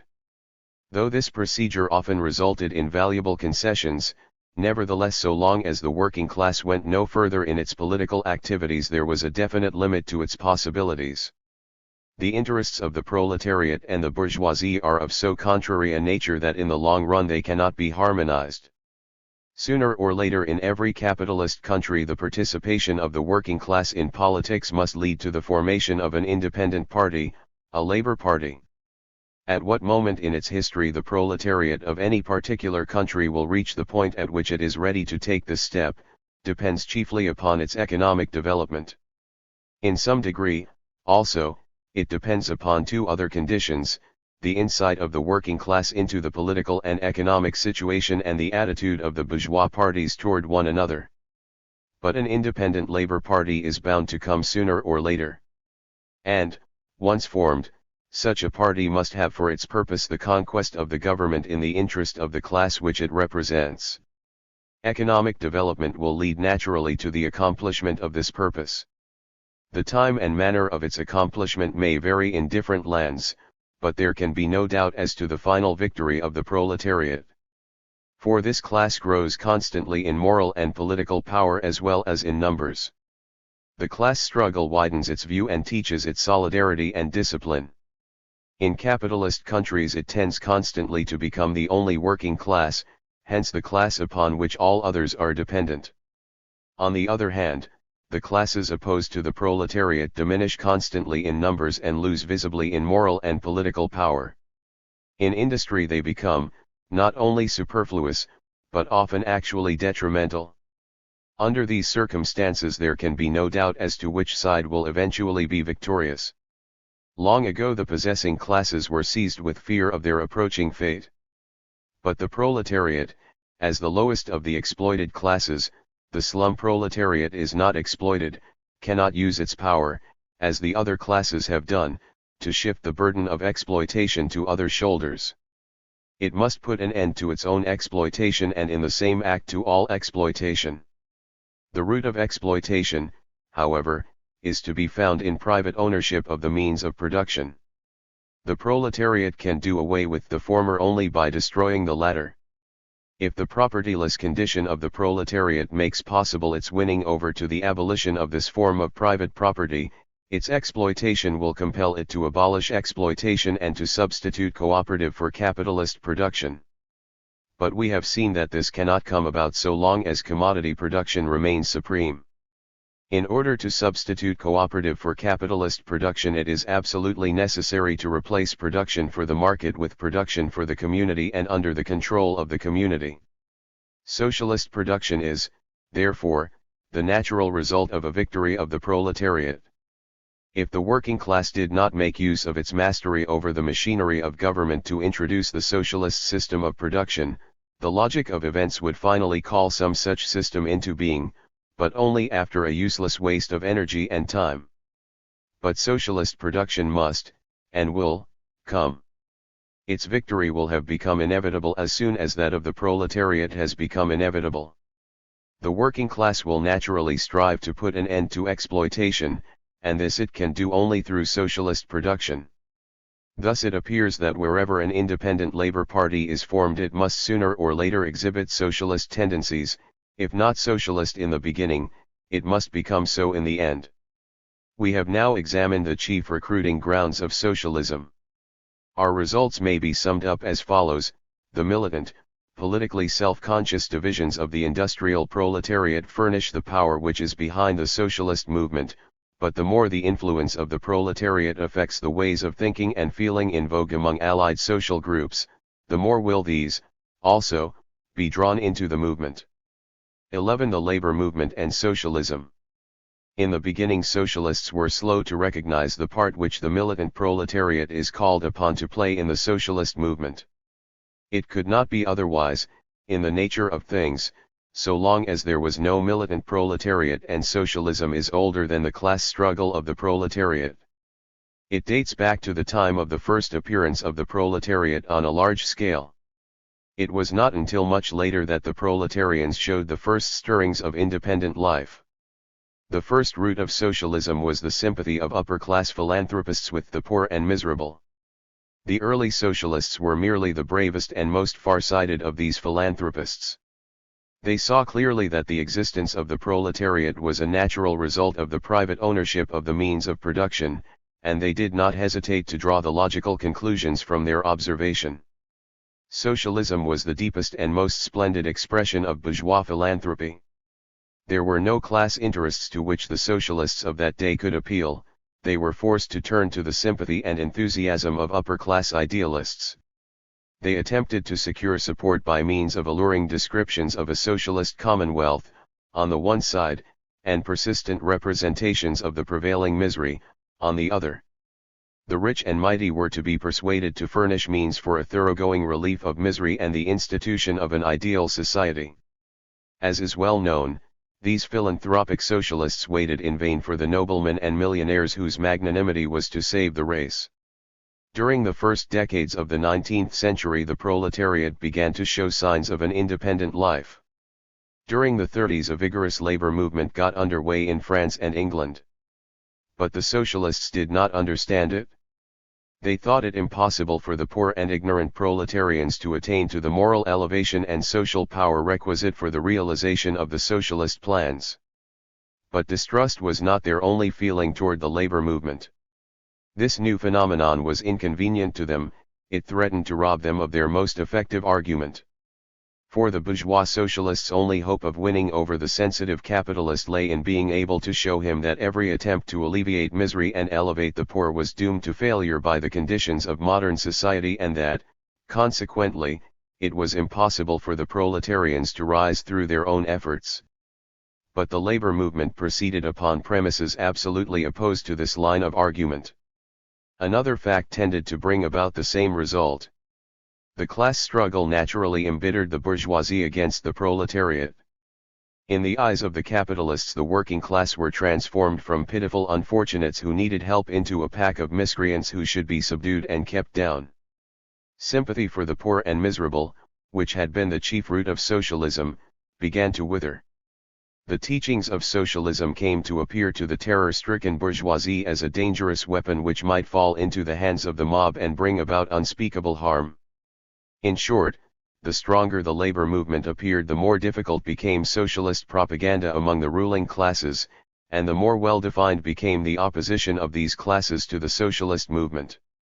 So long as socialists were of the opinion that the means of attaining the objects of socialism must come from the capitalist class, they were compelled, not only to look with suspicion upon the labor movement, but often to assume an attitude of direct opposition to it. As a result they came to regard the class struggle as the enemy of socialism. This naturally reacted upon the laboring classes, tended to make of them enemies of socialism. The ambitious, struggling proletarians discovered nothing but opposition among the socialists and nothing but discouragement in the socialist teachings. As a result, there was born among them a distrust of the whole body of socialist doctrine. This feeling was favored by the ignorance even of the militant proletariat at the beginning of the labor movement. The narrowness of their view made it impossible for them to grasp the purposes of socialism, and as yet they were unconscious of their economic position and of the tasks which confronted their class. They felt only an indefinite class instinct which taught them to distrust everything that had its origin in the capitalist class. Under the circumstances they were naturally as much opposed to socialism as to any other form of bourgeois philanthropy. Among certain groups of working men, especially in England, distrust of socialism took deep root at this time. It is partly because of this that until recently England has been comparatively unaffected by the socialist movement. But no matter how wide might grow the chasm between socialism and the militant proletariat, socialist philosophy is so adequate to the needs of thinking proletarians that the best minds in the working class, as soon as they had opportunity, willingly turned to it. Then the bourgeois socialist came under the influence of proletarian thinking. The new, proletarian socialists took little account of the capitalist class. They hated it and were fighting against it. In their hands the peaceful socialism which was to save the race through the intervention of the best elements in the upper classes was transformed into a violent revolutionary socialism which was to depend for its support upon proletarian fists. But even this movement, though essentially proletarian in its origin, had no understanding of the labor movement. It stood in opposition to the class struggle in its highest form, that is, the political struggle. In the nature of the case it was impossible for it to transcend the theories of the utopians. At best a proletarian can do no more than appropriate for his own purposes a part of the learning of the bourgeois world. He lacks the leisure necessary to carry independent scientific investigation beyond the point reached by bourgeois thinkers. Therefore primitive working-class socialism bore all the marks of utopianism. It had no notion of the economic evolution which is creating the material elements of socialist production and, by means of a long struggle, is training the class that is to vitalize these elements and develop from them a new society. Like the utopians, the early proletarian socialists looked upon society as a building which could be constructed arbitrarily according to a preconceived plan if one had only the required space and materials. They trusted themselves to furnish the power both to build and to preserve this structure. As to the materials and place, they did not expect these from the bounty of some millionaire or nobleman. The revolution was to be sufficient to tear down the old structure, to overpower its defenders, and give the discoverers of the new plan an opportunity to build the new structure, the socialist commonwealth. In this course of reasoning there was no place for the class struggle. The proletarian utopians found the misery in which they lived so bitter that they were impatient for its immediate removal. Even if they had thought it possible for the class struggle to raise the proletariat gradually, and thus fit them for the further development of society, this process would have seemed to them much too tedious and complex. But they did not believe in this gradual elevation. They stood at the beginning of the labor movement. The group of proletarians who participated in it were few, and among these only a still smaller number saw beyond their temporary interests. To train the great mass of the population in socialist ways of thinking seemed hopeless. The most that could be expected of this mass was a violent outbreak which might destroy the existing order and thus clear the way for socialism. The worse the condition of the masses, thought these primitive socialists, the nearer must be the moment when their misery would become unbearable and they would rise and topple over the social structure which oppressed them. A struggle for the gradual elevation of the working class seemed not only hopeless, but harmful. For any slight improvement that might be achieved could only tend to postpone the moment of their uprising and, therefore, the moment of permanent release from misery. Every form of the class struggle which was not aimed at the immediate overthrow of the existing order, that is, every serious, efficient sort of effort, seemed to the early socialist as nothing more nor less than a betrayal of humanity. It is now more than 50 years since this way of looking at things made its appearance. Its best expression it received, probably, in the works of Wilhelm Weitling. Even today it has not died out. The tendency toward it appears in every division of the working class which begins to take its place in the ranks of the militant proletariat. It appears in every land where the proletariat becomes for the first time conscious of its degraded condition and imbued with socialistic notions, without at the same time having reached a clear insight into social laws and gained confidence in its ability to carry on a protracted struggle. And since new divisions of the proletariat are constantly rising out of the depths into which economic development has thrust them, this primitive socialist way of thinking may be expected continually to make its reappearance. It is a children's disease which threatens every young socialist movement which has not got beyond utopianism. At present this sort of socialistic thinking is called anarchy, but it is not necessarily connected with anarchism. It has its origin, not in clear understanding, but rather in mere instinctive opposition to the existing order. Therefore it may be connected with the most varied theoretical points of view. But it is true that the rude and violent socialism of the primitive proletarians is often associated with the refined and peaceable anarchy of the small bourgeois. With all their differences, these two have one thing in common: hatred of the protracted class struggle, especially of its highest form, the political struggle. The proletarian utopians were no more able than their forerunners to overcome the opposition between socialism and the labor movement. It is true that conditions occasionally compelled them to take active part in the class struggle. But they were too illogical to see the connection between socialism and the labor movement. Therefore their activity merely resulted in the crowding out of the former by the latter. It is well known that the early anarchist socialist movement sank sooner or later either into pure and simple craft unionism or mere cooperative communism. 12. The Socialist Party, Union of the Labor Movement and Socialism.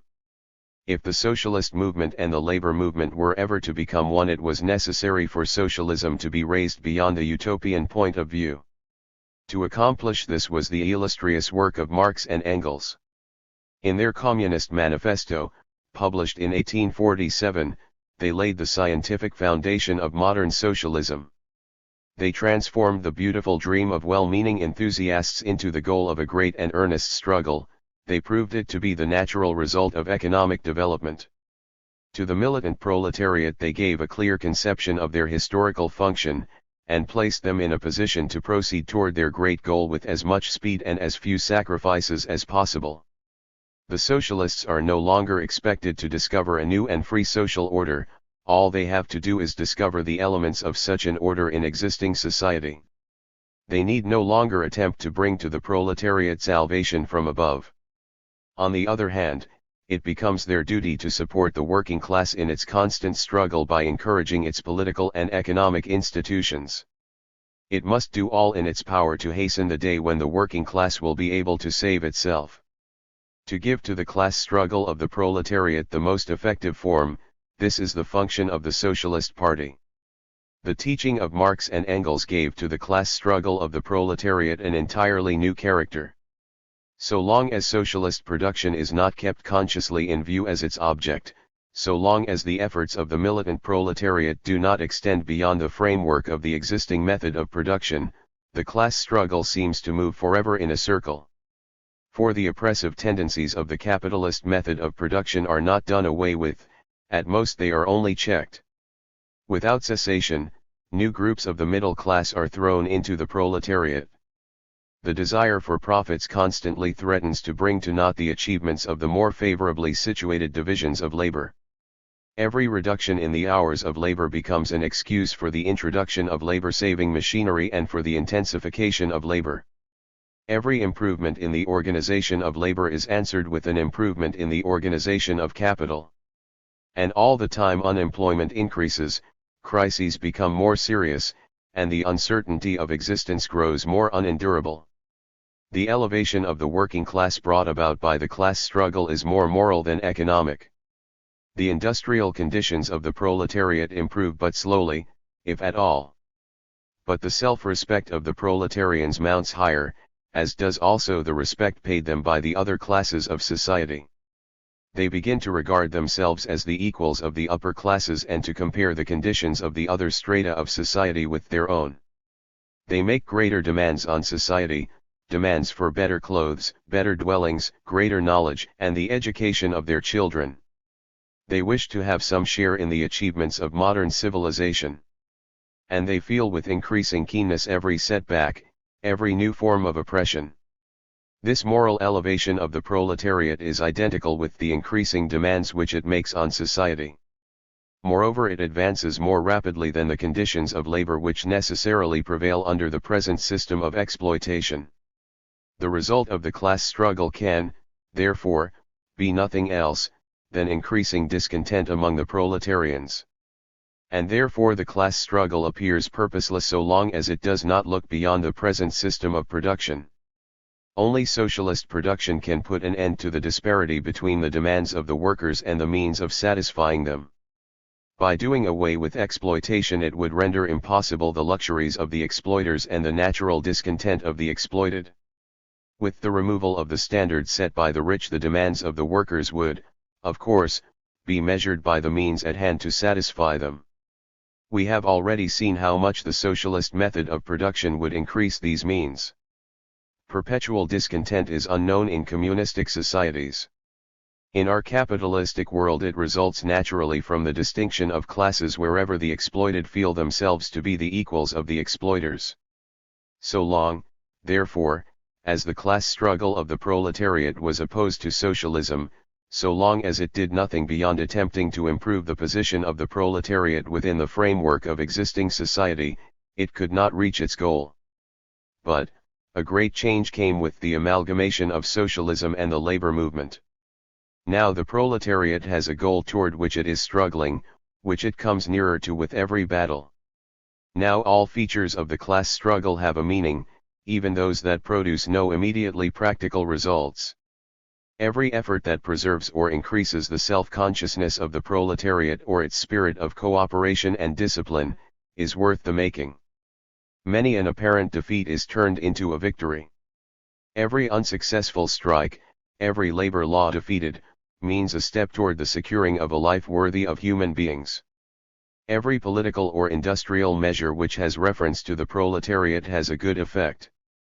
Whether it be friendly or unfriendly, matters not, so long as it tends to stir up the working class.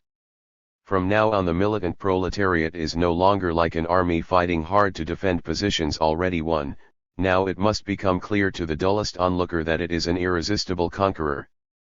13. The international character of the socialist movement. The founders of modern socialism recognized from the beginning the international character which the labor movement tends everywhere to assume.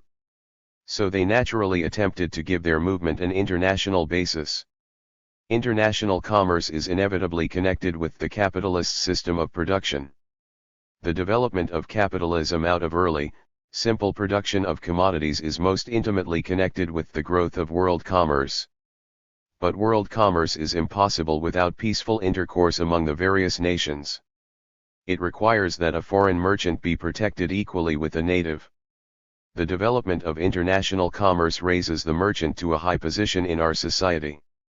His way of looking at things begins to influence society as a whole. But the merchant has always been an unsettled person. His motto has ever been, "Where I fare well, there is my home." Thus, in proportion to the extension of world commerce and capitalist production, there develop international tendencies in bourgeois society. The capitalist system of production, however, develops the most remarkable contradictions. Hand in hand with the movement toward international brotherhood goes a tendency to emphasize international differences. Commerce demands peace, but competition leads to war. If, in each country, the different capitalists and classes are in a state of war, so are the capitalist classes of the various countries. Each nation tries to extend the markets for its own goods by crowding out the goods of other nations. The more complex becomes international commerce, the more essential international peace, the fiercer grows the competitive struggle and the greater the danger of conflicts between nations. The closer the international relations which are developed, the louder swells the demand for attention to separate national interests. The more urgent the need of peace, the greater the danger of war. These apparently impossible antitheses correspond exactly to the character of capitalist production. They lie hidden in the simple production of commodities, but only capitalist production develops them till they become intolerable. That it develops at the same time the necessity of peace and the tendency toward war is only one of the contradictions which will bring about the destruction of the capitalist system. The proletariat has not assumed the inconsistent attitude with regard to this matter that is characteristic of the other classes. The more the working class develops and becomes independent, the clearer becomes the fact that it is influenced by only one of the opposing tendencies which we have just observed in the capitalist system. The capitalist system, by expropriating the worker, has freed him from the soil. He has now no settled home, and therefore no country. Like the merchant, he can take for his motto, "Where I fare well, there is my home." Even the medieval apprentices extended their wanderings to foreign lands, and the beginning of an international relation was the result. But what were these wanderings in comparison with those made possible by modern means of travel? And the apprentice journeyed with the intention of returning to his home. The modern proletarian journeys with his wife and family in order to settle wherever he finds conditions most favorable. He is not a tourist, but a nomad. The merchant in a foreign country depends upon his government for the support which is necessary to successful competition. He appreciates his country, often enough, in fact, he becomes the most confirmed among the jingoes. It is different with the proletarian. At home he has not been spoiled by government protection of his interests. And in foreign lands, at least in such as are civilized, he has no need of protection. On the contrary, the new land is usually one in which the laws and their administration are more favorable to the worker than those of his original home. And his co-workers have no motive for depriving him of what little protection he can get from the law in his struggle against his exploiter. Their interest lies rather in increasing his ability to withstand the common enemy. Very differently from the apprentice or the merchant is the modern proletarian torn loose from the soil. He becomes a citizen of the world, the whole world is his home. No doubt this world citizenship is a great hardship for the workers in countries where the standard of living is high and the conditions of labor are comparatively good. In such countries, naturally, immigration will exceed emigration. As a result, the laborers with the higher standard of living will be hindered in their class struggle by the influx of those with a lower standard and less power of resistance. Under certain circumstances, this sort of competition, like that of the capitalists, may lead to a new emphasis on national lines, a new hatred of foreign workers on the part of the native-born. But the conflict of nationalities, which is perpetual among the capitalists, can be only temporary among the proletarians. For sooner or later the workers will discover that the immigration of cheap labor power from the more backward to the more advanced countries, is as inevitable a result of the capitalist system as the introduction of machinery or the forcing of women into industry.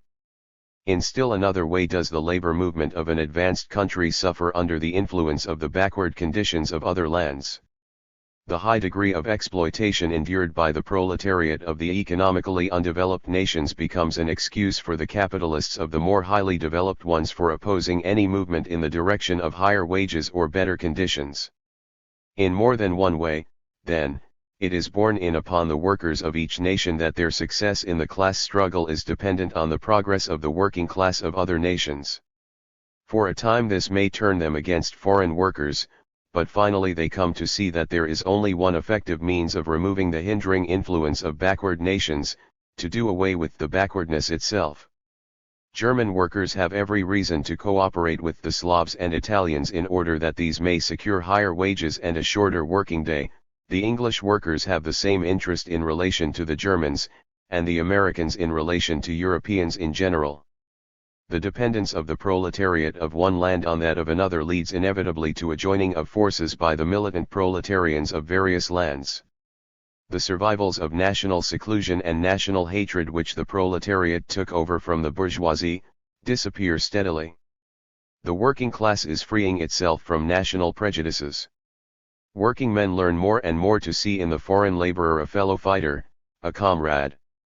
The strongest bonds of international solidarity, naturally, are those which bind groups of proletarians, which, though of different nationalities, have the same purposes and use the same methods to accomplish them.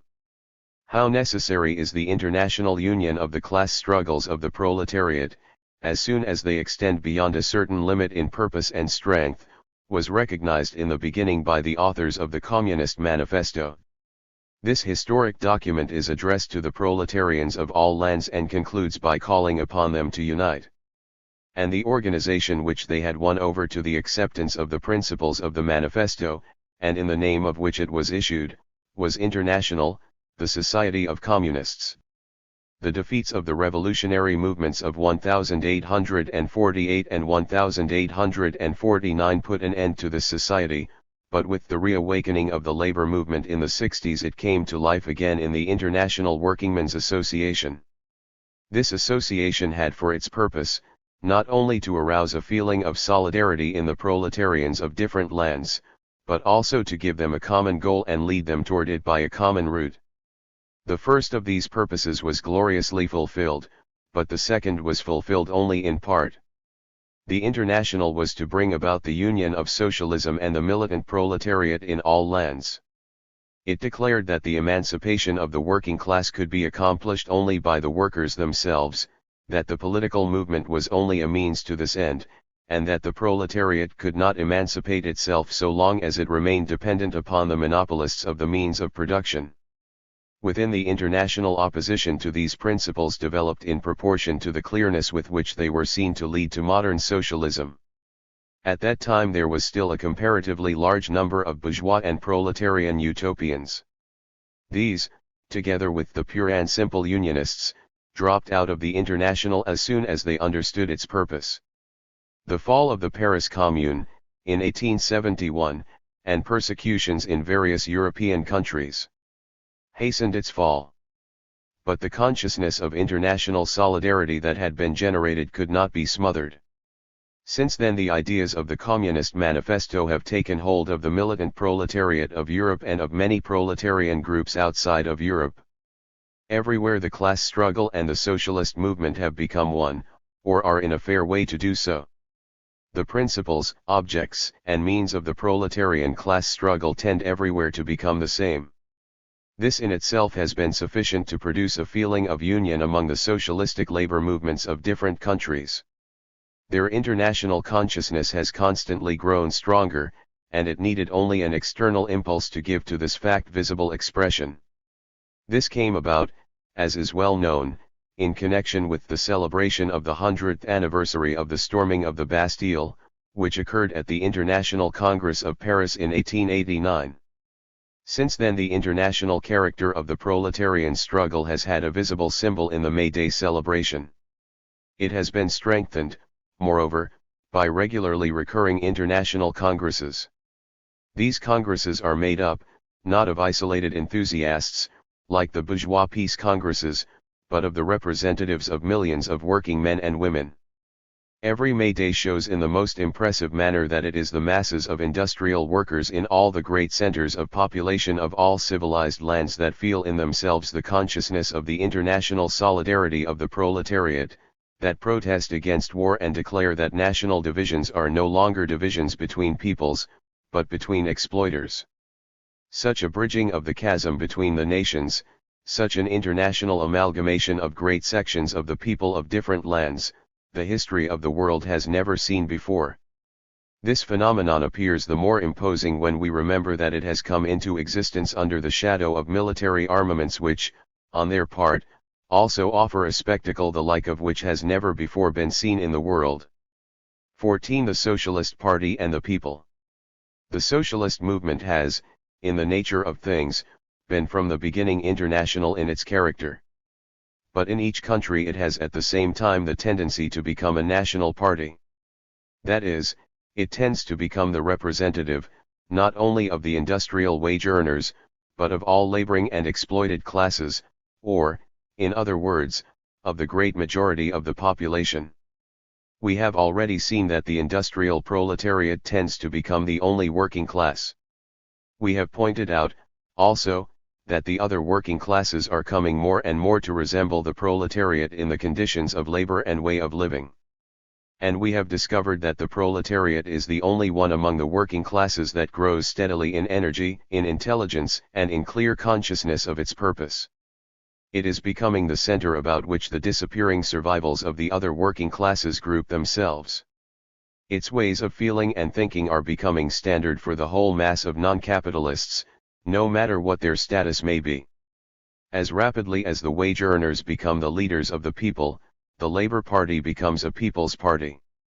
When an independent craftsman feels like a proletarian, when he recognizes that he, or at any rate his children, will sooner or later be thrust into the proletariat, that there is no salvation for him except through the liberation of the proletariat, from that moment on he will see in the Socialist Party the natural representative of his interests.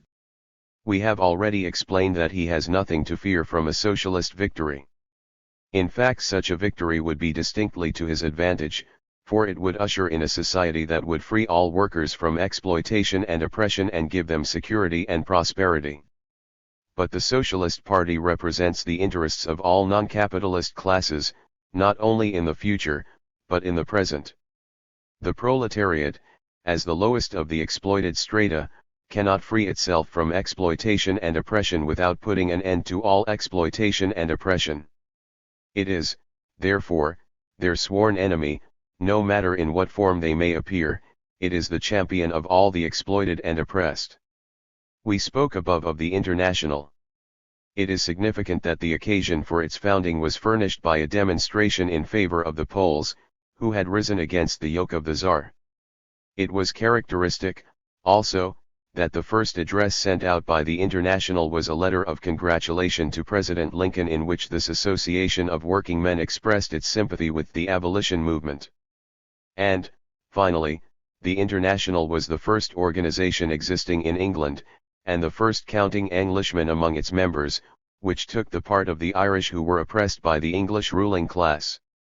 Not one of these causes, that of the Poles, the Irish, or the African slaves, was directly connected with the class interests of the wage earners. We are told, it is true, that the socialist movement depends on the progress of economic development, that socialist production depends on the earliest possible crowding out of small industry. Socialism has, it is therefore thought, an interest in the disappearance of the independent craftsman, the small businessman and the small farmer. It demands their ruin, therefore cannot work in their interest. In answer to this there is the following to be said: the socialist movement does not create economic development. The crowding out of small industry will be taken care of without its help by the capitalist class. It is true that socialism has no reason for attempting to hinder this development. But to stop economic development would not be to serve the real interests of the small farmers and businessmen. For all attempts to this end must remain fruitless, if they do not cause positive harm. To propose to the independent craftsman or farmer measures by which their small concerns can once more be made profitable, would not be in any sense to serve their interests. The only effect would be to arouse illusions which could not be realized. Furthermore, although the downfall of small production is inevitable, it is not necessarily accompanied by all the horrible circumstances which are usually connected with it. We have seen that the disappearance of small production is only the last act of a long drama. The previous acts were taken up by the painful degeneration of the small producer. But the socialist movement has not the slightest advantage to gain from this degeneration. On the contrary, its advantage lies all in the opposite direction. The more degraded the groups from which the proletariat is recruited, the more difficult it is to elevate the recruits to the point at which they are willing and able to join the ranks of the militant proletariat. It is upon the extension of this division of the proletariat, however, that the size and strength of the socialist movement depend. The fewer the demands made upon society by the farmer or independent craftsman, the more accustomed he is to ceaseless labor, the less resistance he will be able to offer after he has fallen into the proletariat. To a certain extent the same causes which bring about the international solidarity of the workers lead to a solidarity with the classes from which the proletariat is recruited. Of course, if the sinking farmer or small businessman attempts to keep his head above water at the cost of the working class, if, for example, he tries to lower wages or hinder the organization of labor, then he will always be opposed by the proletariat and by the Socialist Party. On the other hand, the socialist movement does all in its power to support measures which are calculated to bring about, without injury to the working class, an amelioration of conditions for the farmer and small businessman. This appears unmistakably in the nature of the immediate demands which the socialist parties of different lands make on their respective governments. Certain of these demands are purely industrial in their nature, designed especially to secure the protection of the wage earner. But the majority are concerned with interests which the proletariat and the other groups of the laboring population have in common. These include demands for such reforms as an income tax, the initiative and referendum, freedom of press and speech, election of judges, etc. Some of these demands are included in the platforms of bourgeois parties, others can, in the nature of the case, be formulated only by an anti-capitalistic organization. And no bourgeois party will fight for them with the same energy as the Socialist Party. For this is the only party that really has an interest in relieving non-capitalist classes of their burdens, educating their children, and elevating their lives in general. Only measures of the sort proposed by the Socialist Party are calculated to improve the position of the small producers so far as it is possible to improve it under existing conditions. To assist them as producers by fortifying them in the retention of their outlived method of production, is impossible, for it is opposed to the course of economic development. It is equally impossible to make capitalists out of any considerable number of them. It is only as consumers that the mass of them can be helped at all. But it is precisely the parties most friendly to the small producers that cast upon them, as consumers, the heaviest burdens. These burdens are real, but the elevation of small production which is supposed to accompany them, is nothing more than empty pretense. To assist the small producer in his character of consumer, far from hindering economic development, is a means of promoting it. The better the position of the small farmer or small capitalist as consumer, the higher his standard of living, the greater his physical or intellectual demands, the sooner will he cease the struggle against industry on a large scale. If he is accustomed to a good living, he will rebel against the privations incident to a protracted struggle, and will the sooner prefer to take his place with the proletariat. And he will not group himself with the most submissive members of this class to which he has joined himself. He will pass directly into the ranks of the militant, purposeful proletarians, and thus hasten the victory of the proletariat. This victory will not be born out of degradation, as many have believed, no more out of the degradation of the small producers than out of that of the proletariat.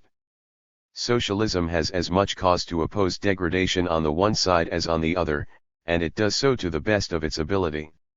To strengthen the socialist movement, therefore, is to the interest, not only of the wage earners, but of all sections of the population which live by work and not by exploitation. The small businessmen and farmers have never, since the beginning of the modern state, been in a position to defend their interests as against the interests of the other classes. Today they are less able to do it than ever. In order to fight their battles, they are forced to unite with one or more of the other classes.